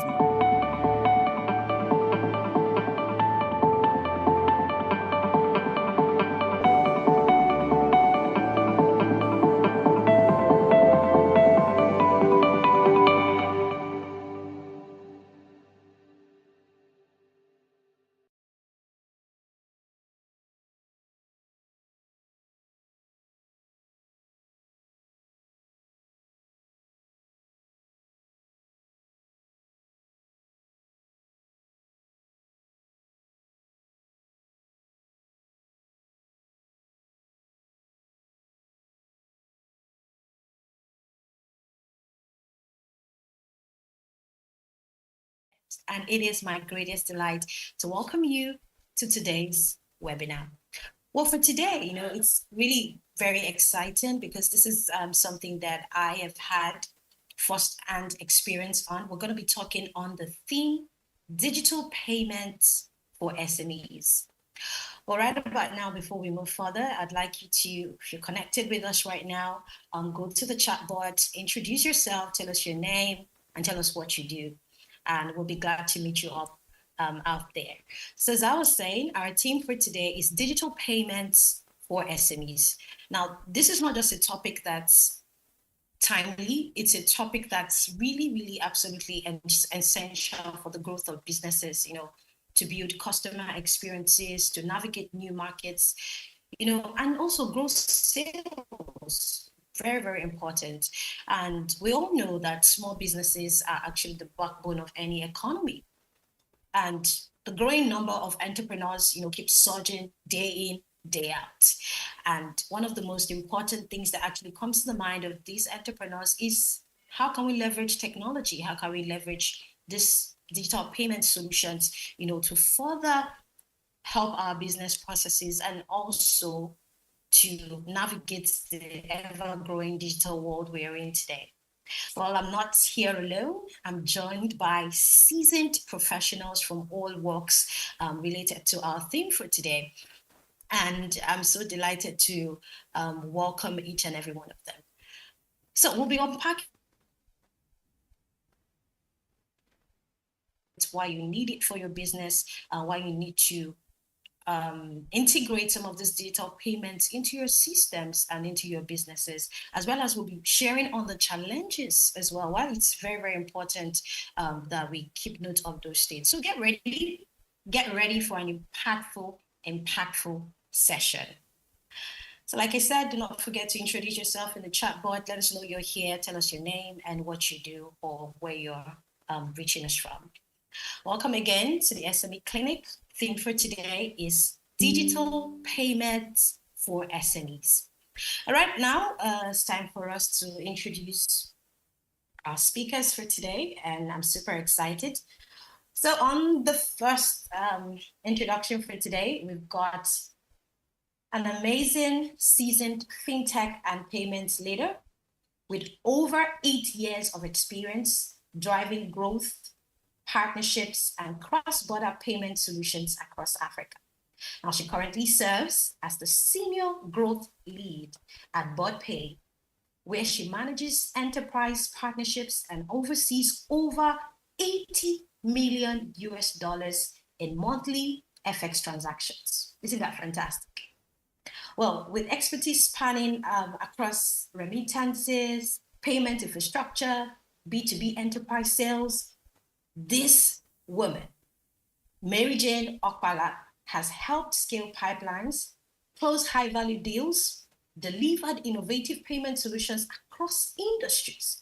She's a trusted voice in fintech growth and strategy. She's passionate about enabling seamless financial access and building infrastructure that powers Africa's digital economy. It is my greatest honor, my greatest delight to introduce to you our viewers today, the amazing, the fantastic Mary Jane Okpala. I could literally tell the smile on her face whilst I was making the introduction. Please say hello to our viewers today. Hello, everyone. It's a pleasure to be on here today. Thank you so much, Happiness, for that introduction. That was beautiful. Thank you so much. And I'm so sure we're going to have an amazing time. Well, following up next, a very fantastic, distinguished Pan-African business leader. He has carved a formidable niche at the intersection of digital infrastructure, financial services, and even social impact. Now, he currently serves as the Sales Manager, West Africa, Digital Infrastructure and Managed Services at Interswitch. He has led regional expansion efforts that have scaled, secure, efficient, and inclusive digital technology solutions across multiple African markets. Now, his leadership has enabled the successful deployment of core digital payment systems across Nigeria, Ghana, Kenya, Zambia, and beyond. Well, his initiatives continue to redefine the technological foundation of Africa's payment ecosystem. Ladies and gentlemen, if it isn't a should I call him a multi-border professional, please let's make welcome as we introduce Chizorum Amagu. Chizorum, please say hello. Hello, thank you so much for the introduction. I'm very delighted to be here. Thank you. Fantastic. So you see, when we said that the lineup is fire, we meant it. Well, following up next is our next speaker. He is a seasoned financial services executive with over 18 years. You know, we always say the older, the finer and better it gets, right? Not just with wine, with experience as well. Well, he is an experienced financial services executive with over 18 years providing digital payment services across Africa. As Senior Director for Sub-Saharan Africa at a global payments company listed on the London Stock Exchange. Now, he drives market strategy and partnerships. Also, he supports regulatory engagements across the diverse markets. His experience spans 3 Pan-African banks, a Pan-African card scheme, and a global digital lender. Fantastic. Well, he also holds an executive MBA from the Lagos Business School and an international business degree from the United States International University, the USIU, in Nairobi. He has been certified as Project Management Professional, PMP, since 2014 and holds a few Six Sigma certifications. Woohoo, somebody say fire. Well, Mr. Ganiyu mentors fintech founders, technology sales and partnership experts, helping shape the continent's next generation of change makers through dynamic leadership and deep market insights. He continues work with others to redefine how Africa transacts, connects, and builds our future. Ladies and gentlemen, wow. Please, we introduce to you right now the amazing Ganiyu Odewale. Hello, sir. Happiness. Hi, Happiness. Thank you for the wonderful introduction. I couldn't believe you were talking about me. Of course. So good to have you here. Well. Moving on is another phenomenal woman. She is a visionary media entrepreneur, certified digital marketer, and social impact advocate, very passionate about using storytelling to drive change.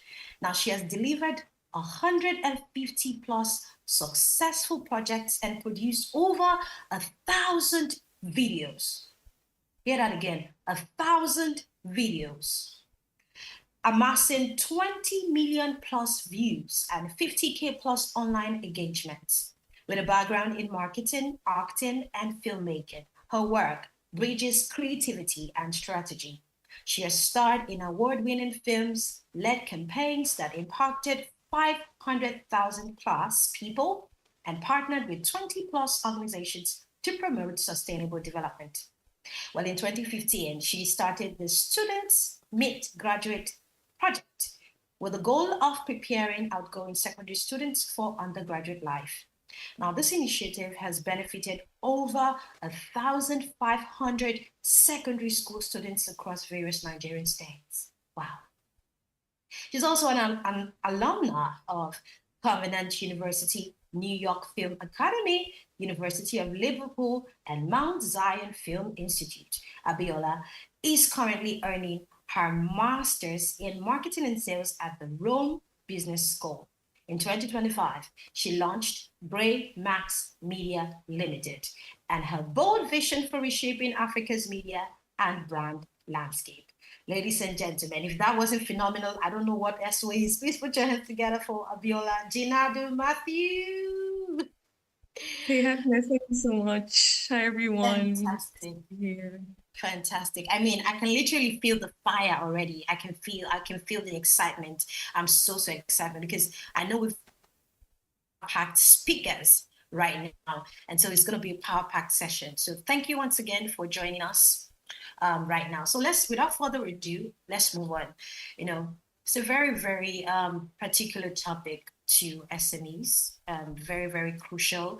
I mean, we're seeing a fast surge of payment solutions, you know, keep coming out. And in fact, after the cashless policy, you know, being enacted by the CDN and, you know, the COVID era, you know, so many businesses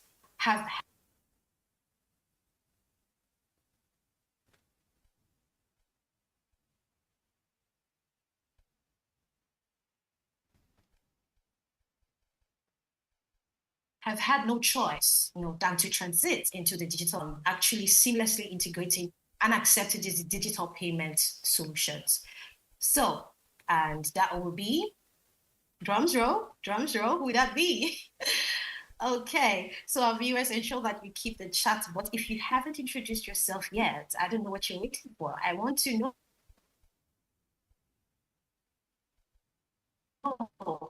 where from.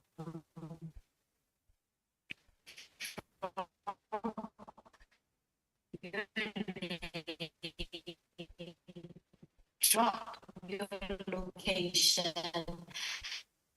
as well. Okay, please let's make welcome. You're amazing. Thank you so much. Over to you now. Okay, did everybody hear me clearly?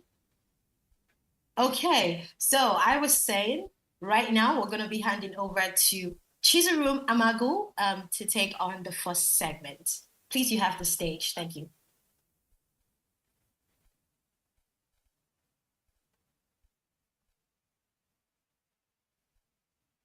Okay, thank you. I'm going to be sharing now. Give me a minute to do this.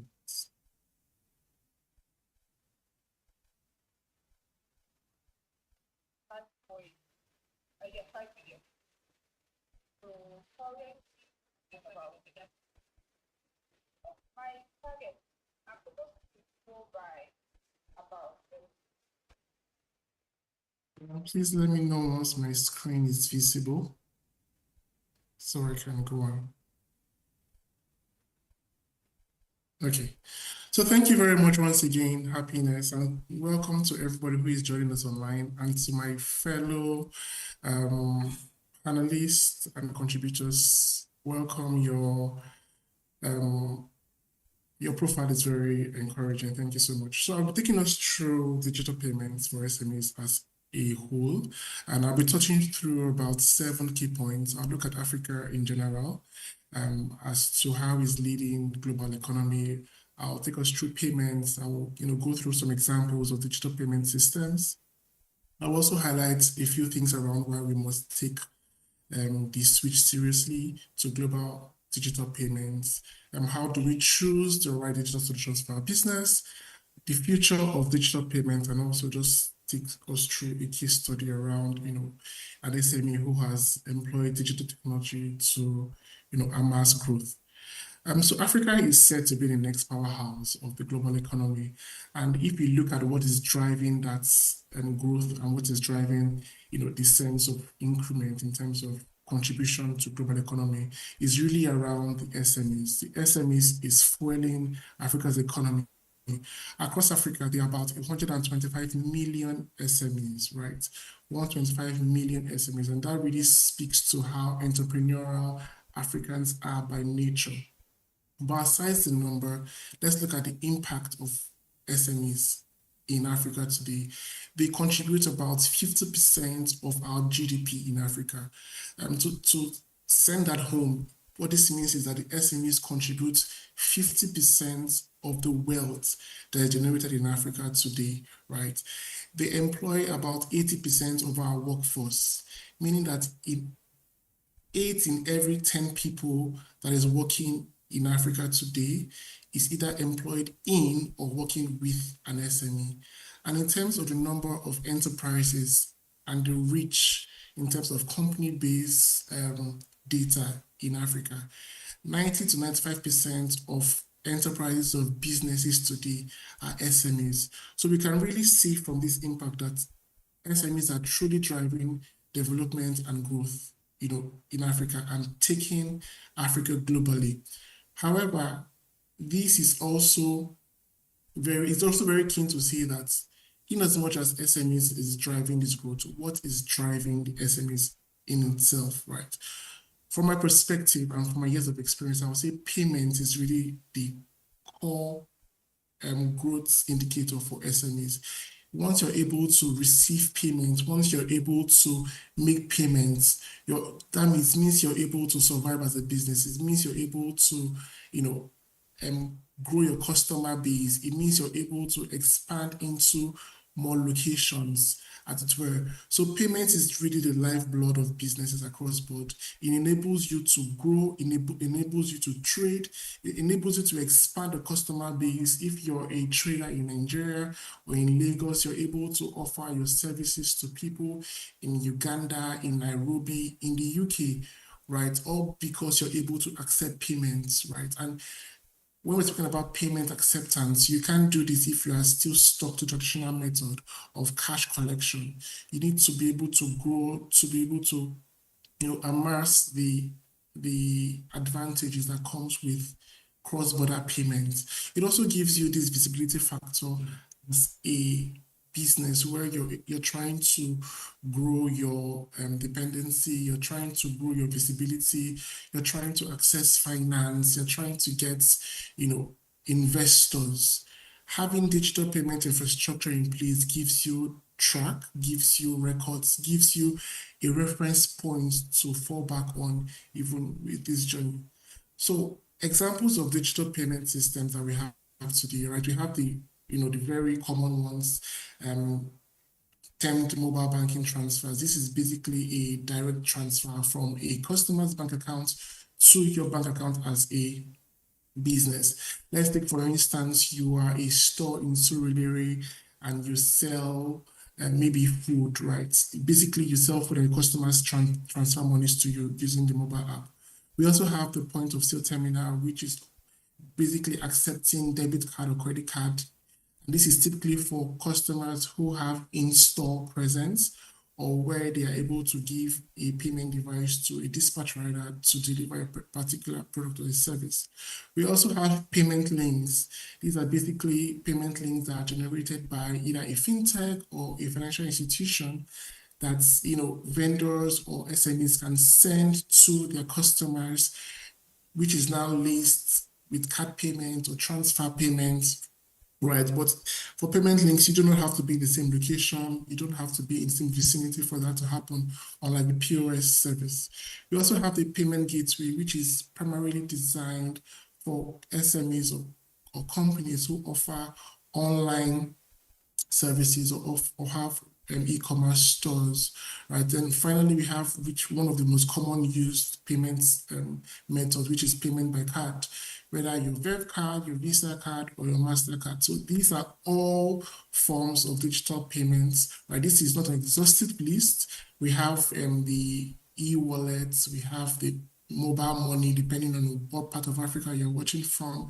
So this is just to say we have an array of solutions when it comes to digital payments, right? You may be asking today, why do I have to offer digital payments? Today I'm a business and my customers pay me with cash and I'm fine with it. My business is doing well. Why do I have to make this switch to digital payments? First of all, you need to understand that customers want convenience, and most times customer convenience would equate to more sales. Think of yourself as a buyer. You walk into a store and you have your debit card in your hand, and you're trying to purchase something, and the representative is saying to you, you can only make payments with cash. And I tell to them, I want to buy and I have my card. Why do I have to pay cash, right?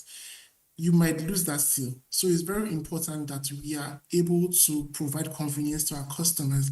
And most often than not, customers prefer when you provide them with multiple options for payments, so they're able to choose. And like I said, once a customer feels convenient, once they're convenient, it equates to more sales.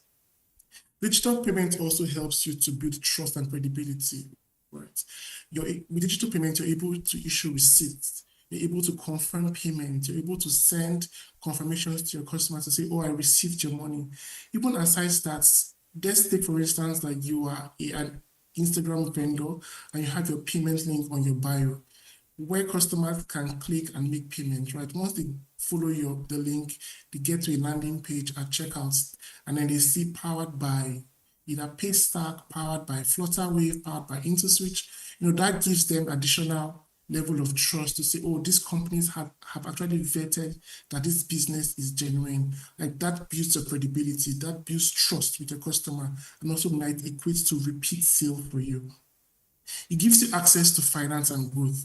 With digital payments, you leave with you digital records, you leave digital rails that financial institutions can verify when they want to qualify you for loans, for grants, for investment, for partnerships, right? Every payment that is done digitally leaves you a trail or a digital footprint where, these institutions can verify and use in qualifying you for even, finance or growth opportunities for you. You're also able to make data-driven decisions once you're onboarded on a digital platform. And this is because with digital payment system comes data. You're able to spotlight when during the day your customers are making the most purchases. You're able to spotlight what particular solutions or what particular products are selling the most, what your customers are interested in. With this data, you can now start to make smarter decisions when it comes to choosing inventory, when it comes to choosing your staff, training opportunities that will help you grow your business, right? Also, it also speaks to cross-border growth. You're now able to sell across various geographical locations, not just focusing on your particular solution. Meaning that as a clothes vendor, you sell clothes, your customers in UK can now purchase from your service. So how do you choose your right digital solution for you? First of all, you need to understand what your business needs. Are you an e-commerce business? Are you an on-prem solution provider where your customers need to come to you? Depending on your business model, you can now make decisions as to what's the best solution would work for you. Do you want to offer solutions to customers outside your vicinity? You also have to evaluate your customers' preferences. In looking at your target audience, what would they prefer? If you're serving a student-based target, for instance, you would know they want to pay with their cards. They want to be able to come to your store to look at what they want to buy. If you're serving a high-end network customer base, they are more concerned about how credible you are and how trustworthy you are. So you're looking at using payment gateways that are vetted and trusted, right? You're also going to be checking for how easy is it to integrate these solutions to your existing systems, to your WhatsApp shops, to your POS system, to your website. How easy is it for me to integrate payment solutions to my existing solution? Because you do not want to, create more churn areas where customers are leaving because your systems don't work. Lastly, you want to be able to compare cost and fees. You don't want to take on solutions that have hidden costs, hidden charges, setup costs that you're not privy to. You want to ensure that your costs that is being explained to you is what exactly it is, and you can afford it for the long run, look at how settlement timelines, when do you get your money, within 24 hours, within a week, within a month. All those things are really, really important. Right? What's the future for digital payments across the board, right? Where do we see payments going so, and how can SMEs take charge? We've seen systems move from trade by barter to cash to cards. What we are seeing now is money itself being transformed. We're not having digital currencies.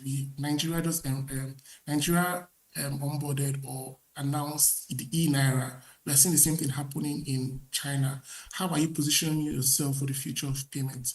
Tokenization, people want to pay with their wearables. They want to pay with their phones. They want to pay with their smartwatches. They want to pay with their cars, right?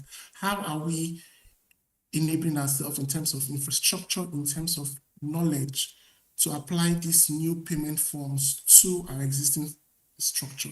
Then we'll talk about embedded finance, where you're able to offer additional value at the point of payment. You want to give your customers access to finance, to loans.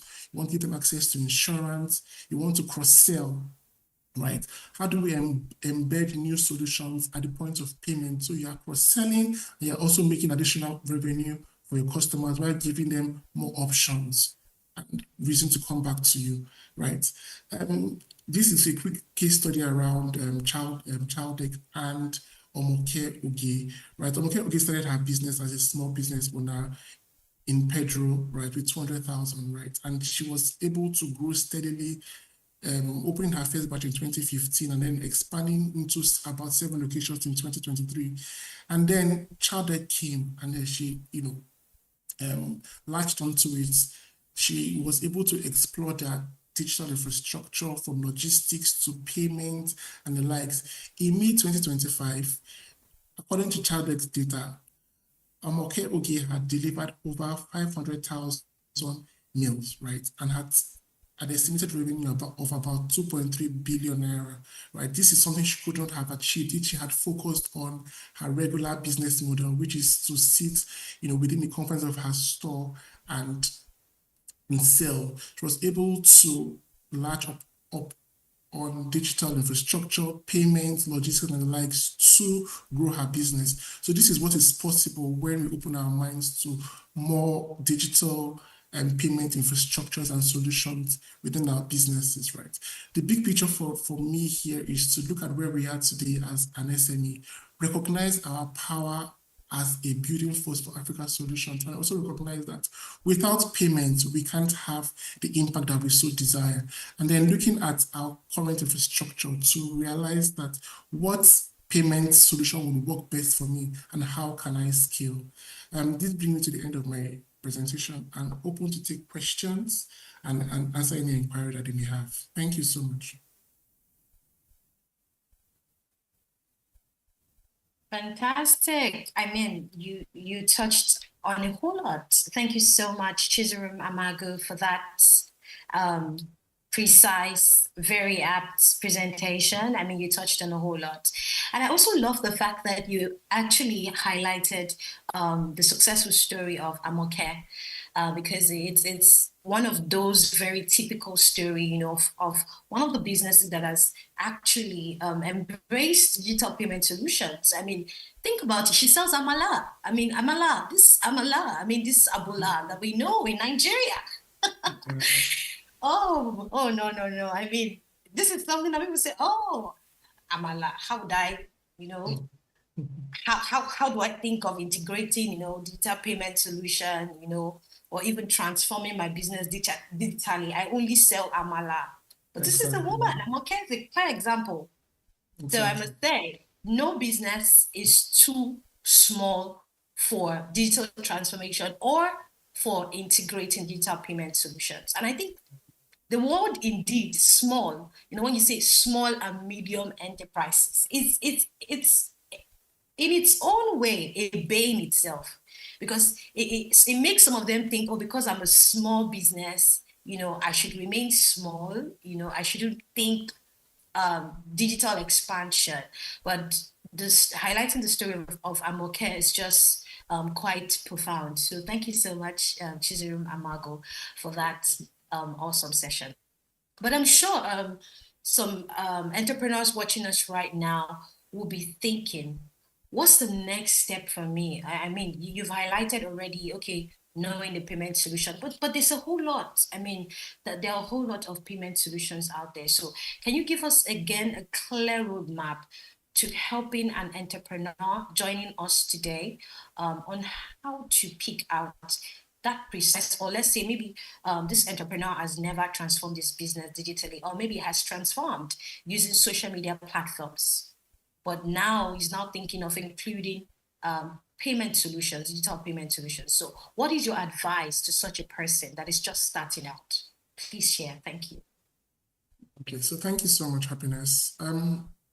Really, first of all, you have to understand the kind of business that you are in, right? So are you an on-prem business, right? Meaning that you have a physical store and you want your customers to come into your store to buy. So for instance, that would be if you sell beauty solutions or beauty products that people want to try out before they buy, right? Is that your business model? Or are you an e-commerce business where you do not have to have a physical store? You know, you can sell from your Instagram page, you can have a website. Also looking at your customer base, where are they and what do they prefer, right? Once you understand the kind of business that you have and then the kind of customers that you want to serve, that helps you in choosing the best digital payment solution. So if you have a physical business, you definitely would want to have a POS machine, because it means that people want to come to your store and they'll most likely be making payments with their cards, right? You want to have access, you want them to have access to mobile app payment. They're able to make transfers on the spot, right? If you have an e-commerce business or you have an online business, you must take cognizance of that fact that you might need a payment gateway, meaning that on your website, customers can make payments directly without the need to provide you with cash or the need to slot their cards into a particular POS machine, right? Also, what your customers prefer, right? You also need to put in place convenience for your customers, because most times in sales, more convenience would equal more sales, right? So you have to address all of these deterrent and also now make an informed decision. Also looking at costs. Cost is also very important, right? And looking at how easy it is to integrate these solutions to your existing systems. So these are some of the key things that you need to look out for when you're choosing, you know, a digital payment solution for an SME. Fantastic. Thank you so much, Chizarim, for answering that question. So to our viewers, I mean, I'm sure you've learned a lot. You've received a whole lot of insights from Chizarim Amaga's session. If you have questions regarding several of the things that he has touched on, please kindly drop your questions in the chat box. I'm sure our speakers will be most delighted to take on your questions. So, Chizarim, please stay put. I mean, I'm coming right back to you in a moment. I'd like to take our next speaker right now, our seasoned, phenomenal woman. I'll be kicking off with the amazing and fantastic Mary Jane Okpala, our seasoned fintech and payments leader over the years.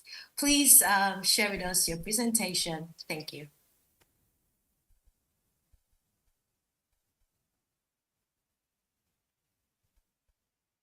Okay, kindly, I would be going. Okay, great. I would be sharing my screen in a bit. Give me a minute. Let me pull that up. Please confirm if you can see my screen. Not yet.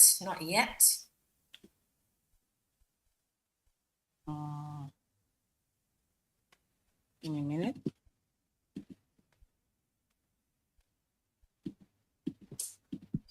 So our viewers, you can kindly go ahead and drop your questions.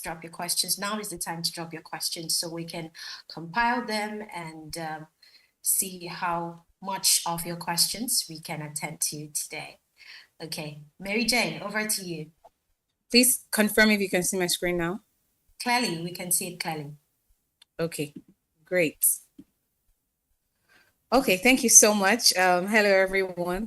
Hello, my amiable speakers. I'll introduce. My name is Mary Jane Opala, a seasoned senior grade lead here at BusinessDay, and I would like to begin by, asking a question that I know is something that we may all be able to relate to, right? And my question is, as an SME, how many of us has ever lost a customer just because we couldn't accept the payment method they wanted to use? Maybe the customer didn't have cash, maybe your POS wasn't working, or your bank transfers didn't reflect immediately, and you needed to, go call on the manager to come confirm the payment. I mean, at the end of the day, the truth is most customers are looking out for speed. Most customers are looking out for trust. Most customers are looking for convenience. And that is pretty much why digital payments are no longer an option for SMEs. They are basically the lifeline for growth. As an SME, you must be able to accept digital payments. You don't want a situation where your customers come, they're not able to pay because your payment method wasn't conducive for them. And you may ask why digital payment matters. Why does it matter to you as an SME? Why is it important for you to, right? I would like to say that there are 4 key ways in which digital payment matters for your business. So one is the reach of customers, right? Once you begin to accept digital payments, you're no longer limited to just walk-ins. You can sell across cities, you can sell across countries. You could be in Nigeria and sell to people in China, sell to people in UK, sell to people in Canada. you know 2 is convenient, right? Customers no longer want the stress of having to carry cash, all thanks to COVID, when the world at large realized, we could do digital payments. People needed to buy things and they needed to pay, right? You want to be able to give your customers as many options as possible. 3 would be trust and professionalism. When you have structured payment channels, your customers tend to take you more seriously. So imagine this: you reach out to a vendor on Instagram, you say you want to buy something, and then they send you the account number, but it's not in their business name, it's in their personal name. There is a there is a mindset you begin to subconsciously have about that business that says they don't seem structured, they don't seem organized, as a business. Why using a personal name? It erodes trust. But when you reach out to a vendor on Instagram and then they send you the business name, or they send you the account number in the business name, you begin to see the business as, oh, they have some sort of structure. They are quite organized, and it builds trust, because then you're not being robbed, you're sending to a proper business, right? 4 is better records. I like to reiterate that for every digital transaction, there is a trace. Every transaction is traceable, right? Every transaction comes with a reference number. It helps make your bookkeeping easier. It gives you good insights for growth, and basically helps your book to be tidy. Now, what are some of the payment options available for SMEs? There are so many payment options for SMEs. But in Nigeria here, what are the payment methods predominantly used? We have bank transfers, which is the major, or would I say it's the major, but yeah, it's most acceptable. Bank transfers and USSD codes, where you get to input your account number, you get to insert your bank, and then you make your transfers. Same thing for USSD codes. USSD codes are the codes assigned to your designated bank. So say, for example, a GT bank, the *737 star, your account number, star amount is a USSD code. You want to pay bills, you want to recharge your phones, the codes assigned to various banks, those are what we refer to as USSD codes, which is also one of the predominant payment methods here in Nigeria. Then there is POS terminals, which is the one we see everywhere, where you have some POS devices, you take your debit card, you go to the store, they debit your card for the certain amount you want. Then there is the mobile wallets. Mobile wallets acceptable in places like Ghana, in places like Kenya. And for mobile wallets, we're talking MTN, Momo, Airtel, Tigo, amongst the various many other mobile wallets options that are available. 4 would be payment links and QR codes, which I think it's also a good payment method that has become acceptable here in Nigeria. Payment links, QR codes, where your customers can just scan to make payments. And these are fantastic for online vendors, for Instagram vendors, WhatsApp sellers, where you get to send a link to your customers and they pay directly using that link. Now, for payment links, you can add code your payment links such that you've inserted the exact amount due to a particular customer, and that customer doesn't have to impute amount. All they need to do is make the payment directly, as the amount has already been imputed. That also helps your business to know, or help you as a business owner to know who made what payments and what they paid for. Fifth is e-commerce gateways. This is for businesses who have websites. You're able to integrate a checkout solution like BotPay, or you consume their APIs to help you accept cards, to help you accept transfers, or even international payments. What are some of the benefits for what are some of or before we go to benefits, I'd like to spotlight an SME who is also one of our customers today, NXXN campaign. This business started literally by accepting just bank transfers, but today with BotPay, they've been able to scale to accept payments from anywhere in the world, from their customers in Ghana, in Kenya, in Nigeria, cut across the various payment methods via the checkout options, via the bank transfers, via cards, via payment links.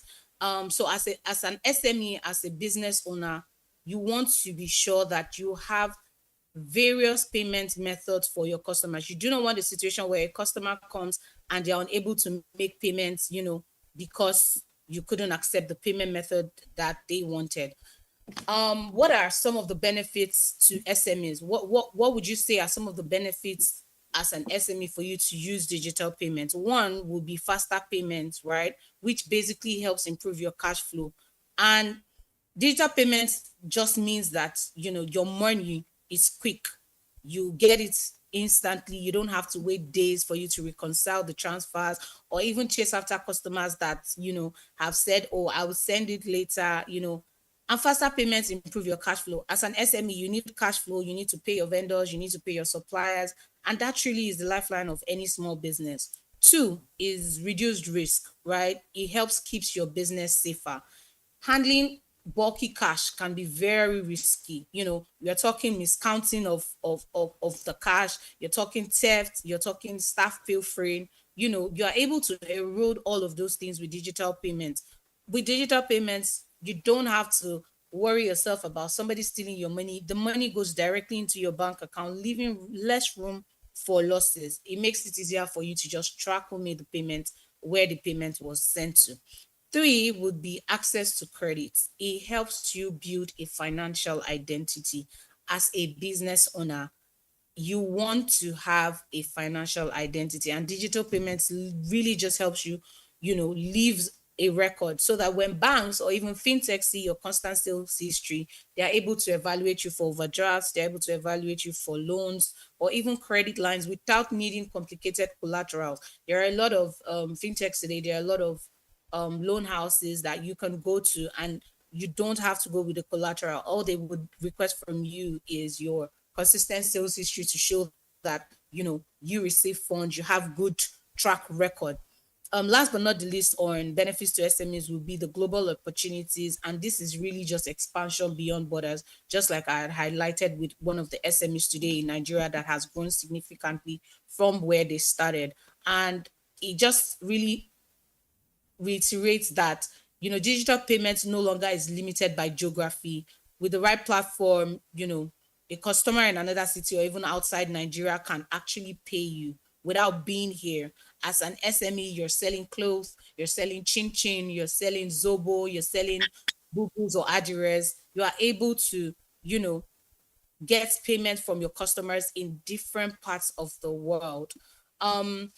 Some of the challenges that may arise as an SME with digital payment, which is some of the questions that you might have, would be, oh, the fees are high, there's fraud risk, hey, it's important to know that for every challenge that arises on with digital payment, there's also a solution.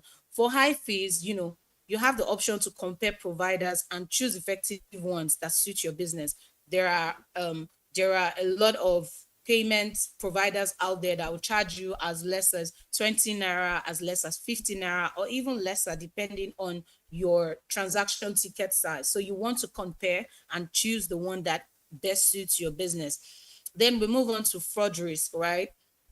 As an SME, you are prone to fraud. The likelihood that somebody is going to scam your business or scam you or scam your customers is pretty high. So you want to ensure that you're using security tools, you're enabling two-factor authentication on your account, you're relying on fraud detection alerts from your provider. So most providers would offer you some fraud detection alert. You want to utilize that. You want to, ensure that you are using that. You also want to ensure that your POS or even your gateway provider is PCI DSS compliant.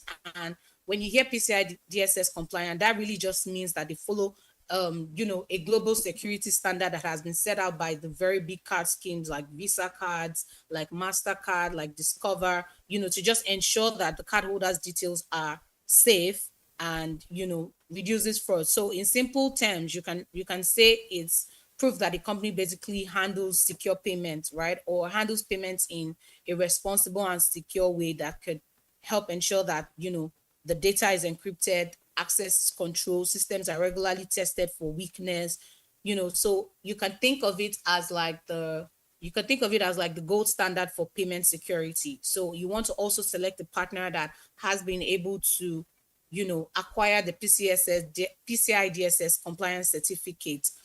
You're thinking data encryption, data protection where they've encrypted your data stored and transmitted. You're thinking network security, firewalls, intrusion detection, access restrictions. You're also thinking access control, limiting who can see sensitive data, monitoring and testing where they have to log, they have to do vulnerability scans, they have to do penetration testing, they have to do some good procedures and policies on staff training, incident response, audits, regular audit. So as a business, you want to look out for, as an SME, you want to look out for a provider that is PCI DSS compliant. So when you hear that, oh, this fintech or this payment processor is PCI DSS compliant, you can be rest assured that they've gone through the necessary level of global security standards. Then there's also customer resistance. As an SME, I'm sure that we might have come across some customers who will say, oh, I don't want to use this payment method. I'm not comfortable with it. Say, for example, the payment links. They tell you, oh, I'm not comfortable with it. It's on you as the SME, as the business owner, to educate them and let them know that, it's a safe and secure way. It's on you to show them how easy it is to use such a payment method. Then the predominant one that we are all pretty much conversant with would be the network downtimes or even failed transaction. As an SME, for those who have working stores where you have to come in, you might experience downtime. Say, for example, if you're using the POS devices, the solution to that is just always ensure that you have backup channels ready. So if your predominant payment method is POS, you want to have bank transfer as an alternative. You want to have QR code as an alternative. You want to have payment links as an alternative, just so you don't lose deals, so you don't lose sales, right? And I'd like to leave us with a few things, which is, as an SME, you want to start small. You want to start today. You want to keep records, because keeping records is it cannot be overemphasized, right? And most importantly, choose a partner that wants to grow with you. A lot of partners out there, might be on the side of collecting payments, but as an SME, as a business, you want to ensure that when you're picking your payment provider, you want to pick one that is willing to grow with you, one that is willing to, highlight your business, show it to the world, understands your journey. And last but not least, I'd like to say that digital payments equals trust, equals growth, equals opportunity, right? You want to make sure that as a business, you are not just receiving money from your customers. You want to ensure that your customers are comfortable paying you. You want to ensure that you've built trust. And for every payment, it's really not just money in the bank, money that has come in. It's growth, it's proof of opportunity, it's proof of trust. And the earlier you embrace digital payment as an SME, the faster your business can grow, the faster your business can grow, can move beyond the world, can, scale across borders, and digital payments aren't just transactions, they are the passport that will open your business to more opportunities out there, more investors, and more people to see your business out there. So as a business owner, you want to look out for very specific things that I would summarize before I round up my speech, which is you want to look out for a provider that is willing to grow with you. You want to look out for different payment methods that may be suitable for your business as a business owner. So if POS is expensive, you want to lean to bank transfers that may be cost incentive. You want to check out other payment methods that will be acceptable by your customers cut across the world. I like to say that SMEs have the potential to be the next big unicorn business if you're able to start your journey on digital payments and scale effectively using various digital payment options. So that will bring me to the end of my presentation. Thank you so much. I'll take your questions.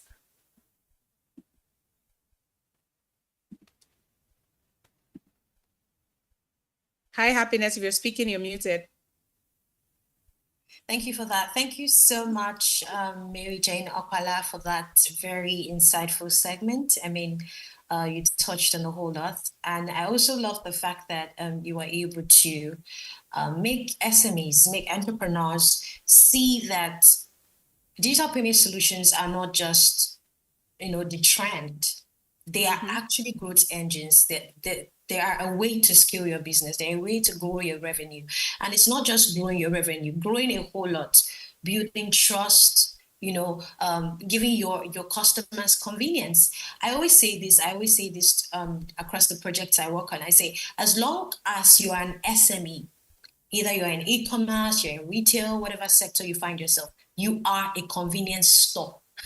So, which means you are basically just selling convenience to your customers. So it's going to be easier, it's going to be faster, it's going to be seamless. And we're talking payments, we're talking checking out. And, I once worked on a project with a client, a fashion brand. And literally at a point in time, we had grown her followership. She was doing well on Instagram and several other platforms as well. And she basically at that point in time didn't see the need, for having like a well-integrated payment checkout and all of that across all her touch points. And on her website, even after still having a website, she would still tell people to make payments manually and send screenshots. All of those things were happening. And then along the way, she discovered that her staff was stealing from her. Why? Because she had no digital payment system in place, to track all of these things. And then she got frustrated, and then we had to help her integrate these payment solutions into her business. And guess what? We discovered that within just a span of 4 to 7 months, her sales actually tripled. Her sales tripled. So I understand completely, coming from you as a senior growth lead, the importance of all that you have shared with us. But now my question to you is bordering on the area of, there's something called the diffusion of innovation, whereby a particular novel idea that is new to a community or new to an economy is accepted. There are still some people, we call them laggards, they're usually like the last set of people to accept that this digital payment solution will help my business grow. So I just wanted to give them, answer the questions in their heart as regards to, do I really need this? Why must I use the digital payment solutions to grow my business? Please hammer on this again. Okay, thank you so much. So to just answer your question, right? A lot of like you mentioned, the laggards that seem to be so against digital payment. See, I understand that for some of them it might be the worry of documentation, Fake alerts, yeah. yes, fake alerts, or even getting the required CSC document registration. And that is why there is the mobile wallet option. With mobile wallet, you don't necessarily need so much documentations. With just your phone number, you're able to do transactions, right? As an SME, what digital payment will do for you is what the traditional can never do. You are talking increased sales. I would paint a very clear picture. Let's take an SME who sells bags, right? And you sell your bags for 20,000 naira. Now your staff, or rather, let's take a salon. A salon business is a better example. As a salon business, you make hairs, you do hairs, or you make your hairs for 10,000 naira. Your staff comes and says, "Oh, the customer paid 10,000 naira," whereas they've given your customer a higher price. But because you do not have a way to receive payments other than cash, your staff continues to steal from you. Now imagine a situation where you digitize all of your payment methods. Your customers directly have to send the payment to your account. Your pricing has been put there. You use an coded payment method that already shows the customer the amount they are to pay. Imagine what that would do for your business. Your sales is going to triple, reduce costs. It really just helps you, your administrative overhead errors compared to manual processing. Like, it helps you reduce you didn't do your calculations correctly, your money wasn't complete, your money was short a certain amount, or even giving excess change. You might have staff that probably are not so good with counting, and they needed to have given a customer a change of 2,000 naira, but somehow had made an error to give the customer a change of 5,000 naira. With digital payments, you are able to erode all of those Mitigate things. all of that. Exactly. There's instant payment confirmation. The POS devices available out there today allows for you to confirm transfers instantly and print out receipts immediately.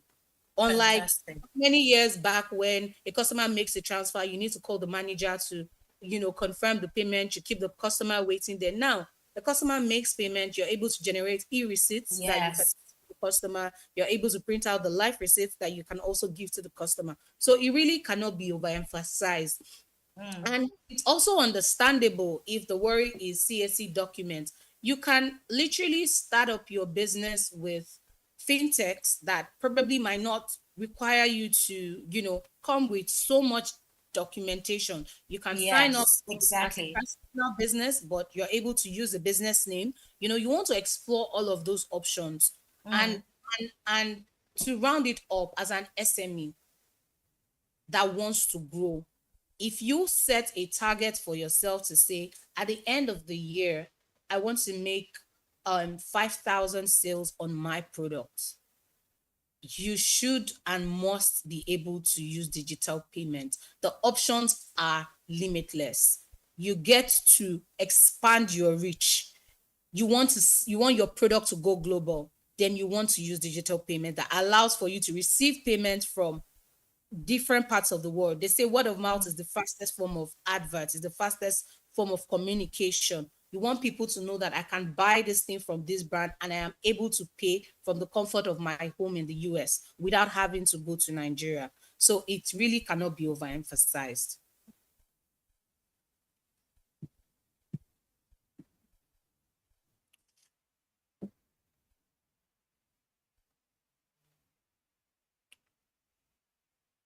Can you hear me?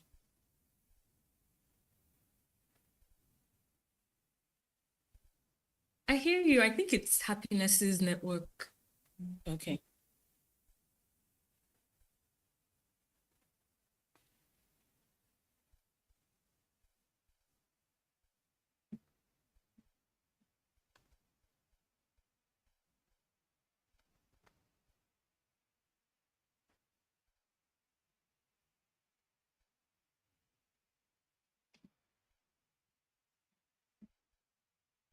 So just before I think she's dialing in again.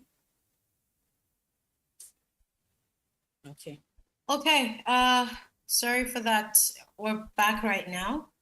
Thank you so much, Mary Jane Alpala, for that very great question, rather answer to the question. So right now we're moving straight on, we're building up momentum.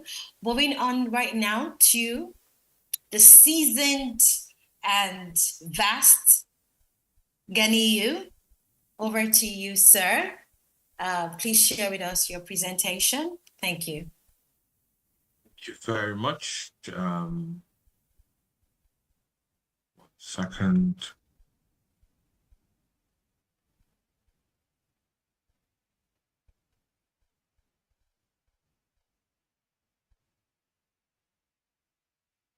Just let me know if you could see.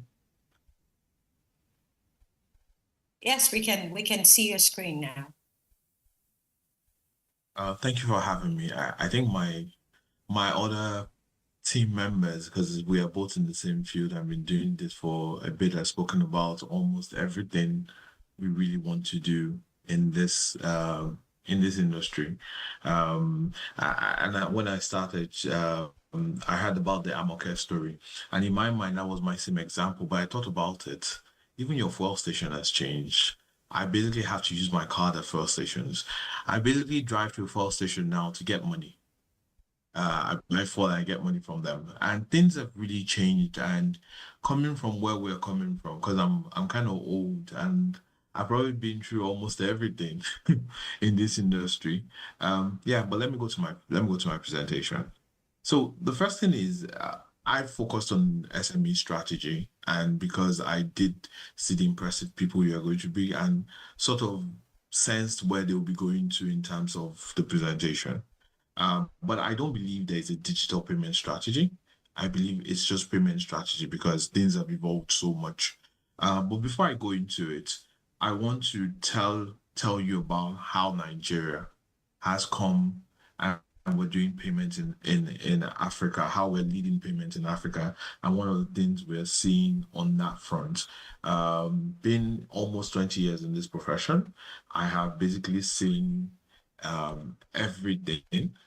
But I pull out some data just to help. In Nigeria now, in 2016, we had about 96 million accounts.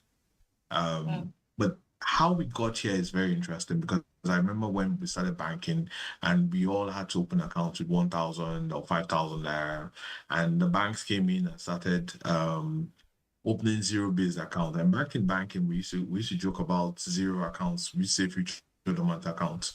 But the interesting part was those were the guys in universities back then who opened zero bank accounts and later started using their accounts. Today, as a country, we have 331 million accounts. That means that on an average, an individual has 5 million accounts in the country. And I'm using mostly NIBS data just to show us something. We have moved from an NIP transaction in 2016, and NIP started 2011. And NIP, I usually joke, is the third real-time payment system in the country.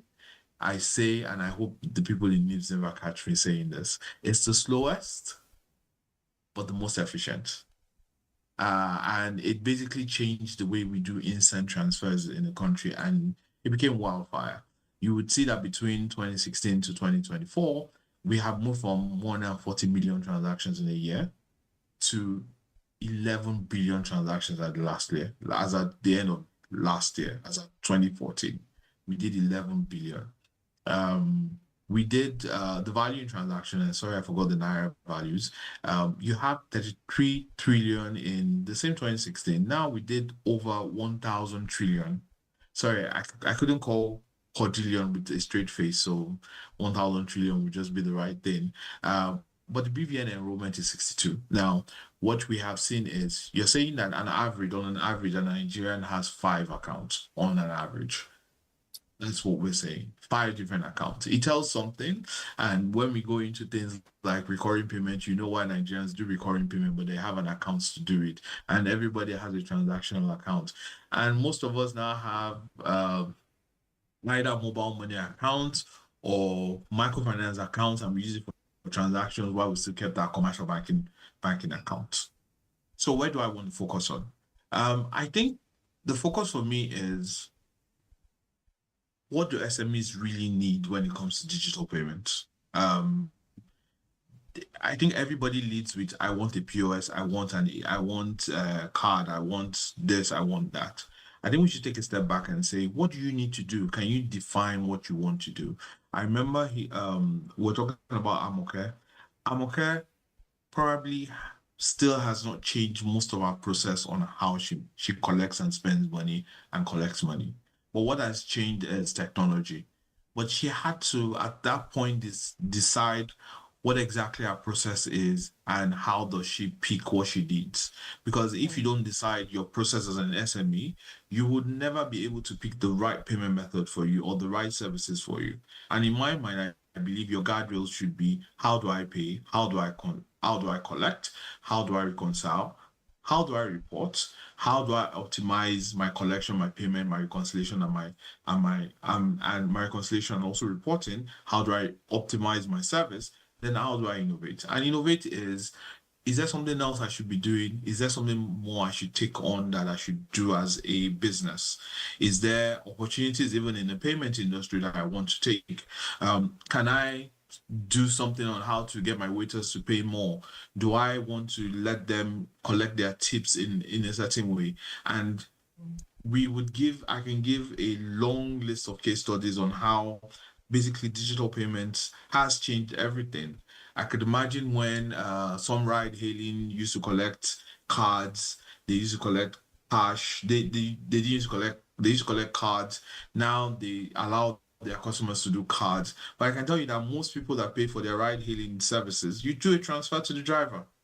So things have changed, but when we zero in on the case study, but we should zero in on on our own lives. And if you see how your life has changed, you should expect that your customer's life has changed. They are doing a lot more. 5 accounts, everybody, you walk into a Nigerian bank, you come up with a USSD, you come with a mobile app, you get internet banking, and you probably get the cheapest card in the whole Africa, less than $1 in the whole Africa. And to just put it to you, Nigerian transaction fees is probably one of the lowest on the continent, especially when it comes to card acquisition, POS transactions for the merchant, even transfers. I was in the country recently, and to transfer less than $2-3, so we're talking about less than 10K, is over 1,153 naira. While Nigeria, our max transfer is 50 naira. And Nigeria is transferring using 50 naira, which is about 3 cents, to transfer something as big as $160,000. So as an SME, the question you ask yourself is, this has all changed. There is a lot to take in payments, but I need to define my process and I need to have the best way to pick the right systems to build my strategy. So if I was going to build my strategy, what would I recommend? I would say you should define your business process, identify your payment needs, going back to what I just showed you as guardrails. In everything, I have been a banker and I've been in fintech. I would say this: reach out to your banks and reach out to the payment service providers. They will both give you either similar things or different things. And what you should do with that is to reconcile and say, this is what I want. But you remember, you have your goals, you know your payment needs, you already have your own strategy that you want to run from a business perspective. So you're getting all this information and you're evaluating the impact of this on your business process and your systems. Now, some people think systems. Writing down in the book is a system. Taking your POS receipts and taking a picture of it is a system. You don't have to have the ERPs, but this also goes to people who have paid much money to buy ERPs, accounting systems, and things like that. It's the same logic. Select your preferred payment product or service and provider. Because I'm deep in the industry, I would say always take one bank and take a fintech, or take 2 banks and take a fintech. But you can only handle that if you have a robust system to handle multiple people. Then you have to train your team. You really have to train your team on how they will use the technology. In payment, we always say pilots, which basically means before you roll out to everywhere, one small shops, one small product, one small section, try it out and see how it works. I used to have a boss that used to say, well, if you build a product, take it to either Okeanri or Idumota. if you can get people to use it and you can use it within the time you want to use it, then it looks like it would work. So try and rough it up a bit, see whether it works for you. If it works, roll it out. If it doesn't work, go back to the drawing board, call your partners back. There is competition in the industry. So as an SME, you know that 2 or 3 people are fighting for your business. Then always review periodically. So this helps you to ensure that you have the best service, you can move to a better service, you can do all of this. So just to tell you, there are products and there are people you should partner with. First of all, I say always go to your bank, go to your microfinance bank. Either you have a commercial bank or microfinance bank or mobile money operator. As in my own view, they are all the same. But I would say that the commercial banks are bigger. They seem to be able to do more complex stuff. But you now have microfinance banks who are basically neobanks, who they are more digitally savvy, and you have the older ones as well, depending on your flavor. Mobile money operators are also doing great. They basically are the new wave of fintechs that we have leading the way. But when it comes to fintechs, and they're basically, I would say about a set of them. The first is enterprise system, and you see fintechs who basically can do everything for you, payout, collections, all of that. They can do almost everything you want them to do. If your SME is matured enough, reach out to them. If you just want to collect your money and you just want to get the POS somewhere or e-commerce, they're also merchant focused PSPs. Then agency network is, and that's one thing you should look at. Some agency network are actually helping SME businesses. Because you can earn some money, you can borrow from them as well to improve your businesses, and it's been helping a lot of people. Then there's digital asset and crypto exchange. This is very new, but I know a lot of people are using it. From using this they're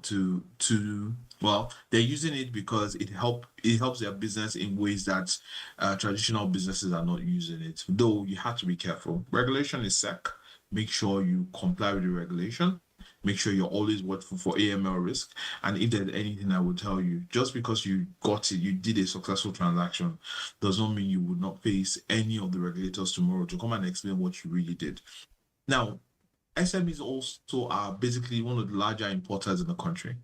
They do a lot of importation. And so you have to look at who's your FX provider.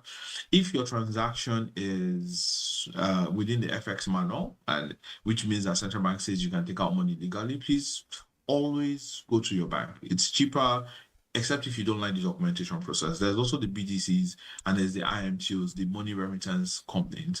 And this is very important, especially if you're exporting and your customers are still paying you via transfers or one of the remittance companies. You should actually look into how they operate and how best, so that you could recommend the best to your customers outside the country. And the reason why you say this is this.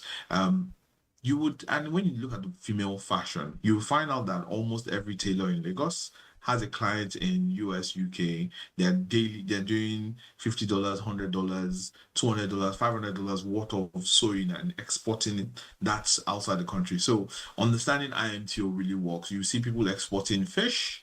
If you probably travel outside the country, one of the things that you see is dried catfish, dried goat meat. So we need to look at that as well and start recommending your preferred IMTO to your customer in whichever country you are in. But there's also something that is not seen, but they are basically the entities that help the business run very well, and those are the ecosystem support depending on the size of your SMEs, and consultant does not mean somebody paid. It just means somebody who's slightly more knowledgeable about the industry, a formal banker, somebody who has worked in payment, who can give you for free, who can do it for paid for you. You should engage them to help you design your payment strategy, to help you fuse it together. There are also people who are technical integrators. Not every SME has IT officers or who are programming people that can do it. So there are a couple of them across, and you probably talk to your bank and fintech, and they might be able to give you one. Some banks and fintechs also provide this hosting services. You know, when you look at Amoke, for example, Amoke sells Amala. But the real people behind her, I don't know if I can mention them so that this day doesn't charge me ad money. But there's a whole entity behind her that probably is giving her ERP services and helping her sell.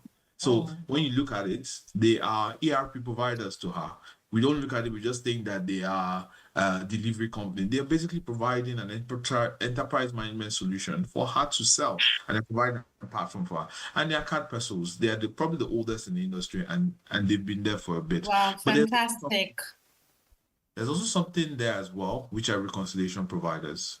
Most SMEs don't have the ability to reconcile their transactions, and we've been seeing that, and people have been having a lot of tax issues because of that. I think that's all. Fantastic. I mean, it was so good, Mr. Ganiyu. Thank you for delving, deeper into the roadmaps that SMEs can actually follow. Well, Mr. Ganiyu, thank you so much for that awesome, insightful segment. We'll come back to you shortly, but I'd like to take on our next speaker right now, another phenomenal woman. She's still here? Okay. So please let's make welcome Abiola Jinadu Matthew. Thank you. You have the stage now. Thank you so much, Happiness. Just can you confirm that you see my screen? Clearly, we can see it clearly. Okay, awesome. Hi, everyone. Good afternoon again. Sorry, I just said that I locked it. Okay, good afternoon again. I have lived on both sides of digital payments, and so I worked 3 years leading the marketing. Leading the marketing team at BusinessDay, and I spent a lot of that time just encouraging SMEs to go digital. I mean, many of them will have questions. Many of them would say that, I mean, can they really trust? Will the charges not be too much? Would it eat into like the margin, their profit margin? And I mean, I was also responsible for creating partnerships. So with SMEs, what are the ecosystems that we could pull on board and get into reaching more SMEs pretty much. And so yeah, and now I own my business, and it's almost like okay, not promoting digital payments anymore, but I'm now seeing the challenges that they were facing, and then they were trying to get me to help them solve. And it really just hit me at the time that, okay, digital payments are not just about moving money. For SMEs, we need to trust. It would help us be efficient. It will help us grow. And so that's just what I'll just speak to my about 6 months now, and a bit of my experience marketing digital payments. So I mean, as an SME founder now, the struggles are real, like that I can say. And we juggle different apps, bank transfers, spending hours reconciling at the end of the month. And Mr. Ganiyu just that was like pretty much his last point before he finished speaking. Some of the fees are high, cutting into already thin margins. Customers still hesitate. We have people who still prefer cash and not trusting digital payments. For those of us who serve like some of our clients abroad, issues with international payments, that can be a nightmare. And some platforms just, don't support our bank. So for example, I think it was May. Yes, in May, I had one of the very first client that I onboarded in the US. She wanted to make payment, right? And she didn't know about World Remit. So I had reached out to her and, sorry, the chat is going up just to be sure. Okay, sorry. Okay, so I reached out to her. Oh, sorry. Okay. Yeah, so I told her about World Remit, and my bank wasn't on the platform, like the bank that I had signed up to use for my business, my payments and whatnot. So I had to go set up, create a Zenny bank account, and then that was what she saw that we could use. So there's that. Some platforms, aside from not supporting the bank, it takes weeks or some days to get settled, and the exchange rates again are painful. So just quickly moving on. So there's, aside from cross-border struggles, there's still an opportunity. For me, I think it was Mary Jane who tagged digital payments being equals to growth, and that being a strategy. And I totally agree with that. I've discovered that it's not just about collecting money. Digital payments help us grow as SMEs. And just speaking to the point, while I was at BusinessDay, I saw like SMEs who checked their reports and discovered patterns. And there was one particular person who realized that most of her sales happened on the weekends. And so she was able to launch weekend discount and grow her sales. In terms of access to credit, I know, I believe it was, I'm not sure who spoke to that, but another business had struggled to get bank loans at first. But 1 year of consistent digital transactions, their history spoke for them, and they were able to access credit eventually. And then the third point on that, efficiency and scale. So in my business at the moment, just being able to receive payments internationally has helped us work with clients in the UK, in Canada, in the US, aside from Nigeria. And while yes, there's still a bit of challenge, like there's still challenges on the like receiving payments internationally, but I feel like once that's sorted, it would unlock bigger opportunities for us. So digital payments, it's not just a back office tool, it's truly a growth strategy. And I'll just quickly share practical tips for us SME owners. How can we make digital payments work better for us? First of all, definitely picking the right partner. I already shared a bit on this, and I'm trying to rush because of time. I know that most SMEs, while I was at BusinessDay, the struggle was, okay, let me go with the cheaper option. What is the cheapest? And then much later, they complained that, oh, I was using this particular platform, customer service wasn't so great and whatnot. So it's important that you choose a partner that's reliable, that's transparent, and can grow with you. Second point on educating customers, I already shared how I educated one of my clients in May. As a new business, I know that there are people that I've had to introduce to platforms just to receive payments, and customers actually need reassurance. So it's important that you educate your customers. And finally, in terms of like using your data, don't just collect your payments. It's important that you look at your records, right? In my business, I've noticed that most payments come in mid-month, and that's pretty much when my clients are balancing their accounts. So I ensure that, the insight has helped me time invoices better, let me put it that way. And just to quickly wrap up, because I'm gotten like 3 messages now. I'm saying that digital payments are not just a tool, they're a growth engine. And what do I really mean by this? I would say that I would even like maybe just advise both sides of the conversation. So to fintechs, you guys have built amazing platforms. I think it's important to continue listening to SMEs, because I did reach out to like the partner that I mentioned that we didn't see like their bank on the platform the client was trying to make payments with. And they were able to receive that feedback, working on it. It makes us easier. It makes things easier for us when like we receive feedback from us. And in terms of the SMEs, I would want us to not just see digital payments as a burden. It's an investment, right? I know that a couple of us talk about like the charges and whatnot, hidden fees, but it's more as an investment in our growth. If we start small, it's like a platform for us to grow at the end of the day. It's not just, oh, we have this tech, it's able to help us scale. And then also I'll just put it to even the fintechs that if we have the right support, we have the right transparency, it helps us innovate. And I really think that at this point, sorry, just got another message, apologies. Okay, sorry, I'll just stop here. Happiness, I'm sorry if I took up the time, but yeah, just thank you so much. I would stop sharing my screen now. Okay.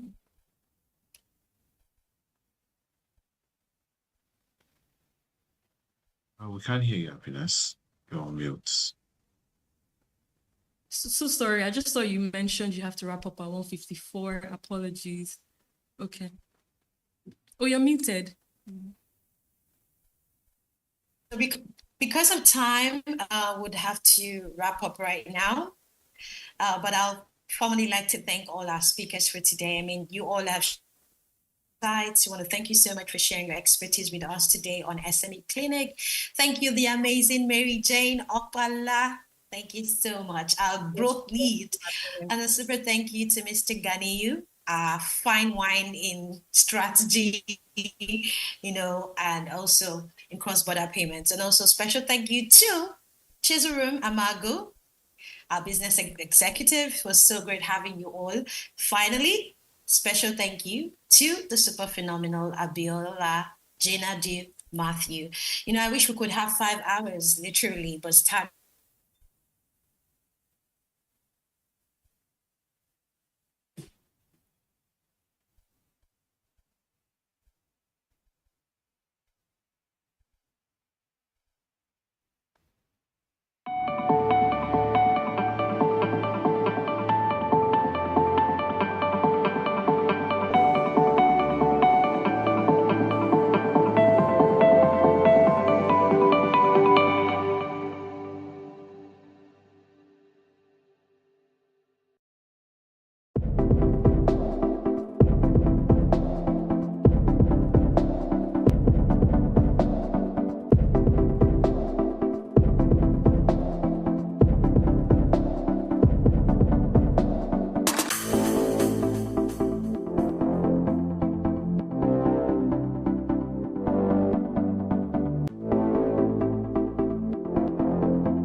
Good morning and welcome to the BDTV Breakfast Show. I am Bethel Olujabi. My name is Elizabeth Musa. And this is the social listening segment on the BDTV Breakfast Show. We're talking about the Fly Nigeria Act. Can you give us a background into what this is about? We are here today on the streets of Lagos, Nigeria, to gather opinion about a pressing issue. I go look at the cost of petrol. We get very Nigeria with the suffer. The income is not really increasing, but the prices of items are increased. Nothing like service again. No. You only pray for that money to reach you that month. There's a lot of high pressure, a lot of stress. There's a lot of high targets to be met. I was quite strict. In my mind, I say, looking for my hand, my picking go spoil.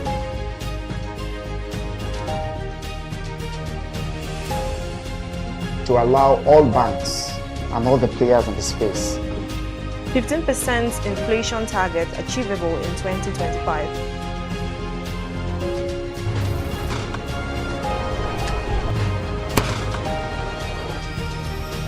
The command and vision philosophy of both the Chief of Defense Staff, the Chief of Army Staff, and indeed all the service chiefs.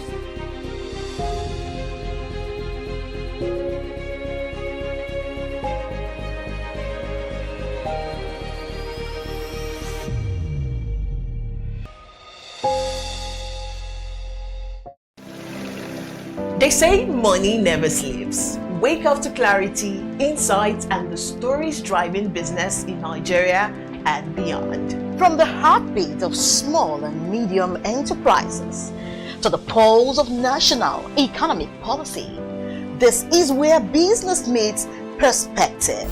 With expert guests, real-time analysis, and stories that matter to you.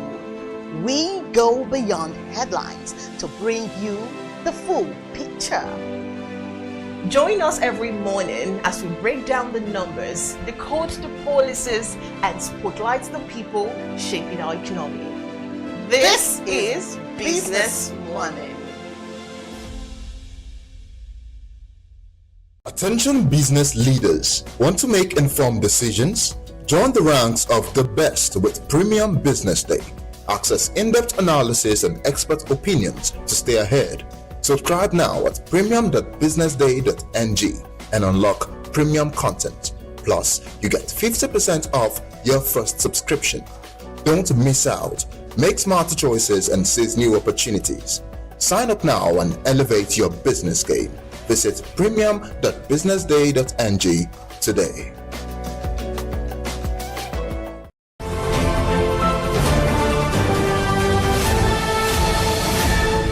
You are watching Business Day Television.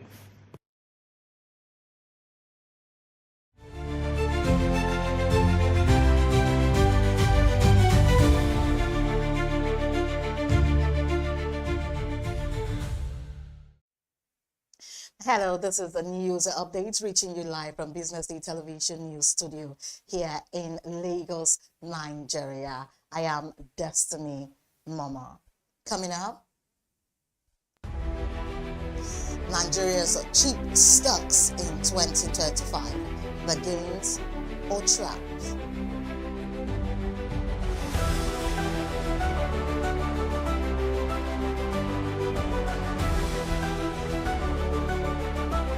Stablecoins to drive business transactions in Nigeria within 3 years, Sabira reckons. Petrobras considers new deep water investment opportunities in Nigeria, says NNPCL. And Bauchi records 70% budget execution for 2025 fiscal year.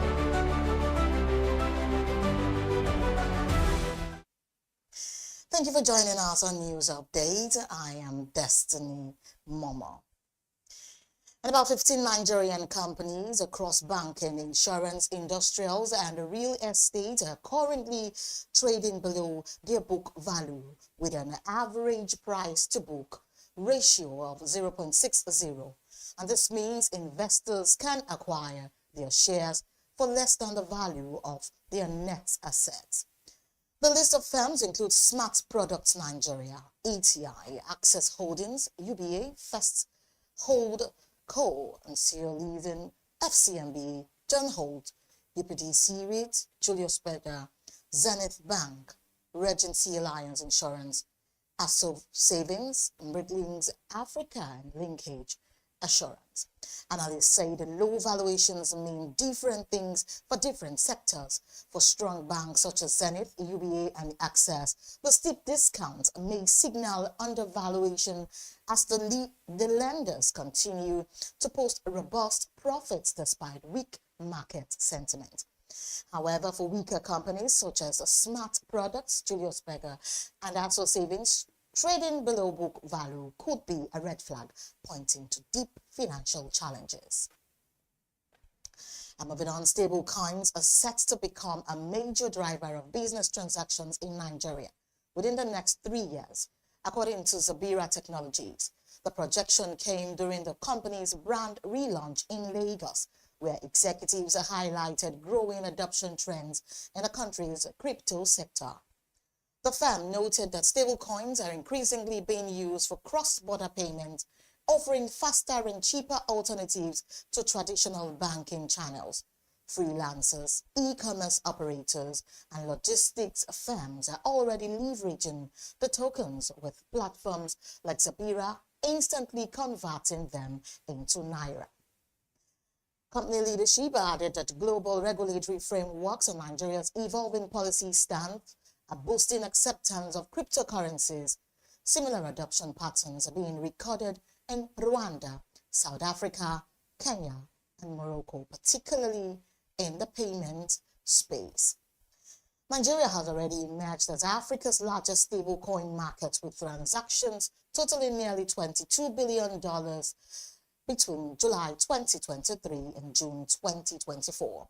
Stablecoins now account for more than 40% of crypto activity in sub-Saharan Africa, underscoring their growing role in shaping digital finance on the continent. And still on Brazil's state-owned oil company, Petrobras is exploring fresh opportunities in Nigeria's upstream sector with a focus on deep water and ultra-deep water projects. The Nigerian National Petroleum Company Limited, NNPC, has said.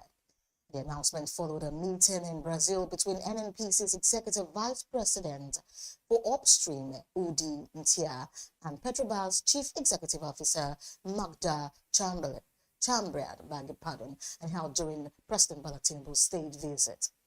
Petrobras exited Nigeria in 2021, but talks now center on its possible re-entry, supported by Nigeria's stronger legal and regulatory framework. tax incentives, and vast reserves.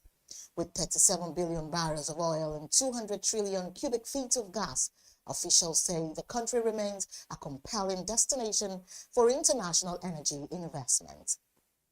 On the sidelines of the visit, NNPC also took part in a business roundtable hosted by City Brazil in Sao Paulo, where NTIA led discussions with senior government officials, industry leaders, and business executives on trade, infrastructure, financing, and new investment pathways. President Tinubu welcomed Petrobras' interest in returning, calling it a milestone for renewed economic cooperation between Nigeria and Brazil. The trip also produced 5 memoranda of understanding covering trade, diplomacy, science, aviation, and finance. Up ahead,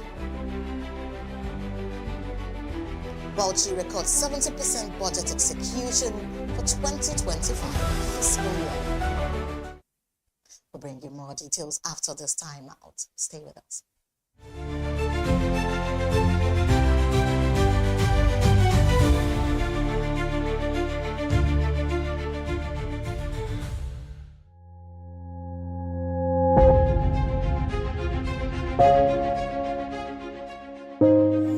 Good morning and welcome to the BDTV Breakfast Show. I am Bethel Ogunjobi. My name is Elizabeth Musa. And this is the social listening segment on the BDTV Breakfast Show. We're talking about the Fly Nigeria Act. Can you give us a background into what this is about? We are here today on the streets of Lagos, Nigeria, to gather opinion about a pressing issue. I will look at the cost of petrol. We get away from Nigeria with the suffer. The income is not really increasing, but the prices of items are increased. Nothing like service again, no. You only pray for that money to reach you that month. There's a lot of high pressure, a lot of stress. There's a lot of high targets to be met. I was quite strict. In my mind, I said, looking for my hand, my picking go spoil.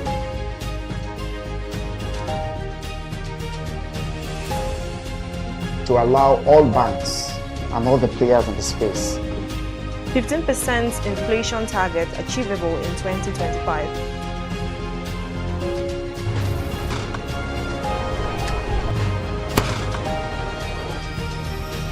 The command and vision philosophy of both the Chief of Defense Staff, the Chief of Army Staff, and indeed all the service chiefs.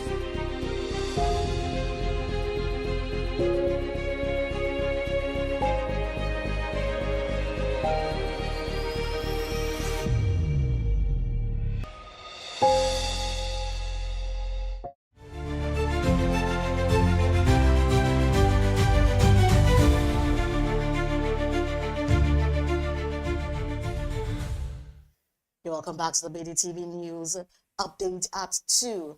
Moving on, the Bauchi State has achieved more than 70% budget execution for the 2025 fiscal year, with revenue generation exceeding initial targets, Governor Bala Mohammed has said. Announcing the development of the State Executive Council meeting in Government House, Bauchi, the governor described the performance as evidence of a strong fiscal outlook and a promising economic future for the state. He attributed the achievement to strict budgetary discipline and prudent financial management, stressing that education, health, and agriculture remains top priorities in his administration's development agenda. Mohammed added that his government is pursuing strategic partnerships with international development agencies to attract funding and technical expertise for key projects. According to him, the robust budget performance highlights his administration's commitment to delivering tangible improvement and fostering sustainable growth for the people of Bauchi. Away from that story, many federal government workers are unable to access the housing loan scheme on the Federal Government Staff Housing Loans Board because their salaries are already burdened with multiple deductions from commercial lenders. Executive Secretary Hajia Salamatu Ahmed has disclosed this. Now, speaking at the Permanent Secretary's quarterly forum with union leaders organized by the Service Welfare Officer under the head of the Civil Service of the Federation, Ahmed said most workers have mortgaged their salaries to shop loan agencies, leaving them unable to repay housing loans. She noted that the board has introduced a special housing loan scheme for officers on grade levels 8 to 14, while also partnering with mortgage institutions and private developers to make homes more affordable for civil servants. For senior workers, the loan ceiling has been raised to 20 million naira. Ahmed also highlighted other strategic priorities under the Federal Civil Service Strategy and the Implementation Plan, including group life assurance for federal workers and the president's proposed 750 billion naira pension bond bill currently before the National Assembly. And moving on, Consolidated Hallmark Holdings PLC has reported a 404% jump in profits before tax to 23.2 billion naira for the 2024 financial year, up from 4.7 billion naira in 2023. Profits attributable to stakeholders rose to 22.58 billion naira compared with 3.8 billion naira a year earlier. Group Chairman Shaibu Idris announced the results at the company's second annual general meeting, highlighting a 117% increase in total assets to 56.9 billion naira in 2024, from 26.2 billion naira in 2023, despite a difficult economic climate. Insurance revenue also nearly doubled, climbing to 29.42 billion naira from 15.7 billion naira in the prior year. It was told shareholders the performance was driven by strategic investments, particularly in the oil and gas sector, which paid off after years of positioning.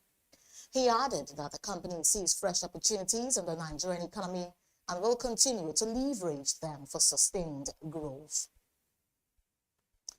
And meanwhile, a cholera outbreak has struck a Bukuyum district of Zamfara State, northwest Nigeria, leaving at least 8 people dead and more than 200 infected across 11 rural communities.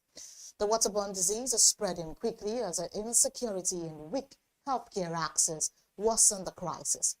Villages including Nasarawa, Bukulu, Gurusu, and Adabka have been hit with limited facilities, forcing many patients to be treated at home. At least 21 people are receiving care at Nasarawa General Hospital, while dozens more battle the illness without medicine or drips. Residents say armed banditry is compounding the outbreak, preventing them from reaching urban hospitals and making farming and travel dangerous. In some communities, more than 50 infections have already been recorded. Federal lawmaker Suleiman Abubakar Gumi has called for urgent intervention from the Zamfara state government and international NGOs. He urged the deployment of emergency response teams and the establishment of cholera treatment centers to stem the spread, particularly among women and children. Zamfara health authorities are yet to issue an official statement on the outbreak. Still to come, Uganda July coffee exports up 21% on bumper harvest. This and more after this commercial break. Stay with us.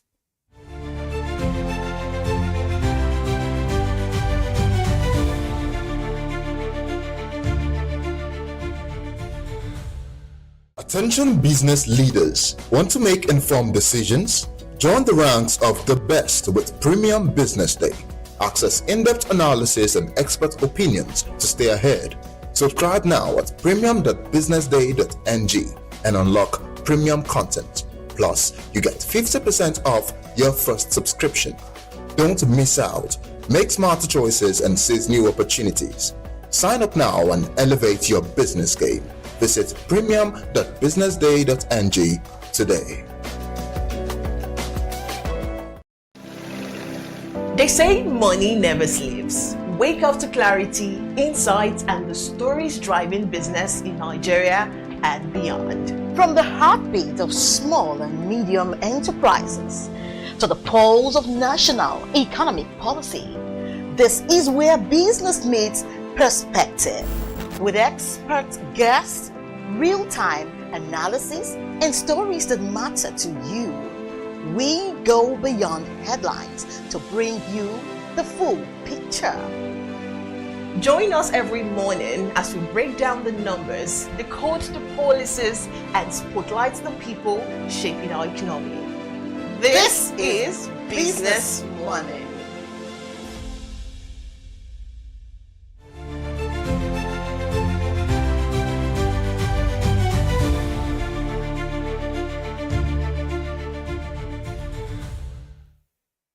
Welcome back to the news update. We now head to the East Africa. And Uganda's coffee exports in July surged 21.4% compared to the same month last year, driven by a bountiful harvest in most growing areas. A report by the Agriculture Ministry shows shipments last month reached 997,105 kilogram bags, up from 821,593 bags exported a year ago. The East African country, which is Africa's largest coffee exporter ahead of Ethiopia, primarily cultivates Robusta beans, and the ministry noted that this year's harvest was particularly strong in the central and southwestern regions, boosting overall volumes. In value terms, Uganda earned $250.6 million from coffee exports in July, representing a 19.1% increase over the same period last year. Coffee remains a vital source of foreign exchange for the country, helping support its balance of payments. The ministry also reported that in the 12 months to July, Uganda generated $2.3 billion from coffee exports. Earnings have been rising in recent months on the back of high global prices and expanding domestic production of the crop. And the International Monetary Fund says it will be weeks before it can move forward with a waiver on Senegal's debt misreporting case. As discussions on corrective measures with the West African country continue, the IMF had earlier frozen Senegal's $1.9 billion lending program after the new administration disclosed in September 2024 that debt misreporting had been uncovered, now estimated at more than $11 billion. And head of mission Edward Gemayel explained that several corrective measures are still under discussion before the case can be presented to the IMF Executive Board. Senegalese leaders had expected the waiver a month ago and warning that without board approval, the government may be forced to make repayment. The waiver is also key for the country to secure a new lending program. And the IMF says it stands ready to assist Senegal in designing an ambitious reform agenda, while Senegalese authorities have confirmed their intention to seek a new program. Last month, the fund requested more data to firm up its debt assessment and reach agreement on remedial measures. The revelation of hidden debts dealt a blow to the IMF, which was already monitoring Senegal's finances through the active program. And I'm moving on to the foreign scene. On the foreign scene, oil prices slipped on Thursday as investors weighed the outlook of U.S. fuel demand with the end of the summer driving season approaching, while also accessing potential supply shift as India faces new U.S. tariffs over its import of Russian oil. Brent crude futures dropped 31 cents or 0.46% to $67.74 a barrel, while West Texas Intermediate fell 36 cents or 0.56% to $63.79. The decline came after both benchmarks had gained more than 1% in the previous session. According to the U.S. Energy Information Administration, crude inventories fell by 2.4 million barrels in the week ended August 22 compared to analyst expectations of a 1.9 million barrel drop. The drop in stockpile suggested strong demand ahead of the upcoming U.S. Labor Day long weekend. However, analysts noted that a holiday also typically marks the end of the peak summer driving season, signaling a potential slowdown in U.S. fuel consumption. And now on the technical side, market analysts say crude faces resistance between $64 and $65 a barrel, while being vulnerable to a test of support near $60.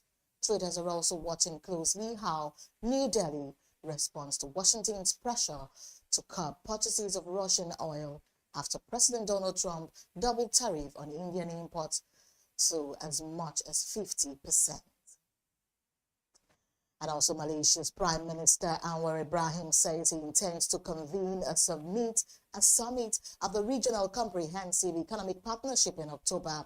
According to local media reports, the RCEP is the world's largest trade bloc backed by China and includes 15 Asia-Pacific economies such as Australia, Japan, South Korea, New Zealand, and the 10 Asian countries.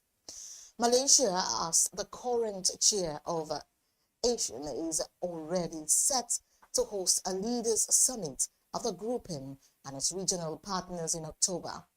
The same month, the planned RCEP meeting would take place.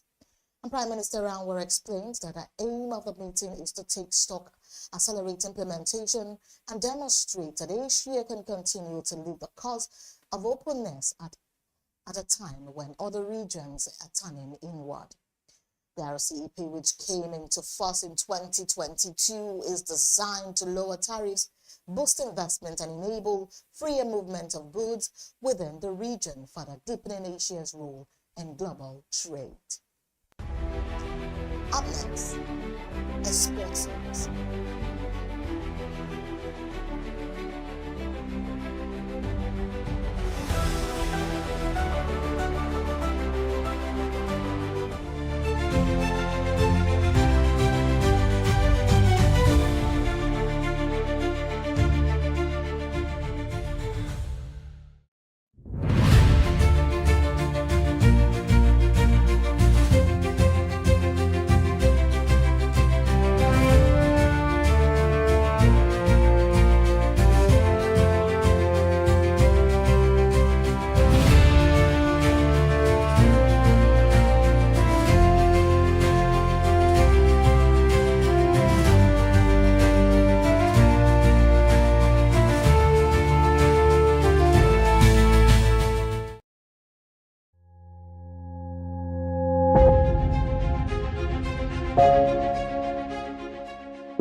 Good morning and welcome to the BDTV Breakfast Show. I am Bethel Obajabi. My name is Elizabeth Musa. And this is the social listening segment on the BDTV Breakfast Show. We're talking about the Fly Nigeria Act. Can you give us a background into what this is about? We are here today on the streets of Lagos, Nigeria, to gather opinion about a pressing issue. I go look at the cost of petrol. We get very for Nigeria with the suffer. The income is not really increasing, but the prices of items are increased. Nothing like service again. No. You only pray for that money to reach you that month. There's a lot of high pressure, a lot of stress. There's a lot of high targets to be met. I was quite strict. In my mind, I said, looking for my hand, my picking go spoil.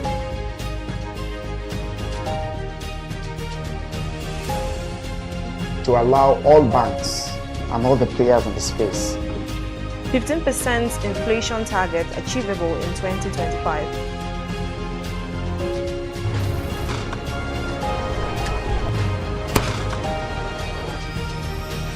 The command and vision philosophy of both the Chief of Defense Staff, the Chief of Army Staff, and indeed all the service chiefs.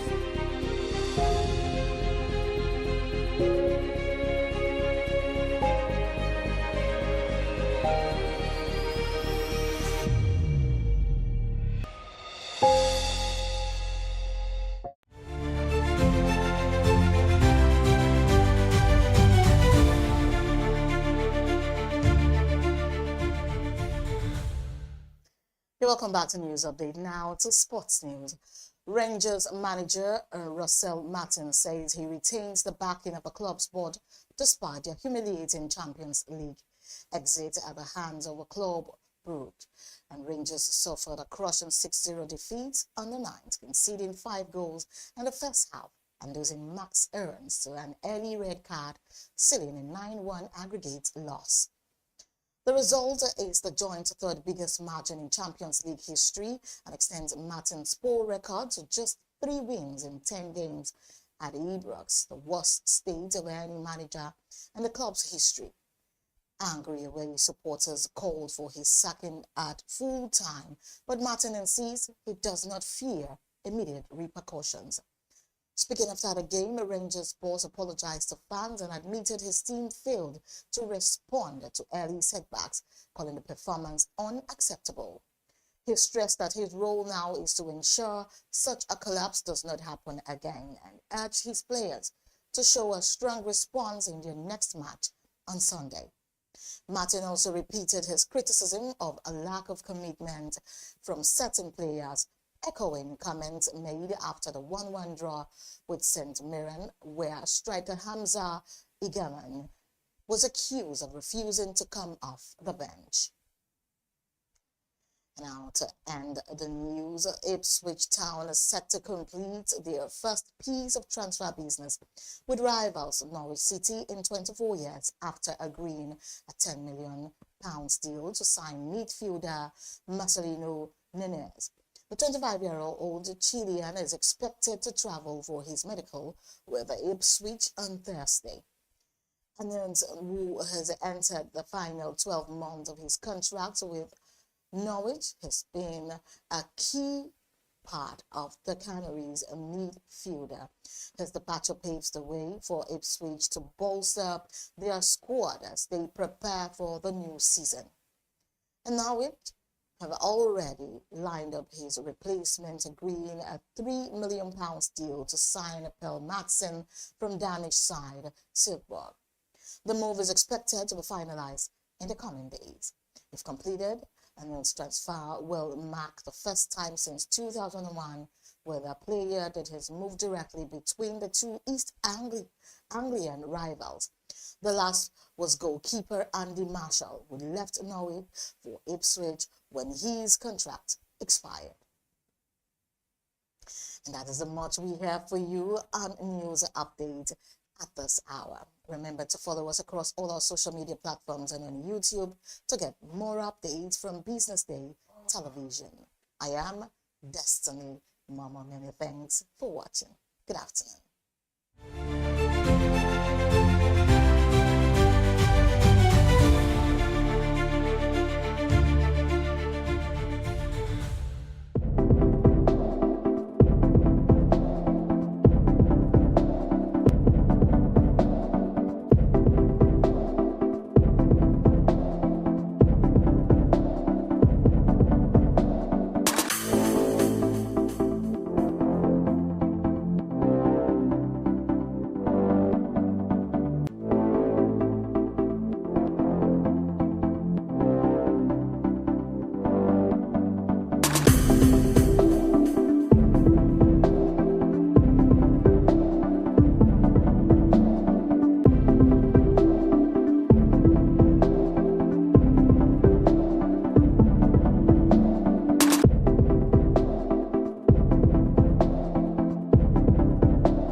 You are watching Business Day Television. Hello everyone and welcome to this special edition of Business Day Millennial Hangouts. My name is Ethel Adonu, a social media strategist here at Business Day, and today I am honored to be your moderator for today's important conversation. Our theme for today is return on investment in real estate. When we talk about investing, most of us immediately think about stocks, crypto, or maybe that side hustle we have been passionate about. But one investment has stood the test of time across generations is real estate. Unlike many other assets, properties is tangible. You can see it, live in it, or rent it, and over time, it often appreciates in values. So still, for many, the idea of buying land or property can feel intimidating. Now, questions like, do I even have enough to start, or isn't real estate just for the wealthy, often come up? And that is why, as always, Business Day is bringing this hot topic straight to you today. And in today's conversation, we will be exploring what return on investment is in real estate, and then why it matters and why young people need to start seeing it as an opportunity. So I am not here alone. I have got brilliant speakers here with me, and it will be my utmost pleasure to introduce them to you all. Thank you for joining this program today, and it promises to be an exciting one. Now, joining us today is Fatima Aderibigbe, Head of Sales and Marketing, HH Holdings Group. Thank you for joining us, Fatima. We can't wait to hear what you have for us today. Thank you for welcoming me. I really appreciate it. Yeah, thank you. Also, to join us is Moses Mobolo, a strategic business leader. Thank you for being here, Moses. Thank you so much for the opportunity, and I look forward to more interaction. Thank you. We also have Imelda Usorolaoye, founder and CEO, Think Mint Nigeria. Thank you for joining us today, Imelda.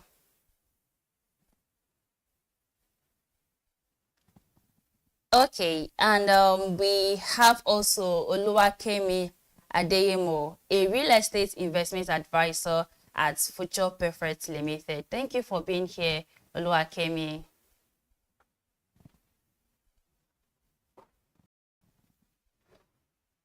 I think I had. Thank you for welcoming me. Sorry, Yeah. I had a bit of a glitch. Thank you for being here, Ima. So I'll look at what is my purchase price? How much did I buy the property? Was there any improvements, any charges that I paid? Maybe title documents verification, what it is that I added. So what it would be, and if there's any renovation. So for example, if I bought a property at 25 million, 20 million, sorry, and my cost of documentation and all this is about 5 million naira, and I sell at 30 million naira. So my gain or my net profit is about 5 million naira. And so that is also about 20% returns on investment. Depending, so there are various reasons. Sometimes people use net operating income depending on the kind of investment that you are measuring. So, but the basic is that whatever it is, whatever your net profit is, divided by your total investment times 100 will give you your returns on investment in that area. Thank you. Thank you so much, Fatima. That was brilliant. Thank you. It was really a detailed way to calculate ROI. Thank you. So my next question is for Moses. As a business strategic business leader, what are the key factors that affect ROI in real estate? I will take it again. What are the key factors that affect return on investment in real estate? Thank you so much for the wonderful question. I believe the audience can hear me clearly, because when it comes to investment in real estate, the return on investment is very, very important, because I always tell my clients there are what we call opportunity costs. So if you are not investing in real estate, what else do you need to invest?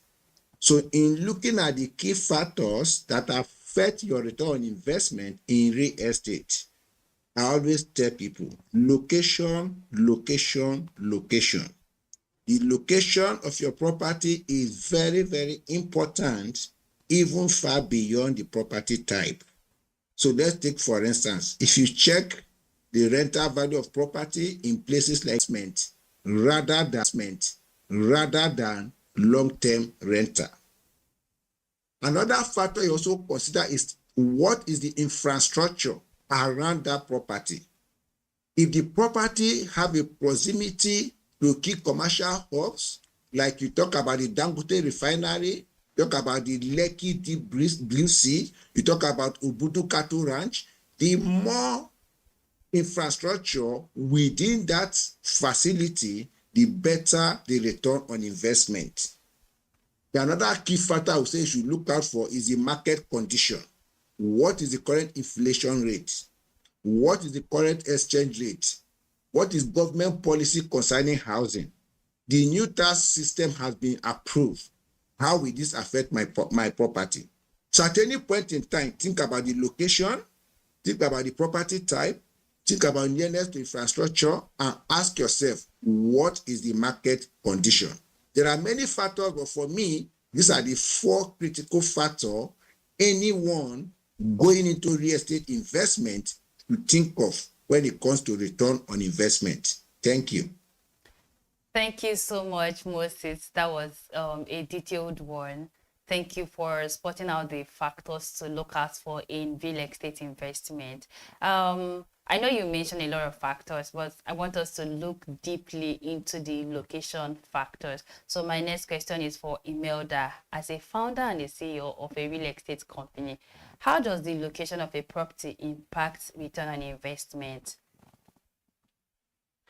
Okay, so I'm taking up from where Moses stopped and what Moses has said.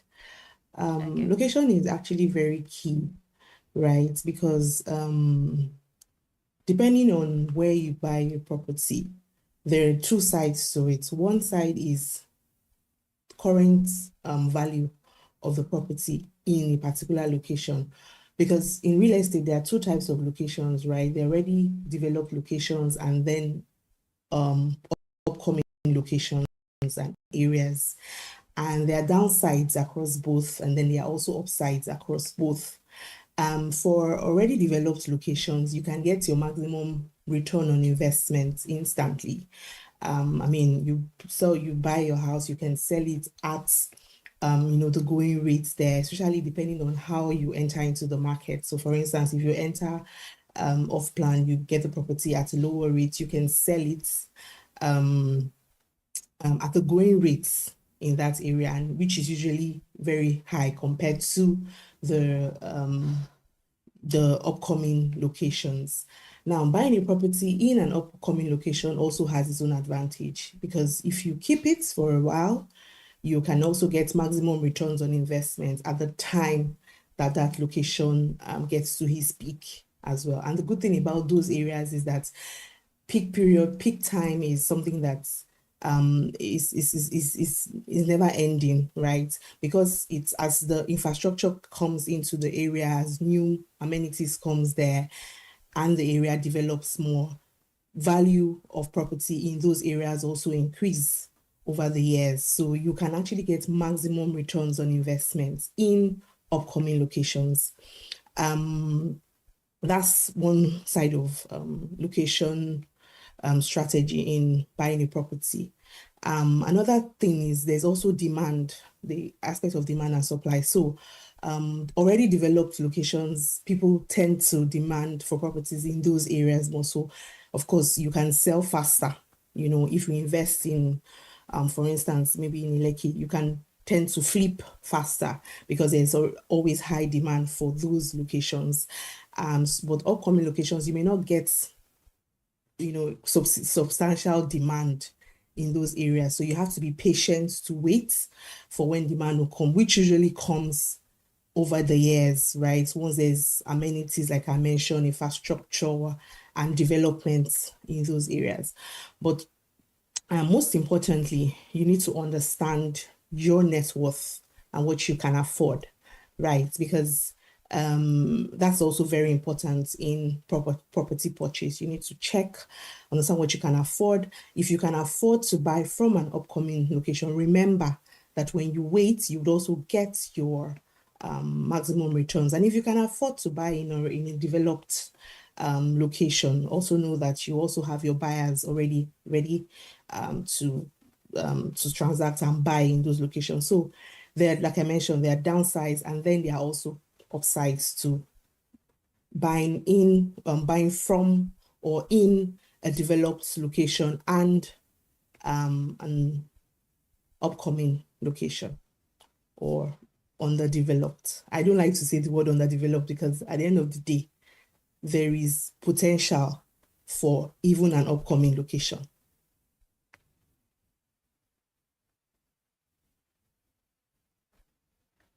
I don't know if you heard me. Yes, I did. I thought your network was glitching at Yeah. one. Okay. Thank you so much. Okay, yes. So, Are you done? yes, I'm done. And I think. Okay. Thank you. Thank you for doing justice to the question. What I see from what you said is more about doing due diligence before investing. That will take us to the next question. My question is for Oluwakemi as a real estate investment advisor. Diligence in real estate. I know there are a lot of people, out there ready to convince you come and buy property here and there, but the importance of due diligence cannot be overemphasized. So what is the importance of due diligence in real estate investing? Hi everyone, good afternoon. Good afternoon. Sorry, but I think my network was a bit off at first, so it threw me out. So I'm unable to catch most part of the conversation.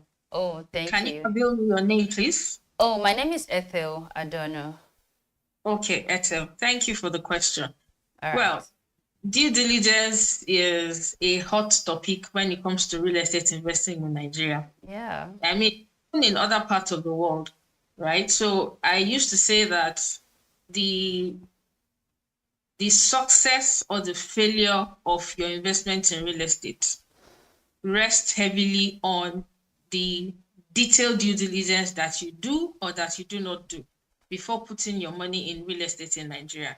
So recently, statistics says that according to the Nigeria Bureau of Statistics, that real estate has added to Nigeria's GDP. Somehow they say it has even surpassed what we make from oil, right? And the reason that is because, number one, population is increasing. We have limited land mass. And thanks to the diaspora, Nigerians in diaspora, they are investing back home. So demand keeps getting higher and higher by the day.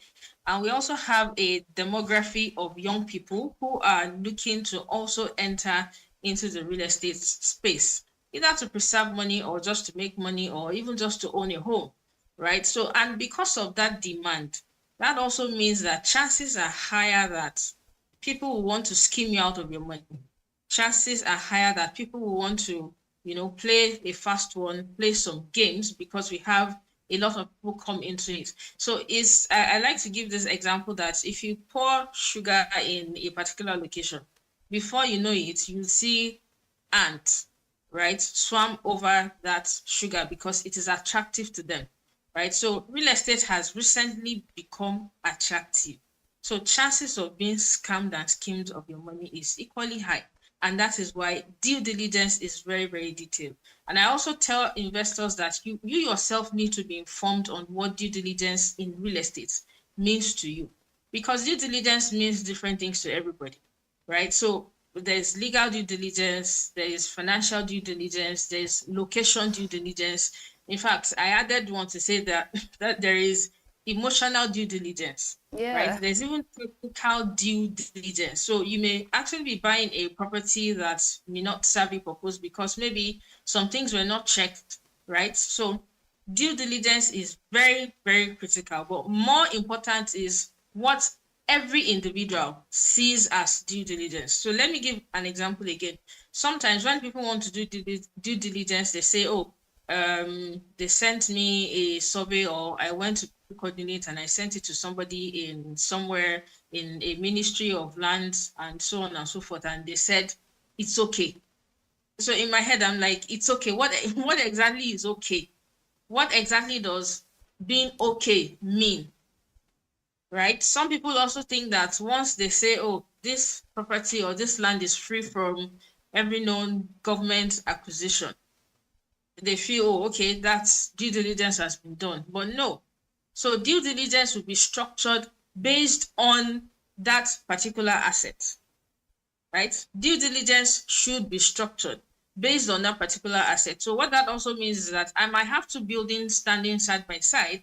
Now, the nature of due diligence I will conduct on building A is not going to be the same. It's not going to be all the same as what I will do as due diligence on structure B. Because the dynamics of the transaction of property A is not all the same as the dynamics of the transaction of property B. So due diligence makes or mar your return on investment. You may actually be eyeing return on investment and say, okay, I'll make 30%, 40%, even 100%, because yes, I've seen 100% in about 12 to 18 months before, right? You may have envisaged you will make that much, but if your due diligence is faulty, it erodes that high return that you may have seen. So due diligence is very, very sacrosanct when it comes to making good return in real estate in Nigeria. I hope I answered your question. Yeah, you did. Thank you so much, Oluwakemi. Thank you for the robust explanation. Thank you. So that will bring us to the next question, and that will be for Fatima.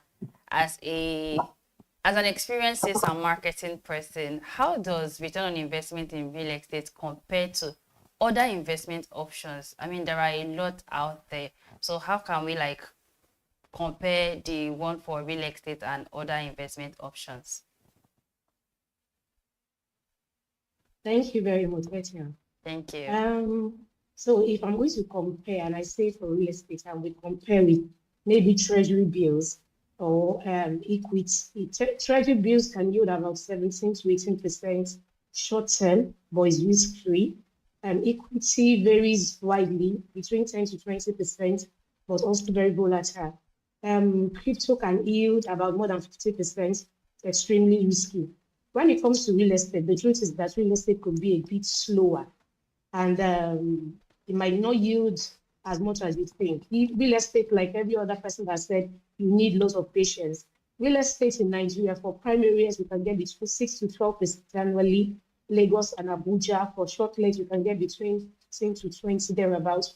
REITs, which is real estate investments, can give you about 5 to 8%. But one good thing about real estate investments is that it's stable.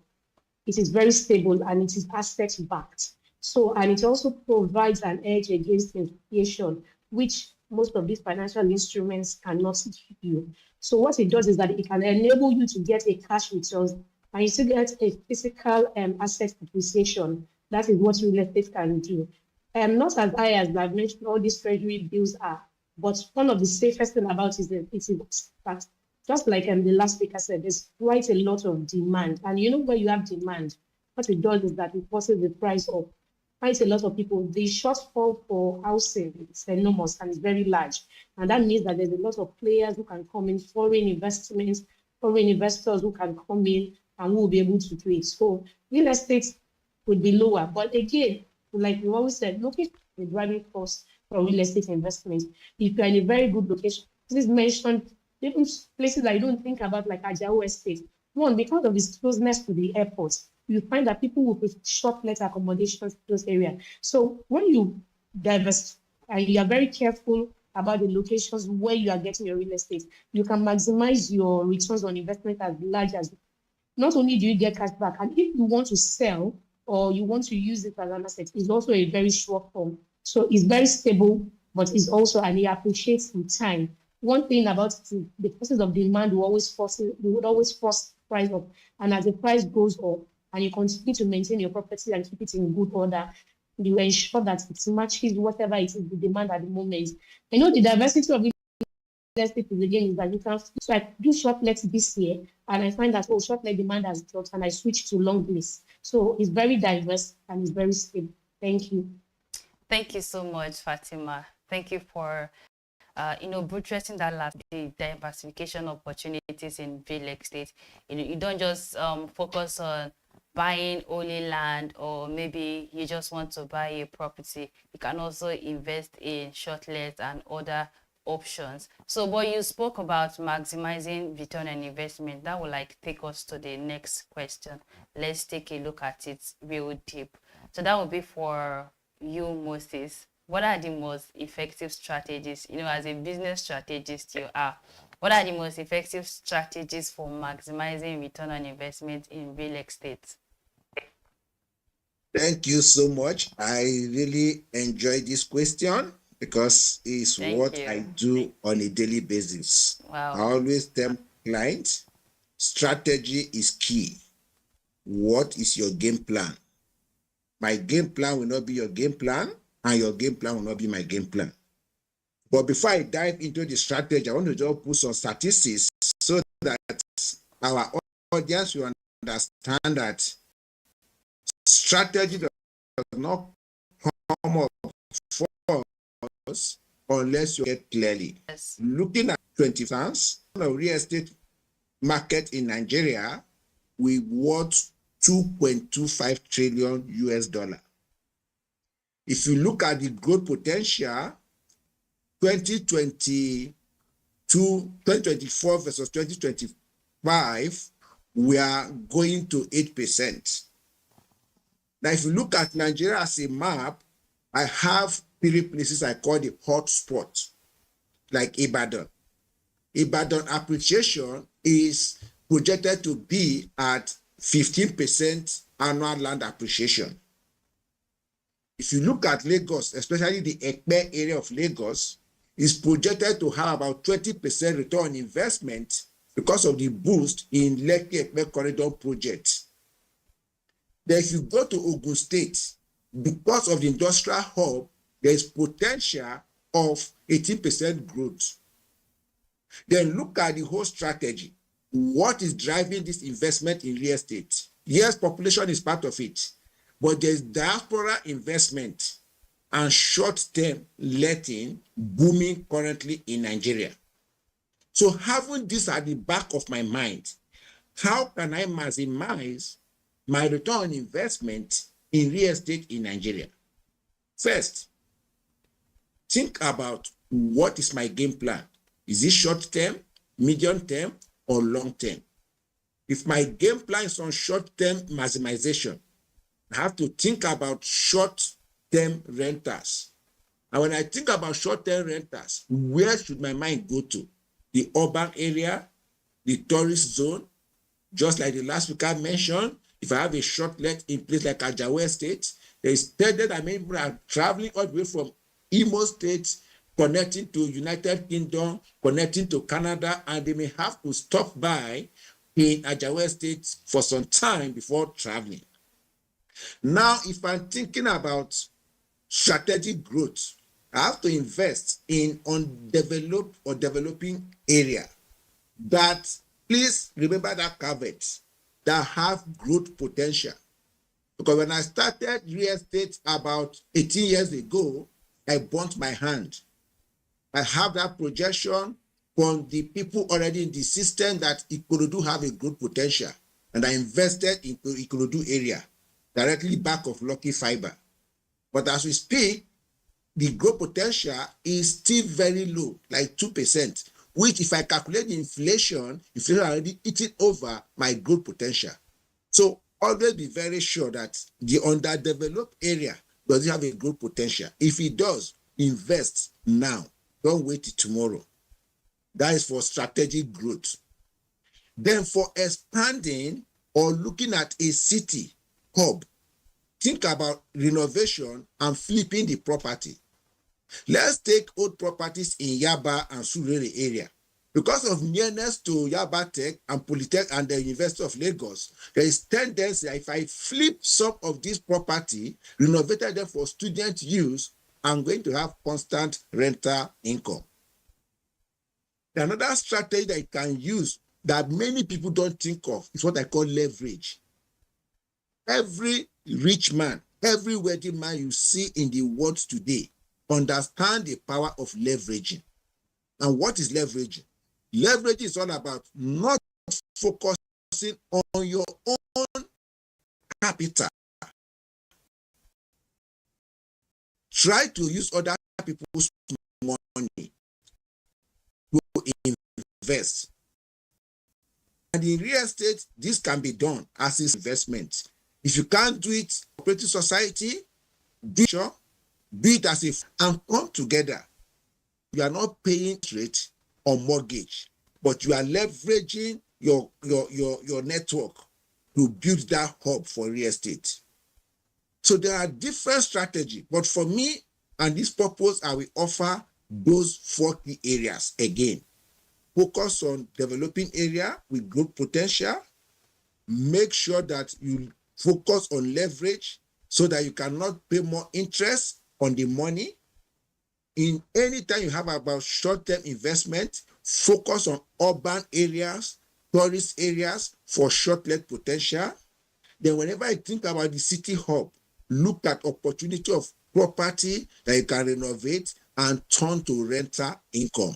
With this in mind, I'm 100% sure that putting into inflation into consideration, putting external factor into consideration, you will be able to maximize your return on investment. Then finally, never forget the power of monitoring the market, because anything can change. If you don't monitor and there are changes and you still focus on your strategy, there is tendency that what you have gained before as a return, a simple policy or a single change in exchange rate can erode that particular returns. So monitor your market on a daily basis. Thank you. Wow. Thank you so much. You really broke down the question like a strategist that you are. Thank you. And also thank you for sharing your experience, your real estate experience with us here. And for this first class strategies that you gave us today. Thank you, Moses. So talking about, still about maximizing your return on investment. This question is for Imelda. As a founder and a CEO of a real estate company, I know you do a lot of property management. So that brings us to the next question. What role does property management play in maximizing return on investment? Should I take it again? What role No, does... I heard you. Okay, thank you. Yeah. Okay, so I mean, property management is very key in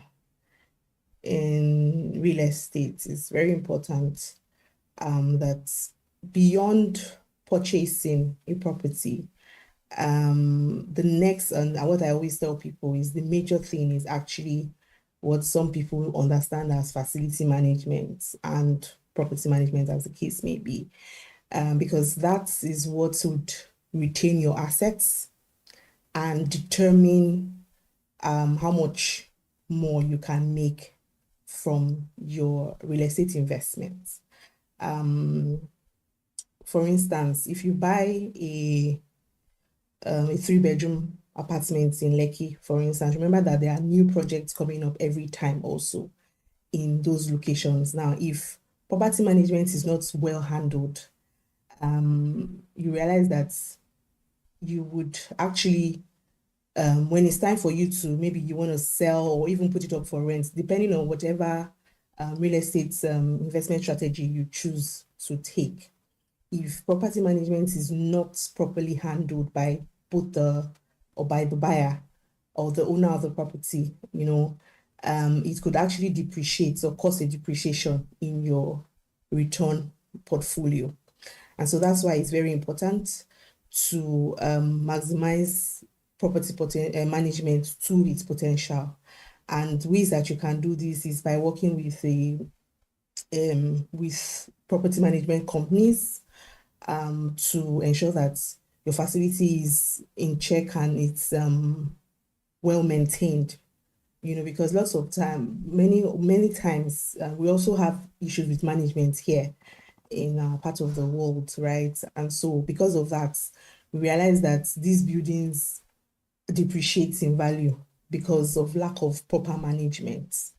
And at the end of the day, you realize that your assets, yes, you can actually earn so much from it, but when you check it, when you weigh, when you compare it to the current value in the market, you realize that you cannot meet up with it because of the state of the property at the time that, when you compare when you bought it and the time that you're looking to flip, for instance, if you want to flip. So that's one thing that every property owner should consider deeply and greatly in maintaining their returns and maintaining their assets when you have purchased a property. Thank you. Yes, thank you so much, Imelda. Thank you for breaking down the question. So I just want to quickly take us back to one point that Moses mentioned. He emphasized more on leveraging. So that's will take us to the next question, and that will be for you, Kemi. How can investors use leverage to increase return on investment in real estate? Thank you for that question. Speaking to leverage. So real estate is one of the asset class that you really can leverage. I mean leverage. So Moses talked about doing joint venture or pulling resources together to invest in real estate. Because again, based on your either short-term, mid-term, or long-term goal, right? That determines where you invest in, whether you want to do areas that are developing with potential for growth, or areas that are just emerging, or areas that gentrification is going on, or areas that are even booming, right?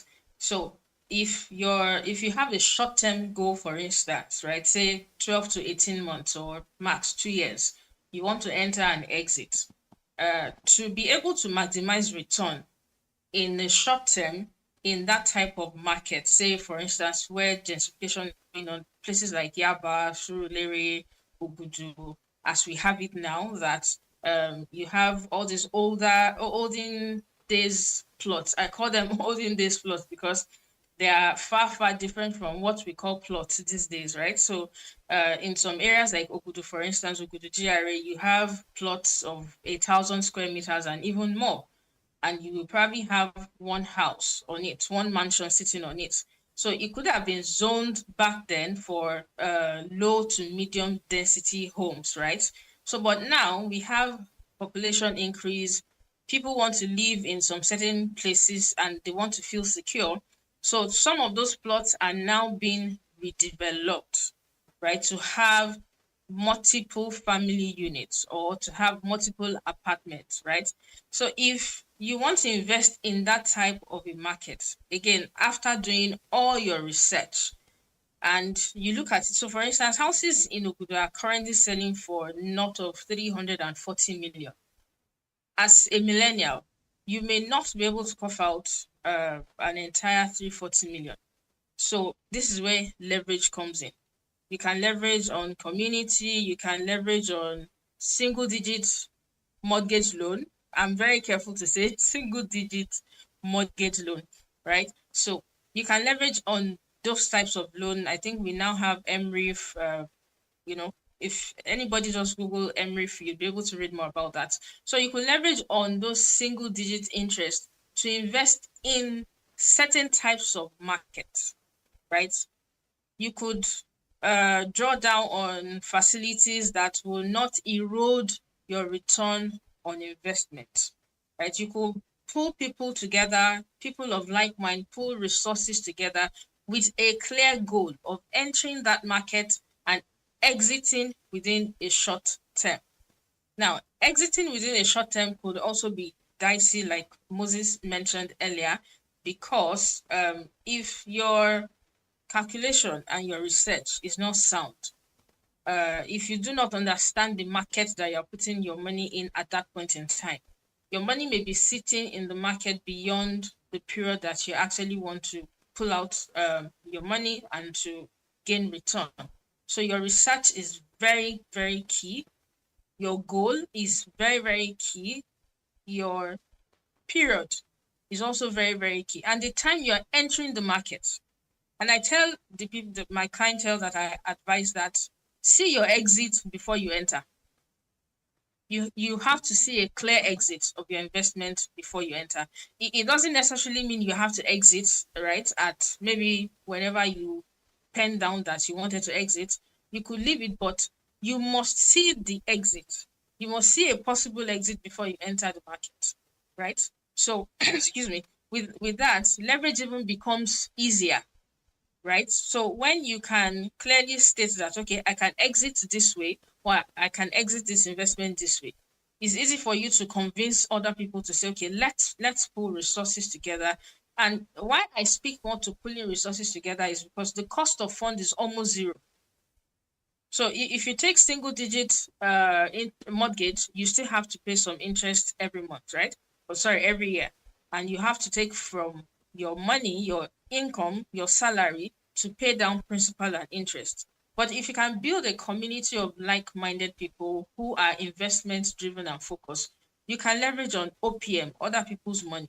You pull resources together, you do your research, you put legal structures in place, you enter that market, you exit, you take a chill pill till the next opportunity presents itself. And I mean, I've seen that happen a lot. Especially in Lagos real estate markets. I hope I've been able to speak to leverage.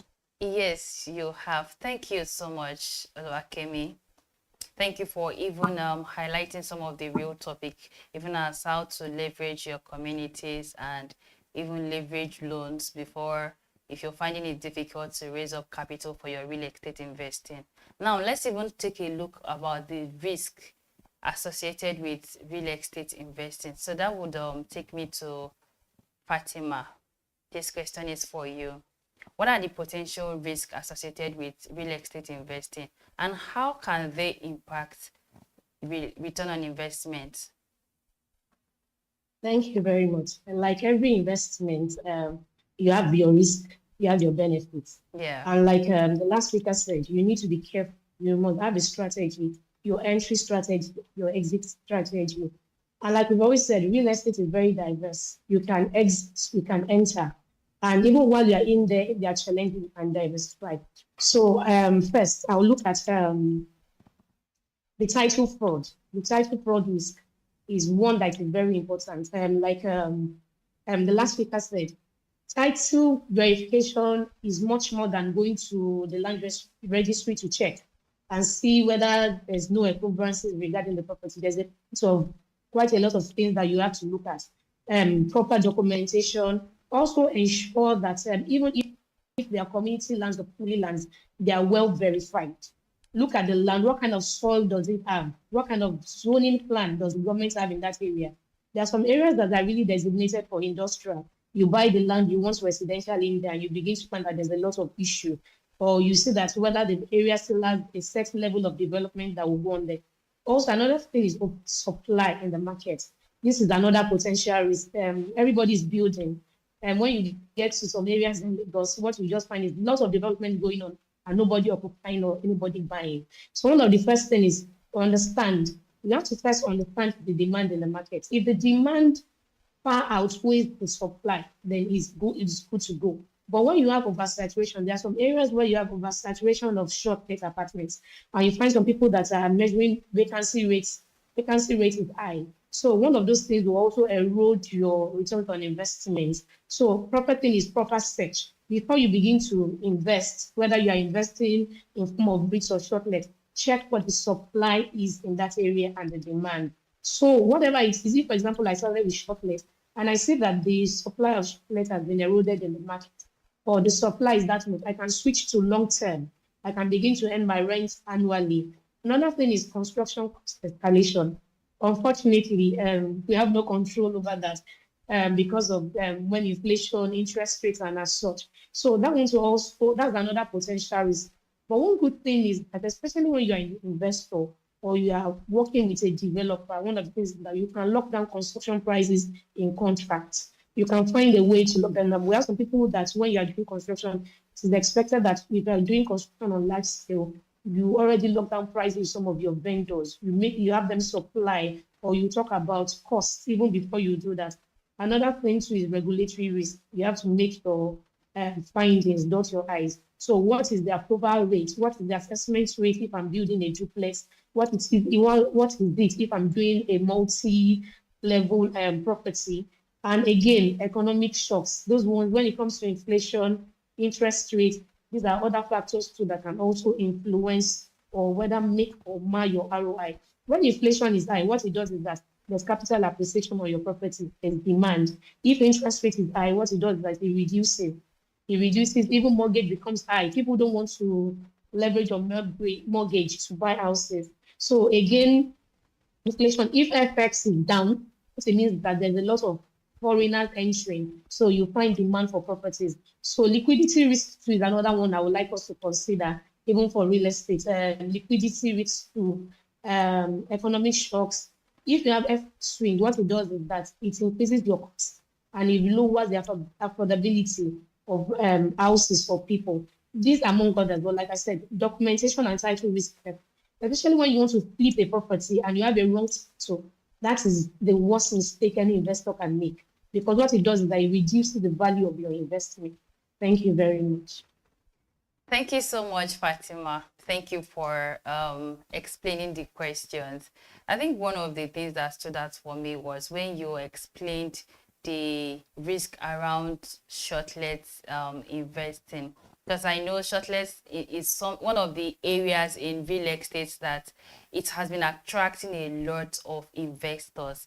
And that will take us to the next question, because I get to see people who invest in shortlets that are not in a good areas. And what comes to my mind is, how were they able to convince them, and how do they even go about their return on investment, knowing that people don't really come to those properties? So over to you, Moses. I know you will do justice to this question. How can investors mitigate risk and protect their return on investment in real estate? Good question. I think for this particular question, we put a bit of Canadian context to it too, okay, so that we'll have a clearer perspective, because when it comes to real estate, I invest both in Canada and in Nigeria. Wow. Any business without risk, I would tell you don't go into the business, because normal portfolio management, we know the higher the risk, the higher the returns. And if you want to totally avoid risk, that means you're not ready for business. So as a real estate investor, as a millionaire that really want to focus on investing in real estate, how can you mitigate some of this risk? Yes, some of our panelists have talked about your due diligence, which is good. Some of our panelists have talked about the role of property management, which is also very good. I just want to add few things. That first, your objective should drive all you do when it comes to real estate. And the market context is very important when it comes to risk mitigation. But in all, have it at the back of your mind that if I have a lower risk, I'm going to have a lower return on investment. If I have a higher risk, I'm going to have a higher return on investment. Like we mentioned, the booming area, which is shortlet. Shortlet currently is booming, not just in Nigeria, in most parts of the world, even here in Canada. But the question is, does shortlet have a stable return on investment? Because when it comes to business, cash flow is very important, because cash is king. And whenever your cash is tied down, it can lead to liquidity crisis. Like one of our panelists mentioned, the importance of liquidity when you talk about risk. So if I'm focusing on shortlet only, indirectly, I am very, very close to high risk investment. And as a strategist, I will always advise, no matter how good your goal is, always try to balance your portfolio. And what do I mean by balancing your portfolio? If my goal is to maximize my investment, I have to ask myself the question, short term, long term, strategic term, what do I need? At the short term, I allocate 30% of my investment into short let. I also locate my bulk of my investment, which is about 50%, into areas that I know I call the land banking in developing areas, that the property will surely appreciate. While I locate the remaining 20% in normal, standard, traditional property. And what that does is, because my portfolio is diversified, I'm diversifying the risk. If the economic downturn happens and it affects the developmental areas because of lack of infrastructure, or there is a government policy, it's only affecting 50% of my investment. My short-term apartment in places like Lekki, like Ajawa Estate, like Ikoyi is still moving.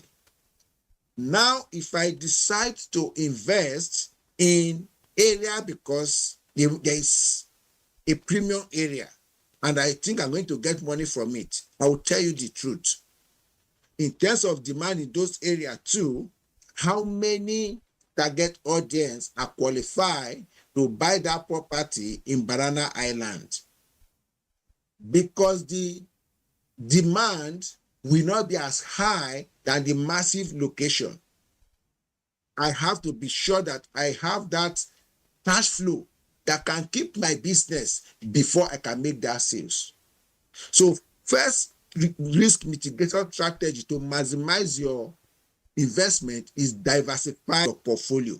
There is no standard, but what has worked for me is what I'm preaching.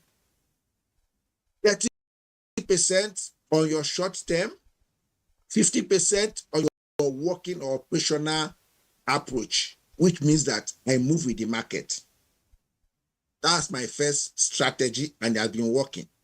Then 2, what market am I playing? And what are the external factors? Because at any point in time, you are not the only one in the real estate space. More people are coming, more government policy are coming. How can I manage the shock when it happens? That leads me to the area of collaboration instead of competition. We are all in this business to support families, to support business, to ensure there is stability in the industry. So don't work alone. I used to that approach of where your strength is and where my strength is, and how can we see to collaborate. So as a millionaire that's going into real estate, don't think it about competition. Think more about collaboration. Who are in the industry already? Does this company have a strength in Abuja? Do I have a strength in Asaba? How can we collaborate to work with each other? Because when that happens, it helps to mitigate the shock, because the shock will surely come. Then my third advice will be to have what I call a backup approach. A backup approach in the sense that inflation may come, government policy may come. Aside the investment that I've put into the real estate already, if there's a currency depreciation, if there's a currency appreciation, there's a downturn in the market, what other market do I have outside Nigeria? For me, that's what led to investment in places like Canada and other parts of the world. So don't limit your investment as a millionaire to only Nigeria. Think about neighboring countries like Ghana and other economy, that if what's happened here, I also have another place to fall in. So in summary, diversify your investment, Make sure you collaborate with others and think beyond your immediate environment. Those are my 3 recommendations. Thank you. Thank you so much, Moses. Thank you for spotlighting that 3 points.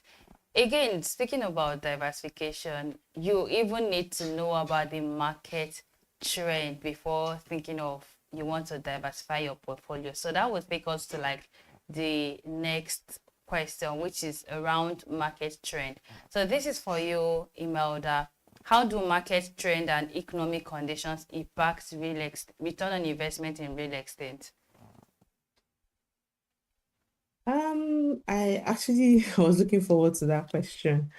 So, Nigeria is a classic example of how market trends has actually greatly impacted real estate. I mean, comparing just within the last 3 to 4 years, when I think it was last time on this show, on the same show, where I spoke about how people were buying properties in Lekki, on the Orchard Road corridor between Chevron and even down to, I mean, Lekki One Freedom Way. You could get a 3-bedroom duplex. At least I'm very sure that we had projects like that within our portfolio, and they were selling for 35 million naira. This was in 2020. Same area now, same corridor. You can't find anything. At least I think minimum you would find would probably be like maybe like an 85, 90 million. And that's not a new house, right? We have some projects selling in that same area going for like about 150 million. So where am I driving to? My point is that inflation, or Nigeria is greatly impacted by inflation. And inflation helps the real estate market, because what it has done, or what it does, is that it makes the products skyrocket, price of products skyrockets, and real estate industry has actually greatly benefited from that in the last few years. And there's really nowhere in the world where you would have that margin in terms of returns in investments like you would find in Nigeria. And that's the major market trend that anybody who is looking to invest in real estate would or should look into or should look at. Now, another thing is that I always tell people that the real estate industry in Nigeria has just kicked off. And what I mean by that is that because of government policies, because of new trends, because of government impact now, there are now more areas that are opened. There's now more infrastructure, available in even areas that were upcoming in about like 2 years ago. Would say that some areas were upcoming, these areas that I don't want to go to. There's now infrastructure going in those areas. And because of that, price of property has greatly increased, right? But these properties have not gotten to their peak yet, because the demand has just started, right, in those areas. And regardless of the fact that we would think that there are many housing projects going on, it has not met the supply yet. There's still a very huge deficit in the real estate industry in Nigeria, very huge. And this is the right time for any real estate or any investor to key into owning a property. I mean, if you didn't do that 3 years ago when it was a bit cheaper, I think between now, this year and next year, one will want to do that early next year, because we're going to see peak prices even from this last quarter into next year. There's going to be more increase in prices in property, cost of property, and because of the current inflation situation in Nigeria, and which has also affected cost of construction, affected so many things generally. Because of that, we're going to keep seeing an increase in real estate markets in Nigeria. So this is one thing that a would-be investor should be looking out for and put into consideration when looking at investing in a place like Nigeria. That's why Nigerian real estate markets remains one market where the returns would always be high. Thank you. Thank you so much, Imelda. Thank you for spotting out the new market trends in real estate. So over to you, Oluwakemi. I know she had mentioned some areas. Now the question is around how investors can leverage those market trends. So here's my question to you. How can investors adapt to changing market conditions to maintain return on investment? Thank you for that question. So Imelda talked about what has transpired in the last 5 years, especially within the Lekki corridor.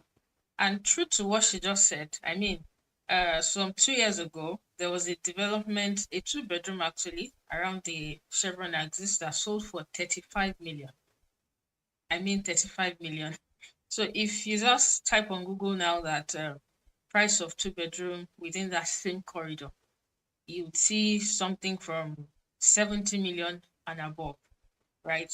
So that's a whooping 100%, right? So as time change, every investor, to maximize your return, you have to have your eyes on the ball. So I also tell people that real estate is a serious business, right? I love how Moses tried to compare 2 regions and how he said after getting his hands burnt, he had to take it seriously. And he's looking at statistics, he's keeping his eyes on the trend. So there are trends that will be sustained for a while. And there are trends that will come and then go and then come again. So an investor, to maintain your return, you have to keep your eyes on the trend. That means you have to take real estate business seriously. I mean, that's where bulk of your money goes into as an individual, or shall I even say as a millennial, right? Most of the time in a lifetime, your real estate investment is about the single biggest investment. That's where bulk of your income over a period of time goes into. So why not? I think it is worth paying serious attention to. It is worth paying attention to where your money goes into, and as I mentioned earlier, how your money will also come out, even if you choose not to exit that investment. So you have to keep your eyes on the trend. You have to keep your ears on the ground. You need to attend conversations like this. You need to attend fora where real estate is being discussed. Real estate is like the environment. We live in real estate. We move inside real estate. Without real estate, human being cannot exist actually. That's how I see it. So it is something that you have to be heavily invested in. Do your research.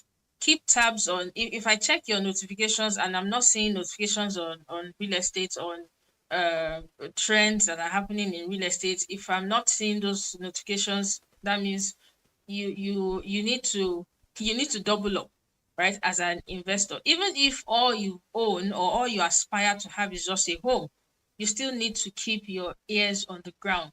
There are places that people have bought homes and they really are not enjoying staying in there. They are not getting maximum return.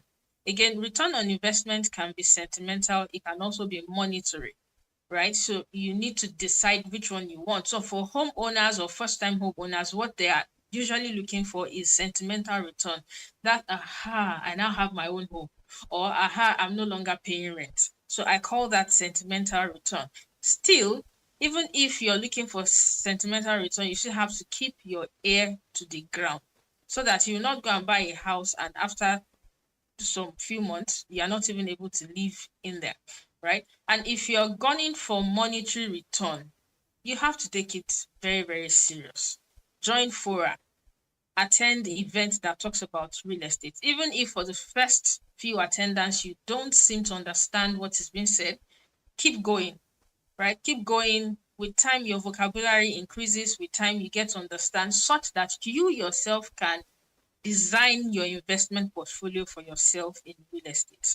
Now, speaking to trends again, the statistics says that we have people between ages of 19 and 25 as I think 60% of the Nigerian population.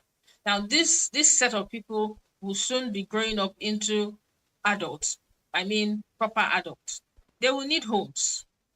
They will need homes. And if COVID doesn't teach us anything, it has taught us that our homes are very critical. Our homes are sacred. So, and the reason why you have more development, more people building homes, Imelda spoke to the fact that we have not even scratched the demand, right? Yes, people may say you have houses empty. It's because people have their investment goals, right? They are better off having their money in real estate because it can preserve that cash. She talked about inflation. Yes, I love inflation so much. Some people will say, oh, okay, if I invest in real estate, the return, inflation, and all that. But I also always tell them that, do you know that if you have that money in your account somewhere, you probably would have spent it, right? Or something happens and you can't really account for the money. But if it is in a strategic real estate portfolio, whether abroad or here, you would have been able to preserve spending it. You would have been able to keep that money away from it being eaten up by inflation. You would have hedged that money, right? And the appreciation of real estate even makes it increase. So you have to keep your eyes on the trend. You need to know what exactly is going on. You need to know what is happening. You need to focus on policies around real estate investment in wherever you choose to invest in. There are a lot of policy changes and shifts happening right now. So to maximize return on investment, you need to keep your eye on it. I attend a lot of fora set up by Lagos Real Estate, by Lagos State government rather, because that's where most of my investors are investing in, and that's where our focus is in. So I attend almost all of the fora. I'm on several groups because we need to keep abreast what is going on in the market so that we can catch the trend or even create the trend. Yes, it's possible to create trend, I mean. So I think with that, yes, an investor will be fine once they can keep their eyes on the trend. Thank you. Thank you so much, Oluwakemi. Thank you for that robust answer. Now, I didn't even realize we are almost exhausting our time. So let's just quickly go around the room. So this is going to be like a 1-minute question. I just want to know, what is your last advice to someone starting out his or her real estate journey today, and even to people who have been there? What is that one thing you want to say to them? So I will start with Fatima. Thank you. First thing first is real estate can start small. I'm sure most people are wondering, they've heard prices, people talking about 35 million, 50 million, and they're wondering, I don't even have half of this. You can start very small in real estate. You can pull resources together. You can start with REITs. You know, one of the things that every speaker has said is strategy. When you're going into real estate, you must have a real estate strategy. What entirely do you want to achieve? What is your motive? Do you just want cash acquisition? Do you want capital acquisition? So first thing first, understanding your strategy and starting small. Sometimes you can only invest in REITs. There are private REITs, there are public REITs in property where you can invest your money and watch it grow. There are some people too that also do development, and you partner with developers that do off-plan. It means that you can buy a property while it is still under construction, and you can spread your payment. So for example, if the property was going for like about 30 million and he has a 12 months construction span, you can begin to pay in bits. If really you are, because sometimes people find it easier to pay for property in bits than that bulk sum. And eventually, some of them even buy it, not necessarily to own it. I know some people who buy off plan just because they want to flip it, not necessarily because they need it. So they pay the initial deposit, and as soon as they begin to pay, before the expiration or the construction period, the price would have gone up. So initially, the developer start about 30 million for a 2-bedroom. By that time construction is ending, the property might have gone to about 50 million naira. So if I had invested and I paid it off plan and I've been paying it by the time I'm selling to whoever is buying at that point, I've made over 20 million naira. So again, is also ensuring that you listen. The last speaker said it. Every avenue where discussions on real estate is going on, please always ask. What happens is that your knowledge becomes wider, your vocabulary becomes larger, and you'll be able to understand and know where to pitch your tent. Sometimes, like you said, like Mr. Moses said, even real estate is not all about competition. Not that I want to get there. Sometimes you find that leveraging on people's knowledge or leveraging on with other people in real estate can give you the right return on investments that you want. One, you need to learn. It's not just about building properties in locations, because for you to get high ROI, there must be an imbalance in the demand and supply. As far as the imbalance, you need to understand. So watch trends. The infrastructural trends will also show you where real estate is moving to. Everybody, and those that have said earlier had moved to the Lekki Ekpe corridor. I'm sure several years ago when they were buying, people were wondering, why are you buying into bushes? But because people already understood government's plan in those areas, if you get to some areas in Ikorodu now, where the Fort Mainland Bridge is located, I can assure you that to get land now is like looking for a needle in a stack. They'll be calling prices that you'll be wondering why this is going, because people are following trend. The Abuja Kaduna Railway too. You find that that corridor, people are moving and are getting accommodation. So ahead of time, if you already have the right information, it helps you in projecting. You can lock down that area, do land banking, and like everybody has said, not just land banking blindly, but in areas where there are already talks of infrastructural development, so that when those things begin to happen, you've already established yourself in there. So those are that I'll mention that you look at. Thank you very much. Thank you so much. Thank you, Fatima. Thank you for pointing all of that out. I would like to call Moses to also like give out one advice. Make it real brief because we are running shortage of time. Thank you. Thank you so much. I think Fatima have said it all. I just want to mention that before I bought my first car, I have built my first house. And the beauty about real estate is when you start, you keep going. So my parting words is just to advise all millennials to act. And for me, my ART acronym just stands for acquire knowledge. Don't go into real estate without learning about the property laws, the title, the market trend. Learn before you go into it. My C stands for choose smartly. Talking about potential income, talking about return on investment, talking about the property, always know that information is key. For instance, if you are talking about short let within Lekki, you have a very good return on investment. If you're talking about land banking, you focus on area like Ekpe. So what is my strategy? Choose smartly. Then finally, take action. Don't wait endlessly. The best time to invest in real estate, to me, it is now. Many who bought land in Lekki area in Lekki area in 2015 at 2 million. Value is about 20 million now. So don't wait. If you wait endlessly, you won't get results. Action beat hesitation. Delay often meet higher costs. So act now. Thank you. Thank you so much, Moses. Thank you for that brilliant advice. Now, over to you, Imelda. Let me just deviate a bit from the questions. I would like you to debunk one myth about real estate today. To our listeners, what is one thing that you want them to stop believing about real estate investment? Oh, okay. I already had my one-liner. Okay. I mean, so for me, right, when I hear people being scared about investing in real estate, I mean, all I can say is that real estate is very interesting. I made all my money in real estate. I can't think of any other thing. I mean, anything else I can do aside from real estate. And that's how sweet real estate can be, right, as an investor.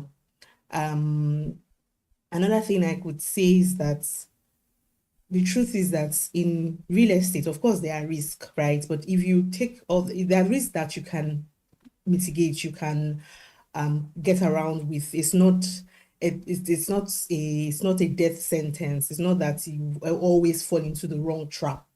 Yourself, with your knowledge, your understanding, asking people the right questions, doing your own research, looking for the right people to work with, you can always scale with real estate. So you need to drop the fear. You need to drop the mindset that, oh, they are all scammers. They just want to take my money. I mean, because in any business, there are downsides, and there are always going to be some people who would not run it properly. This doesn't mean that those products are all generally bad. So just look out for the right people you can invest with or work with. Another thing I would like to add quickly is that your first property does not have to be your home. In fact, many people who have made it in real estate, made it big, were living in a rented apartments, and they invested greatly. You see them buying into every real estate development every off-plan project that was coming up. They were keen into it. I have clients who bought in not more than 5, they would buy in like 5 different off-plan projects at the same time. And they are like, see, I've not bought my house yet. All these are all investment strategies. They are building equity to buy the home that they want, building leverage, and then also gaining assets, building assets also, and generational wealth, as the case may be, before they buy their home. So your first real estate purchase does not have to be your home. In fact, I would advise that it shouldn't be your home.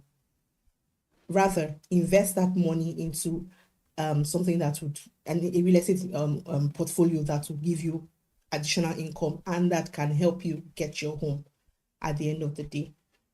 So that's it. And just like Moses has said, start, speak to us. We're millennials, and I mean, we're a testament that real estate works. So thank you. All right, thank you so much, Imelda. Thank you for being a testament that real estate work, and thank you for that advice. Now, lastly, over to you, Oluwakemi. What is one advice that you have to someone listening to us today? Thank you very much. Thanks everyone who's spoken. So, not to overflog what has been said, I would say know yourself, know your wealth stage, right? And as you're gathering knowledge, start acting, right? So real estate is very interesting. I mean, very interesting.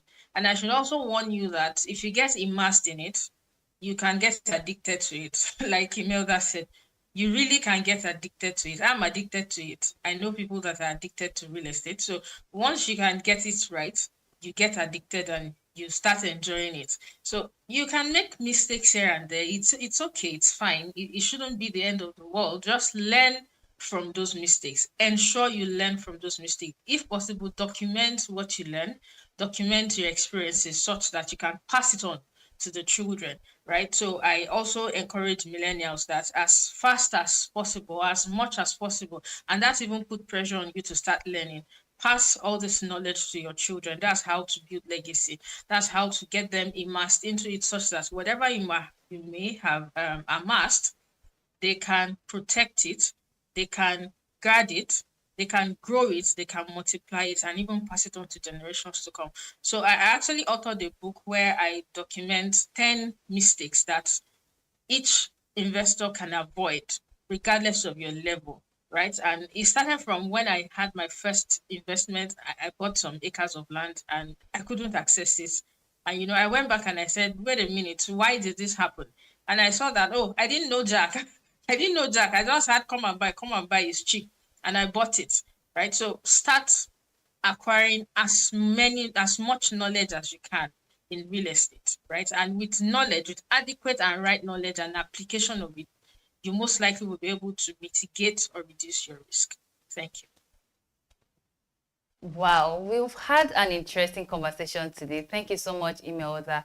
It has been so enriching and so insightful. I want to say a very big thank you to our brilliant speakers for taking our time to, break down this big topic, as big as real estate is, and making it feel so real, so relatable and practical, from uncovering the smart ways to spot investment opportunities to showing us how patience and strategy can turn property into profit. Today has been an eye-opening, and I want to say a very big thank you. Thank you to our amazing listeners. Thank you for, taking our time to join this conversation.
In the Federal Capital Territory, a growing humanitarian crisis continues to unfold as thousands of Amajiri children roam the streets, trapped in a cycle of poverty, neglect, and exploitation. A visit by Business Day to areas like Gwarimpa and Jabi reveals the silent suffering of these children, young boys sent from northern Nigeria to study the Quran, now left to fend for themselves in harsh urban environments. The Amajiri system, which dates back centuries, was originally a community-based Islamic educational practice in northern Nigeria. Under this system, young boys known as Amajirai were sent to study under Islamic scholars, often far from home. Traditionally, the local community supported the scholars and their students, but over time, economic pressures and the erosion of social safety nets have transformed this once respected institution. Today, many Amajiri children end up begging on the streets to survive. Ahmed, a 15-year-old Amajiri from Zaria, Kaduna State, shared his story with Business Day television. Sunana Ahmad. Shekaranka nawa? 15. Yes. Ina kake zama? Ni nan gidan Bolan Daji. Gidan Bolan Daji. Okay, kai da wa kake zama? Ga su nan tare da 'yan uwana da ogana. Amma iyayenka suna nan? Babana bi nan. Ya rasu.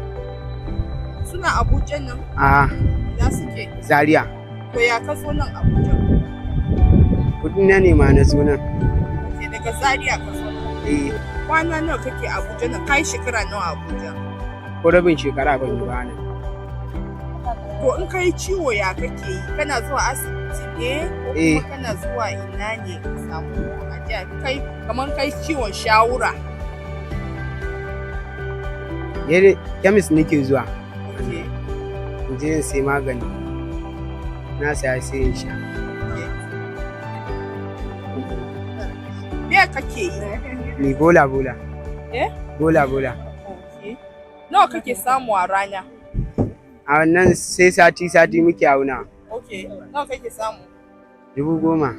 10,000 a rana? A sati. Okay, a sati. Kai ne kake da bayro din? Ko kana haya ne? Ina buhu ne wannan. Oh, okay. To ya kake yi? Bola muke bi. Sai ka je ka sai da shi. To me kake so gwamnati ta yi maka? Ta taimake mu daina wannan abin da muke yi. Mu koma wajen iyayen mu lafiya. Okay. Kana zuwa makaranta? Kana sana'a ne? In an ce ka je makaranta yanzu za ka je? Ka taba zuwa makaranta? Allo da Islamiya ba. His experience is all too common. Without proper supervision, education, or welfare, many Amajirai become vulnerable to exploitation and abuse. The FCT administration acknowledged the crisis in 2022, announcing plans to engage at least 1,000 street children in vocational training programs aimed at economic empowerment. However, progress has been slow, and many children remain outside the reach of any meaningful support. In November 2024, the federal government launched a back-to-school initiative targeting Amajiri and out-of-school children in the FCT for enrollment into formal education. While the initiative marks a positive step, gaps remain in quality education, consistent funding, and holistic support. We want to learn skills, said Salisu, a 14-year-old from Kaduna. With skills, we can earn a living and not have to beg. Gwamnati suna so taimake ka, me kake so a yi maka? Ka kalle ni mana. Ko kana jin kunya ne? Ko me kake so gwamnati ta yi maka?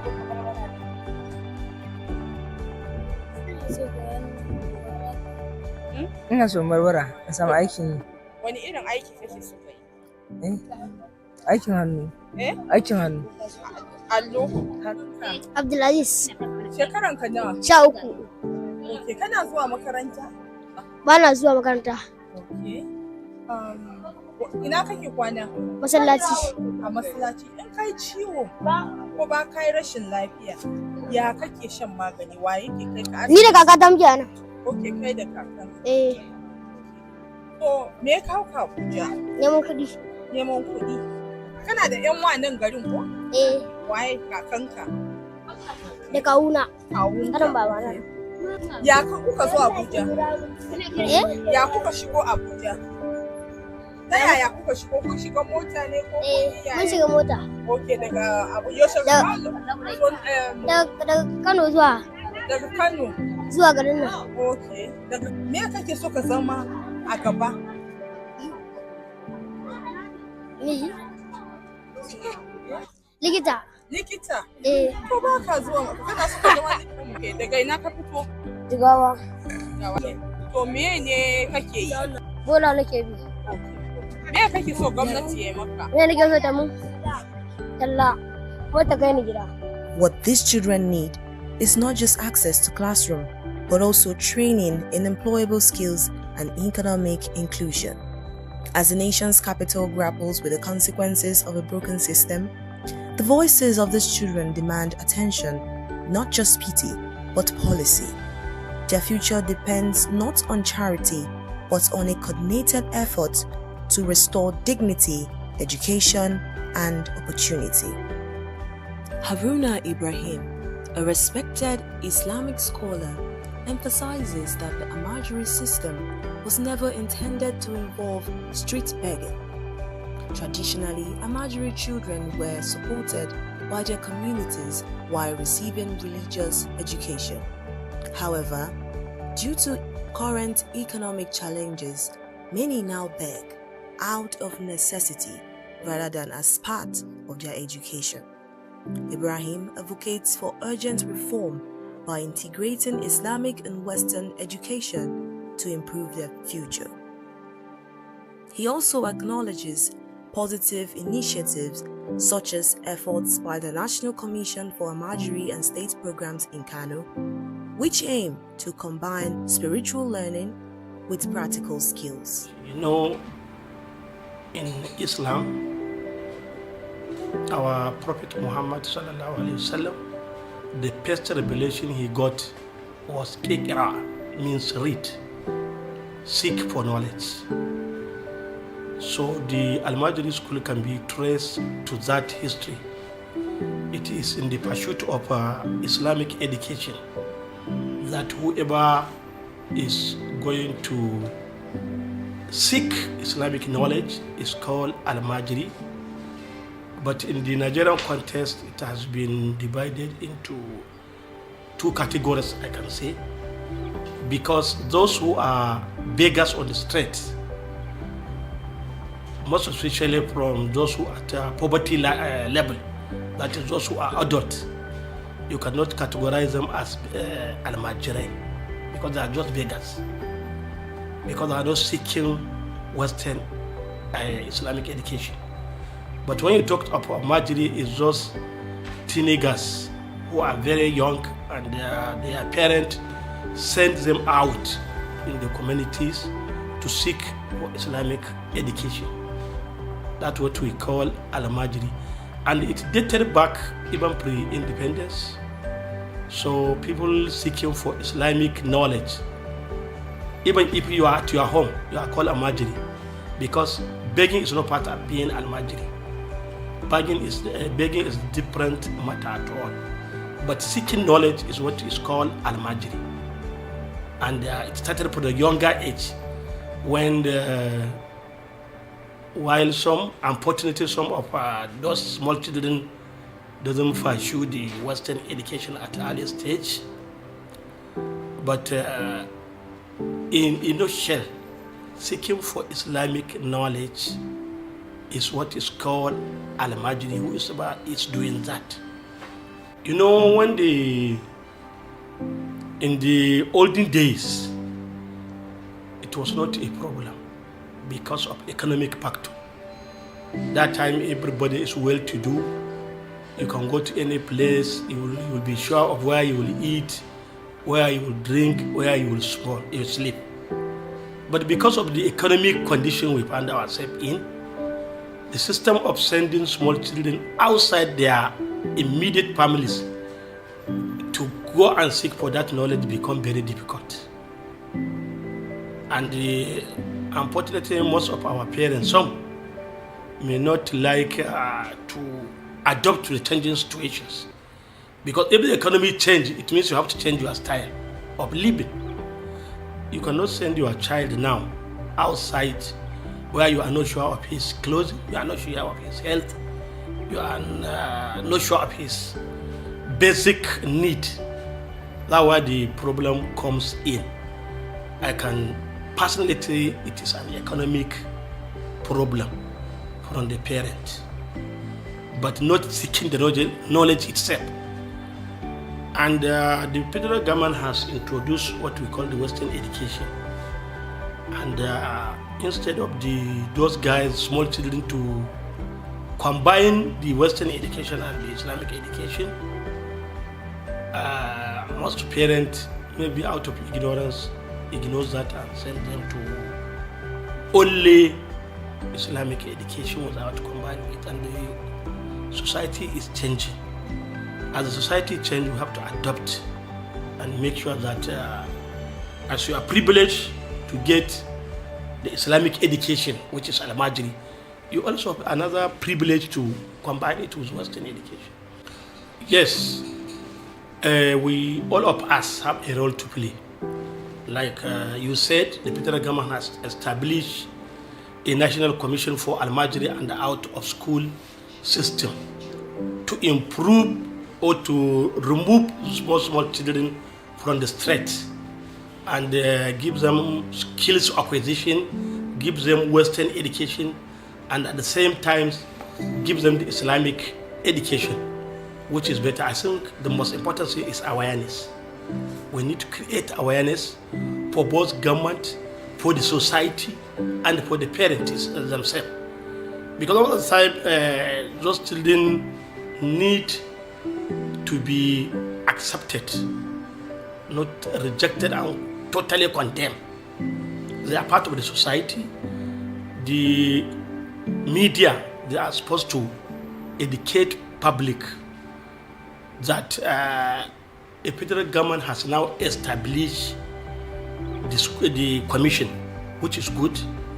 So the parent can leverage on that to remove our al-Majri from streets. But like I told you, it's not all the al-Majris. Even the other al-Majris, those at the poverty line, that is adolescent, the federal government has, the government at various sub-nationals also established social system where you don't need to go and beg. You can go and enjoy those social systems the government provides. So it is my work, it is your work as journalists, it is everybody's work, and we have to continue to create awareness for both the scholars, for the parents, that there is nothing bad in acquiring the Islamic education, but let us combine it with Western education, because if you do that, you have two double advantage. You know, there's what we call, you can write from left to right and right from left. So it means you are getting advantage. And you know, because of that is what we call exchange of knowledge. If you are doing Western education, it will assist you in Islamic education and vice versa. So it's everybody's role. And we cannot say we can totally remove it at once. It is a gradual process.